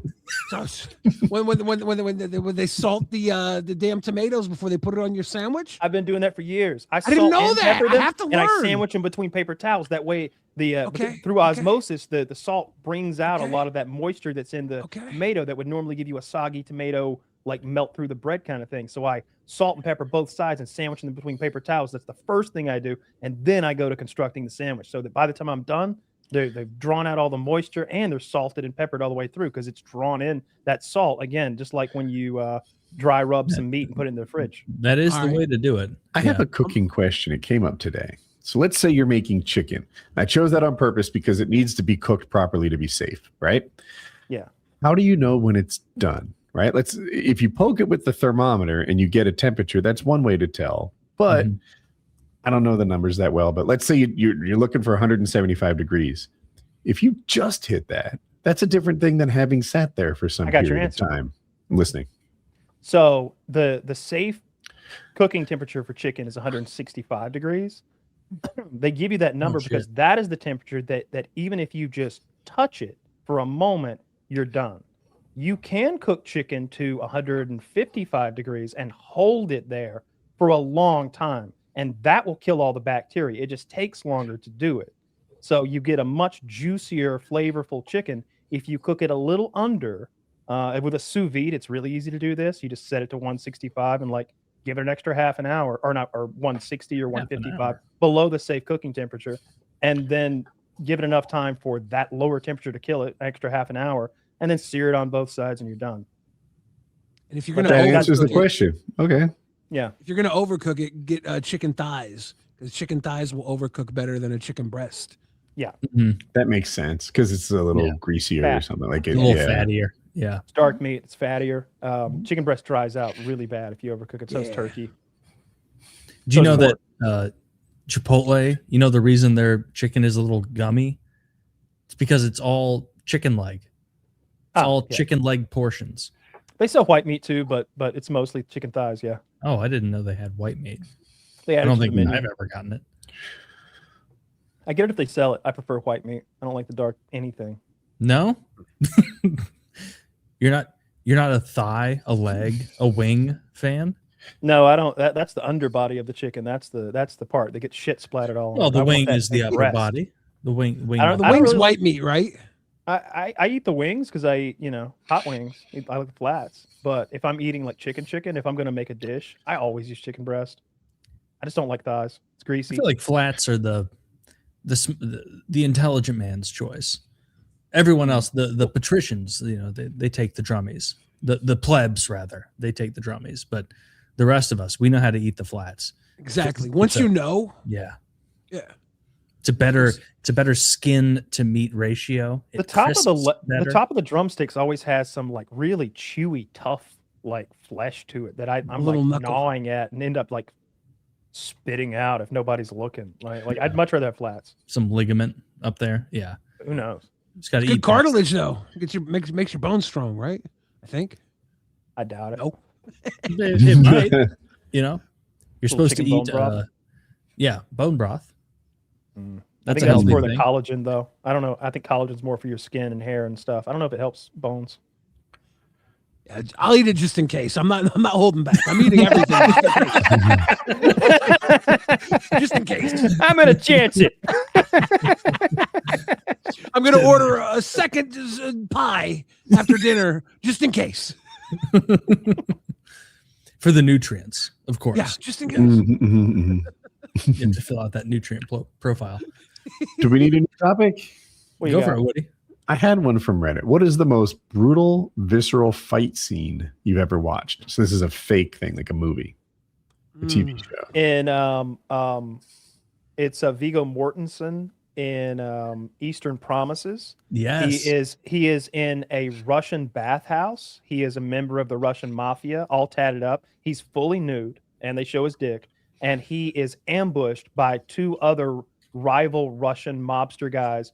And I think they have karambits. They have knives, and they have a fight in the bathroom, completely naked, that looks pretty real. But because they have the knives, everybody's bleeding everywhere and is all cut up. That one to me is number one. As far as Mine like was visceral, Irreversible. At the beginning of it, they beat up a man so badly. Not the end scene. I know that one too. That one's also hard to get through.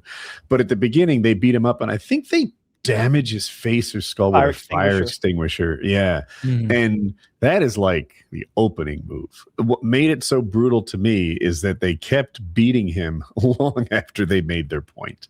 Yeah. And that's a good one.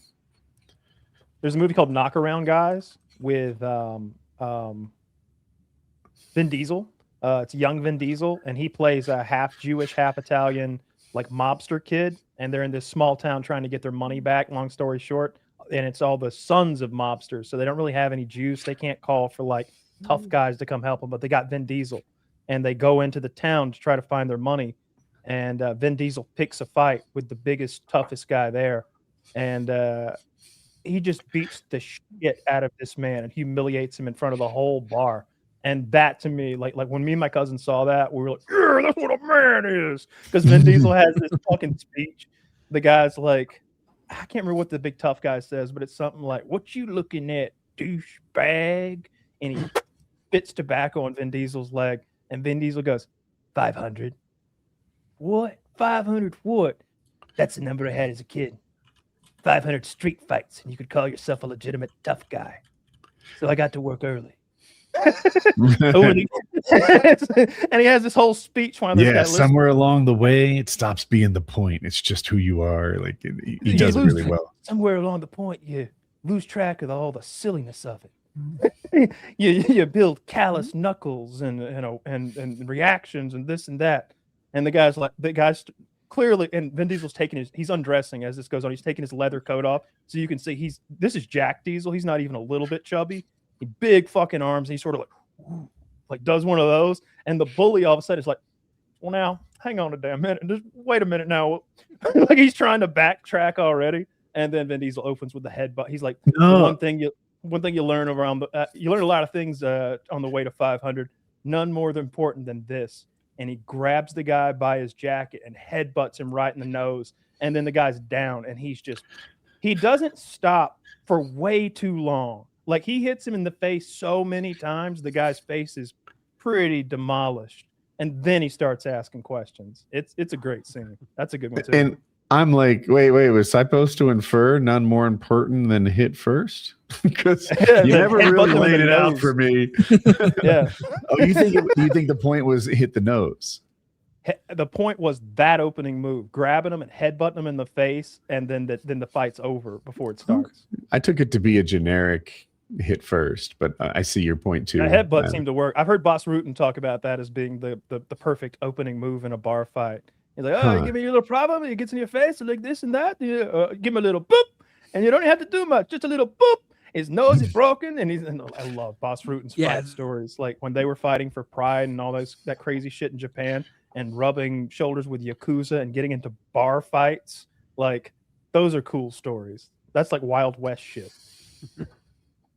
Yeah. Taylor, did you think of one? Or Billy, did you have one? Mine is actually trash. It's not good. Okay. But it stuck out to me ever since the moment I watched it. And you're going to make fun of me for it. Have you seen the Ben Affleck Daredevil? Yes. Oh, we like. Oh, wait, not the Ben Affleck Daredevil. The Ben Affleck Daredevil. At the end, he's going up against a Kingpin, and he kicks his fucking knees out the wrong way. Yeah, and as a big guy whose knees are like the weakness, and ever since I saw that, it's been stuck in my head. That's freaked me out ever since. That might be what kills me in life. If someone kicks my fucking knees out, I fear it. It's stuck with me forever. I can't get it out of my head. You brought this up. I was like, oh, I don't want to say it. That was Michael Duncan. Michael Clark Duncan. Playing. Yeah. I fear it. Big black guy. Drop kicks his knees the wrong way, and it's like, oh, fuck. I thought you were gonna say the hallway fight scene from the Daredevil Netflix series where he's going to rescue the kidnapped kid, and they have a one-shot, no cut, where he beats up like 6-7 guys, and he's really struggling to beat them all up. Like he's way better than a regular human, but he's not Captain America good. No. He's like it's a huge struggle for him to beat up 6 men. It's fantastic. Like, he's like, and then the guy recovering him, and he's like, whoa, and he's like, that's a terrible superhero if he can't beat up 6 guys. Well, he's blind. He's blind. Yeah. Well, you're right in terms of superhero scaling, but sometimes the more entertaining ones are a little less powerful. I would argue that is a perfect strength level. A guy who could just barely beat up 6 guys at once. That's, first of all, that's an incredible feat. Why doesn't he yell more? Because that would help him. He could just go, ah! And then he could then he could see sonar. Yeah. Stop it. Just chirp like a Tourette's dude. He probably doesn't have to, right? Because he probably is so in tune with every little sound that he doesn't need to. But I do like the idea of him when it rains. He should have an expired smoke detector as his shields. Just chirping, and he's constantly in the mix. I think it's not like a brutal fight scene, but the one your question made me think of was in Fight Club, where Brad Pitt beats that attractive blonde guy. Isn't that Jake Gyllenhaal? Maybe it would. I don't know who it is. I'm almost positive it is. He beats the fuck out of him, and it made me sad and almost scared when I was watching it for the first time. Where I was like, and it was to Woody's point. You make this point all the time. Where I was like, this guy can come back from that. This guy can come back from that. This guy can come back from that. Oh, there's no coming back from this. Oh, there's there's certainly there is no world where this guy recovers from what's happening to him right now from Brad Pitt. And that kind of upset me. A fight scene. Is that the one where he bleeds on him? No, that's the one I was thinking of. That's when the club owner comes down and he's like, "Just let us stay, bitch. Just let us stay." And the club owner is pummeling Brad Pitt mercilessly, and Brad Pitt finally flips him over at the end, and like, bleh, like drool bleeds into the guy's face to freak him out. But earlier in this thing, he had beaten that like twinkish, good-looking. I wanted to destroy something beautiful or something like that. Yeah. Yeah. He gets him down and he doesn't stop, and he knocks all of his teeth out, and he breaks his nose like unrecognizably, and like crushing orbitals and big UFC style like gashes on his forehead. Gosh darn. I don't remember that. I want to see it again. I wonder if it's on YouTube. Oh, I'm sure it is. Also, the fight from They Live. It's a little cheesy by today's standards, but Roddy Leto. Piper. Oh, it's Jared Leto was the guy that he beat to a pulp. Okay. Yeah, we do have to rewatch that. It's on Netflix. I'm seeing it right now on mute. That's poor Jared Leto. Isn't he like a weirdo in real life? Yeah, he's got a bit of a cult. Okay. I think he's an odd guy. He looks like he drinks blood for fun. Yeah, I knew this girl who was like completely invalid in a wheelchair. Nothing on her body worked at all. She basically moved her wheelchair around with a straw in her mouth. She could barely talk. And Jared Leto would like fly her down his compound to hang out with him and stuff. So like, I'll always feel like he's got something good in him because he was like making sure she had a good time. And whenever I'm having a bad day, I just look at Karen over there and I think, yeah, worse. It's worth the plane tickets. What was she doing with him down there? He would do these retreats for his cult, and they would have these big camping retreats, and she'd roll up in her chair and she'd be there, and he was very kind to her. And I was like, dude, I don't know how many people he's freaking out on in this cult, but at least he's got her down there. And she was weird too. She'd be like, "Do you want my cripple nipples?" And I'm like, no, I really don't. And I wasn't asking for them, but she would offer them to everybody. So maybe he was, I don't know. I can't put him in. I don't know if he was enjoying the cripple nipples or not. I think he was just being a good guy. Was she swore up and down? Was she cute or was she pretty fucked up monster? She was a human puddle, you know. She just wasn't. There wasn't much going on there. She was funny as hell because she just talked about fucking everybody. No, she was just a crippled, horny lady that couldn't talk. Yeah. She'd have like someone there to wipe her butt, and she'd be like, "Go in the other room. I like this guy." She'd want her privacy, then she'd just be on this webcam talking all this nasty stuff. Oh my Lord. Well, I hate all of that. Yeah, no, it was weird. It was weird, man. Two-dimensional puddle woman getting her ass wiped and getting her jollies off. I don't like any part of that. No, not a fan. No, that upsets me too. I'm not a fan. No diaper play. What do they call it? She was not playing. That was for real. When the guys like to do like be a big baby. Yeah, they put on the diaper I don't and everything. Know. Baby play? Is that is it age play? Is there something? It's kind of age play, but I think specifically the diaper boys is kind of what I would see. I watched I watched your face like you had a little twitch. Diaper wearers are something else. Wait, so they're into they're into their partner wearing diapers, or they want to wear them? Both. Well, they want to be changed. You could say it's the same fetish. But yeah, these guys want to be changed by daddy. Oh daddy. My baby God. made up. I Howard Stern used to send Stuttering John to like weird conventions. Like he sent him to NAMBLA, of course, but he sent him to the My Little Pony shit. Those guys that want to fuck the horses, the cloppers, and he also like at one of those normal places, compared to this. Yeah, exactly. That's what everybody's reaction was. He's interviewing this guy and he's like, "How old are you?" "I'm 3. Baby made a boom boom. He needs to change." He's 41. Yeah. And they're like, and Stern's like, "Oh, John, would you describe this gentleman?" Yeah. He's about 44 years old. He's balding, about 275 pounds. Right. And what's he wearing right now? An enormous diaper, Howard. An enormous diaper. It's just like the most diabolical shit. It's wild. There was a diaper loving couple on YouTube, and they had all these videos trying out every new adult diaper.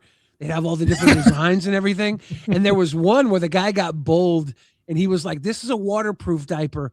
I'm going to go swimming in it." And he went in his pool in his backyard, and the diaper sucked up all the pool. all the pool water. He could barely get out of the water. He almost killed himself swimming in a diaper. I was gonna shit in the fucking pool. Can you imagine a grown man takes a shit in your pool? Man. I sent you that article furious. earlier where the guy, you know what sensory deprivation chambers are, right? Yeah. I wanted to do one that time we were in Colorado on shrooms. Nobody was into it.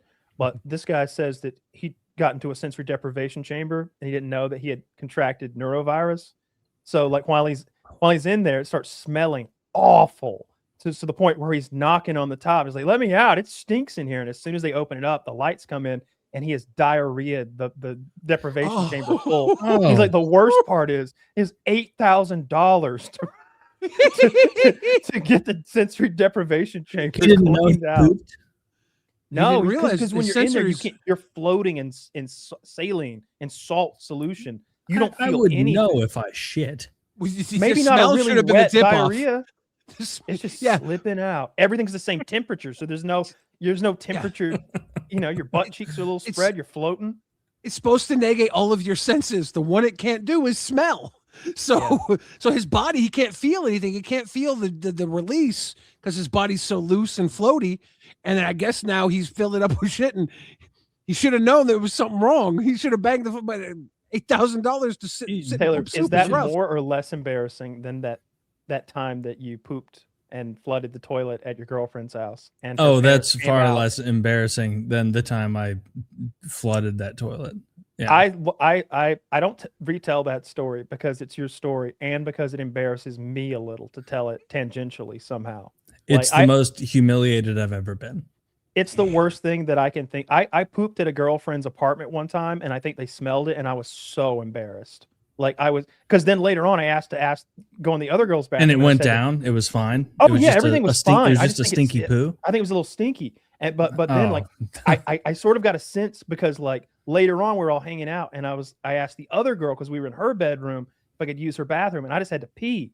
But I could tell she was kind of hesitant at first. And I think she thought I was going to take another stinky poop. I think the other girl had told her he took a stinky poop in my bathroom. And now she was afraid I was going to also stinky poop. And I remember being so humiliated. And that's nothing compared to what happened to you. No.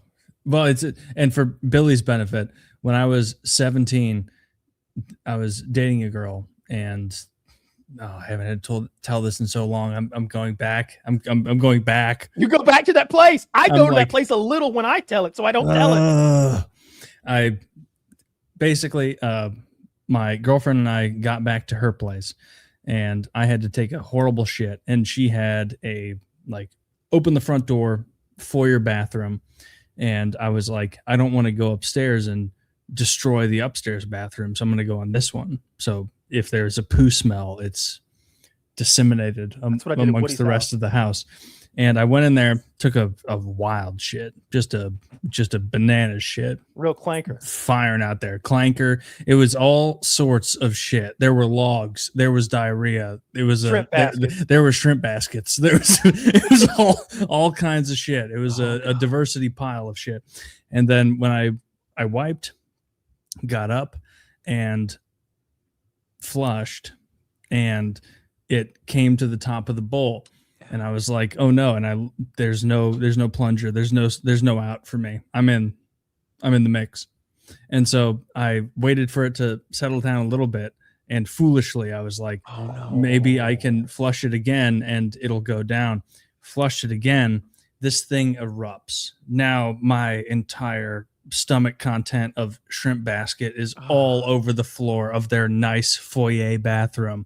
And also, logs are cresting. Things are like, it's despicable what I've done. And it overflows so much that it's a very small bathroom that the water starts to go under the door, leaving the bathroom into the foyer of their home.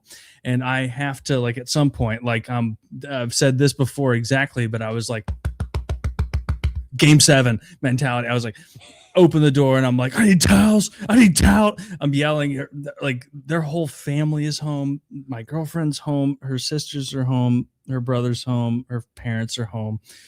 It's a family of like 6. And I go out there, and as soon as I ask for the towels. The flood has begun. It can't yeah. be stopped. It's like when the Ents destroyed that like Isengard thing, and then like the entire area was flooded. Yeah. Yeah, free the river. That's basically what it was. And then the mom came down and she was like, "There's shit on my foyer." She screamed that. I'm Shrimp like, basket shit. I would have, if someone handed me a loaded 9, I would have bang, just ended that shit right there. Yeah, I probably would have just left and never talked to her again. We had to soak that shit up. It was everywhere. There was so much of it. I can't understate the amount of shit that was everywhere. God. The amount of actual my feces like on the floor. You know what made it worse? I just thought of something. Like imagine if in the middle of all that hell, the dog came out and grabbed some poo and started running around with it. He wants to eat the poo, but you know how dogs are when you try to take something away from them? How they're like running for it and like put that log down. Put that log down. There's a brown splash trail. It was following him. And then we had to clean it up, and I had parts of it are almost blacked out of trauma because I was so humiliated. I think I would have started a fire in the bathroom. Just burnt the house down. Like, get out, there's a fire. And everybody runs. At that point. That may have been my move. I should have lit one because before I came out, I ruined their bath towels. Yeah. Yeah. God, it is bar none the most embarrassing story I've ever heard in my life. And that includes like movies that are even real. That includes like fables. This is some Humpty Dumpty type. I just got back. Is this when he flooded that girlfriend's? Yeah. Kyle, I hadn't thought about that in a while, and you're bringing all of it back. I think about it every week at least once. That lives in my mind. That was so horrible. I take myself to there in a visceral way in my imagination. The years have gone by. That was 15 fucking years ago almost, and yet I am embarrassed 20, through you somehow through time, space, and reality. It is so embarrassing that it sticks to me because I told you like that. Just thinking that girl smelled my poo that time, I was just so embarrassed. I still think about that. Their whole family saw my poo. Her mom her mom saw it and screamed, "There's shit on my foyer." Oh. Did she know it was you when she said that? Yes. I was standing there. I was standing there panicking. Oh my being like, give me towels you don't care about. I probably ruined their fucking baseboards. With that, the family being there, that's rough. The family being there is so. Your ancestors smelled it. This is worse than that Dumb and Dumber bit with when he like diarrheas and it won't flush. 10,000 times worse. 10,000 times worse. Because all you got to say is like, look, I did use the toilet. I'm terribly embarrassed. While we were out at dinner, let me have a plumber come over and solve this whole problem like it didn't happen. Again, I'm terribly embarrassed. I didn't know. I didn't get your warning in time. She'll still take you to dinner. But what you did that relationship continue on? It did for actually another year or so. Oh, what? Holy you're a good man. I wouldn't be able to look at her like that. I'd be like, you know what I've done. What, she have like a cleft palate or something? I had the eyes down around the parents for a while. I was like a beaten dog. Every time you were at their house and you asked to use the bathroom, they gave you a look. You gotta man up though. You gotta own it. You gotta look them in the eye. Get a porta potty out back, mister. You prove you can use that without causing any devastation for a few months, and we'll bring you back indoors. You are an outside boyfriend. Dude, if I had to think of the most humiliating things I've ever gone through, I'd have to like sit down for a half hour because that one was such an atom bomb of it that I feel like it eradicated like probably whatever 2, 3, 4, and 5 are because it was the worst thing of all time. It's when you see your own shit water going under the door and knowing you can no longer hide this and you've already ruined their decorative towels. And you're like, I imagine you're like bailing water into the sink or something. Like I'm thinking of all the things I would do. Like first thing I'd do is go down behind the toilet and turn it off. Like that would be my reflex impulse. Would be to turn the toilet off. The deed was done. Like I really did think in that moment, like my Jeep's in the driveway. Yeah, I can. The front door is right there. Yeah, I can get out. I can get out of here. I had my dad's old Jeep I was driving. Surviving? It was Cherokee. The Jeep Cherokee. Yeah. Oh, okay. And I was like, I can make it to my car and I can get out of here and I can break up with her on Monday at school. You wouldn't have to. You wouldn't have to. But also I was thinking, I'm like, oh my God, she sits with like that table of like all the cool girls and she's going to tell all of them about this. I wonder if she did. I bet she did. She was probably no, because she stayed with him. She would have been embarrassed by proxy. She would have devalued her boyfriend. They had a meeting, like they'd found out somebody was a communist in the family in the 50s, where they were like, we got to keep this quiet, gang, all right? They're going to oust us, send us all back to the other side of the Berlin Wall. They find out that we're floor shitters. Like, they close kept to the that chest. quiet. Yeah. Keep that right here. You don't be running your mouth about Karen's what a boyfriend. nightmare. What a terrible day that was. If I had a magic wand, I would take that away from you. I really would. Total Recall style, just like if I had a monkey's paw, I would be like fucking infinite money. Let me live to 125. Let me outlive my parents. Or whatever. And then take that event where Taylor shit the floor in front of his girlfriend's family. Take it away from reality, like it never happened. All of a sudden, you become a doctor. Taylor's a fucking neurosurgeon somewhere. He's not a podcaster anymore. He's the senator from Missouri or something like that. May have been. Yeah, that was horrific. What a traumatic event. And it was like I remember going to bed that night and being like, time will pass. You know, this will like this too shall pass. This too shall pass. I was like Jesus in the Garden of Gethsemane. Just it's not nearly as good a story, but I was like 13, 14 years old, and my best friend, his father and mother had divorced. His dad lived in Pennsylvania. We're from Jersey. So he only got to see his dad like once a month or something on weekends. And this is like, he idolized this guy. He's always telling me how jacked his dad was, how cool his dad was, all the cool things, like they shoot guns in the woods. He's got this cabin, yada, yada, yada. So he's just, his dad has this new girlfriend who's of course way cooler than his dull mom, right? Because she's young and she's hot and whatever. Yeah. And now we're going to their cabin. I'm going to meet these guys. And we're there for like a day and a half, and the dog has taken toilet paper and chewed it up and like vomited it or something somewhere. And they're all like, what happened here? And I'm embarrassed. I know I'm the culprit. And they're like, how did the dog even get toilet paper?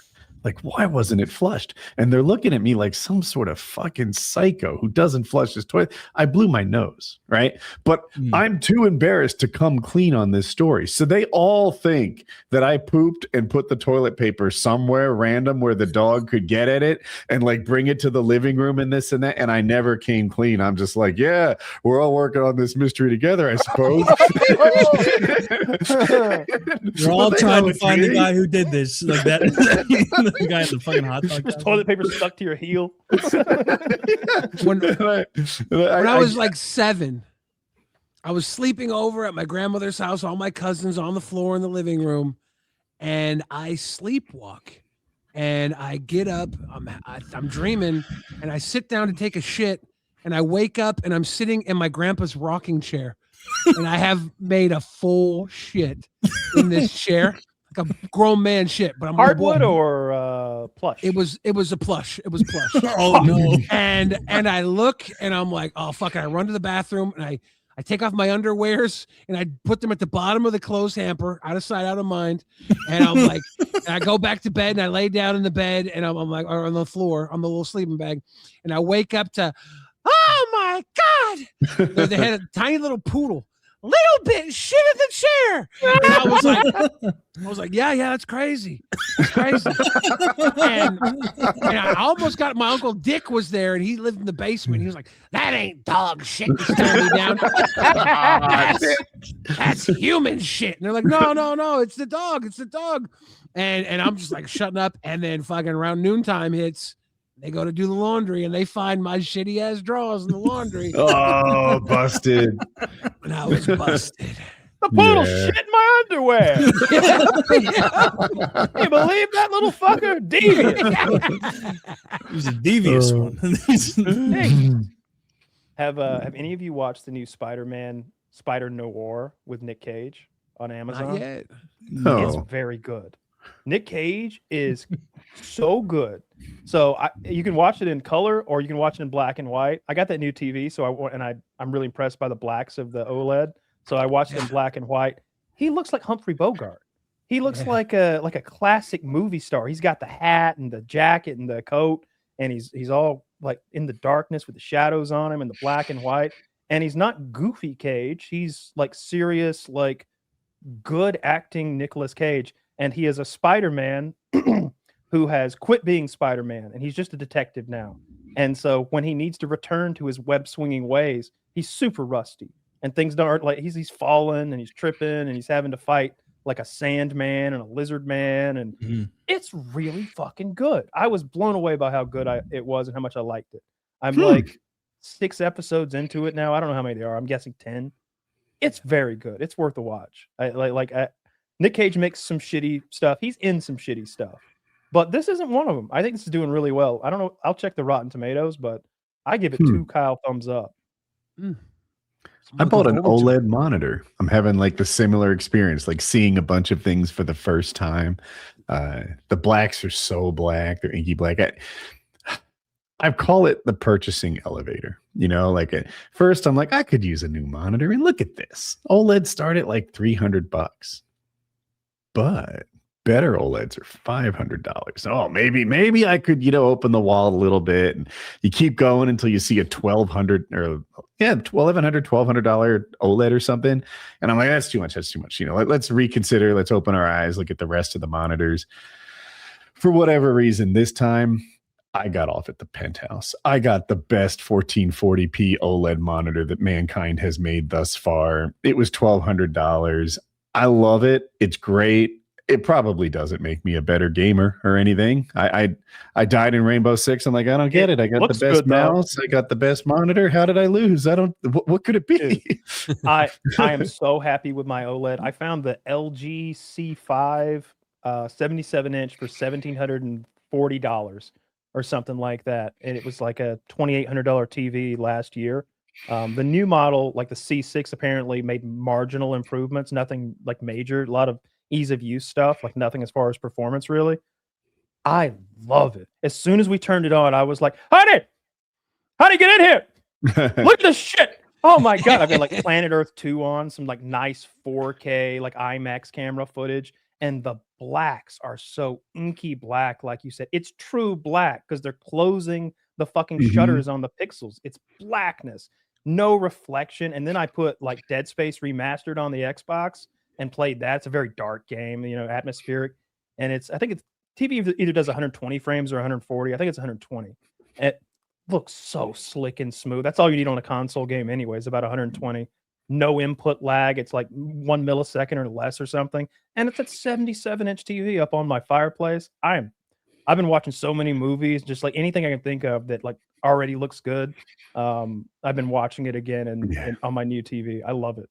I have this triple monitor setup. So the two on the side are the same IPS, which isn't terrible. Like it's the second best, I guess. But I have the OLED in the middle. And it's like, I used to think that was black. Imagine. Now they're right next to each other. So you get to compare, the apples to oranges. It's pretty cool. My refresh rate is 540 hertz. Oh, yeah. What do you get in Marathon? In Marathon is not my highest one. That one's like 140 or something. But Rainbow Six is like my secondary game. And in that one, I'm closer to 400 frames per second. Yeah. That's pretty fucking cool. I looked it up. Spider Noir is 91% by critics and audiences. I've been looking Definitely forward to it. Yeah. Me and my girlfriend been watching it. Been really liking it. That and Widow's Bay on Apple TV. Really good show. That's tremendous too. What's I'm that gonna about? It's Widow's about Bay. so it's a horror comedy, but they don't make the mistake of mixing the horror with the comedy because that takes away from both. You know, like if we're laughing at the bad guy, then he's no longer scary. So Mhm. essentially, it's a haunted island, and you slowly sort of understand why this haunted island town is haunted, and you see it mostly from the point of view of the mayor, and it's one of those situations where it's like, my God, how many hauntings are on this? Like, there's like a boogeyman who's like a Friday the 13th style, like slasher killer. There's like a sea witch. There's like a black magic book that somebody reads and accidentally almost gets everybody killed. And they play it all straight. And the comedy is really dry. I would say it's 70% funny and 30% like usually toward the ends of the episode, things get real. And it's like, oh Mhm. shit, I guess the sea witch is real. She's here. She's here. She's coming to get you. It's really good. Like it's Sounds great. I've been loving it. It reminds me of Midnight Mass that came out several years ago, but this is great. This is great. That's the other show we've been watching. That and we've been rewatching Better Call Saul. My girlfriend had never seen it, and I think we're going to go all the way through Breaking Bad. We started at season 1 of Better Call Saul. Long And way my around. intent is to like I'm going to find out where they start meshing because it might be a little bit like Clone Wars, the animated Star Wars Clone Wars, where it's not in the correct order exactly, or maybe you need to sprinkle a little bit of Breaking Bad in before the end of Better Call Saul. I think there's a little overlap, so I'm going to look into that. But that's been fun. I think Better Call Saul is a better show. I do too. It's not an easy call for me, but I think it's what I'd pick. Yeah, I think some of those they're able to flesh out already well-made characters that we know about and are already cool characters. And I like his scams. Like when they're getting Huel out of trouble and he's having letters written from the whole town of like Louisiana. Like, what are you trying to do this to our Huel for? He's a town hero. And they call and Bob Odenkirk is pretending like he's a Cajun preacher. They're like, who there? Who there? They're like, oh, Huel, he the hero of the town here. There's a lot of old folks, you know. They's in the reading room. They like to get right with the Lord before bed in case he comes home to take them. Well, anyway, there was a fire in the kitchen. And who come busting through the doors but Huel? Carried all them oldsters out, saved their lives. And like that whole gag is hilarious. Yeah. I don't know what happened to Taylor. I think he just quit. I think that was how he decided to quit the show. He just bounced. He just shit. peaced out. Yeah. Well, we'll dock his time. All right. You guys ready to wrap? Billy, we will we want everybody to check out your Magic the Gathering podcast. Is there anything else you want to pimp before we leave? Yeah, I'm at Billy the Fridge on iTunes if you want to listen to some white boy rap. Billy the Fridge. Billy the the white boy Fridge. rapper. The white boy rap. You've got a voice that I feel like will lend itself to it. I'm going to check you out after the show. Yeah. Cool. Thanks for having me on. Thanks for coming. We enjoyed it. Oh, yeah. All right. Check out Billy. Links in the description. Sponsor stuff. PKA 808.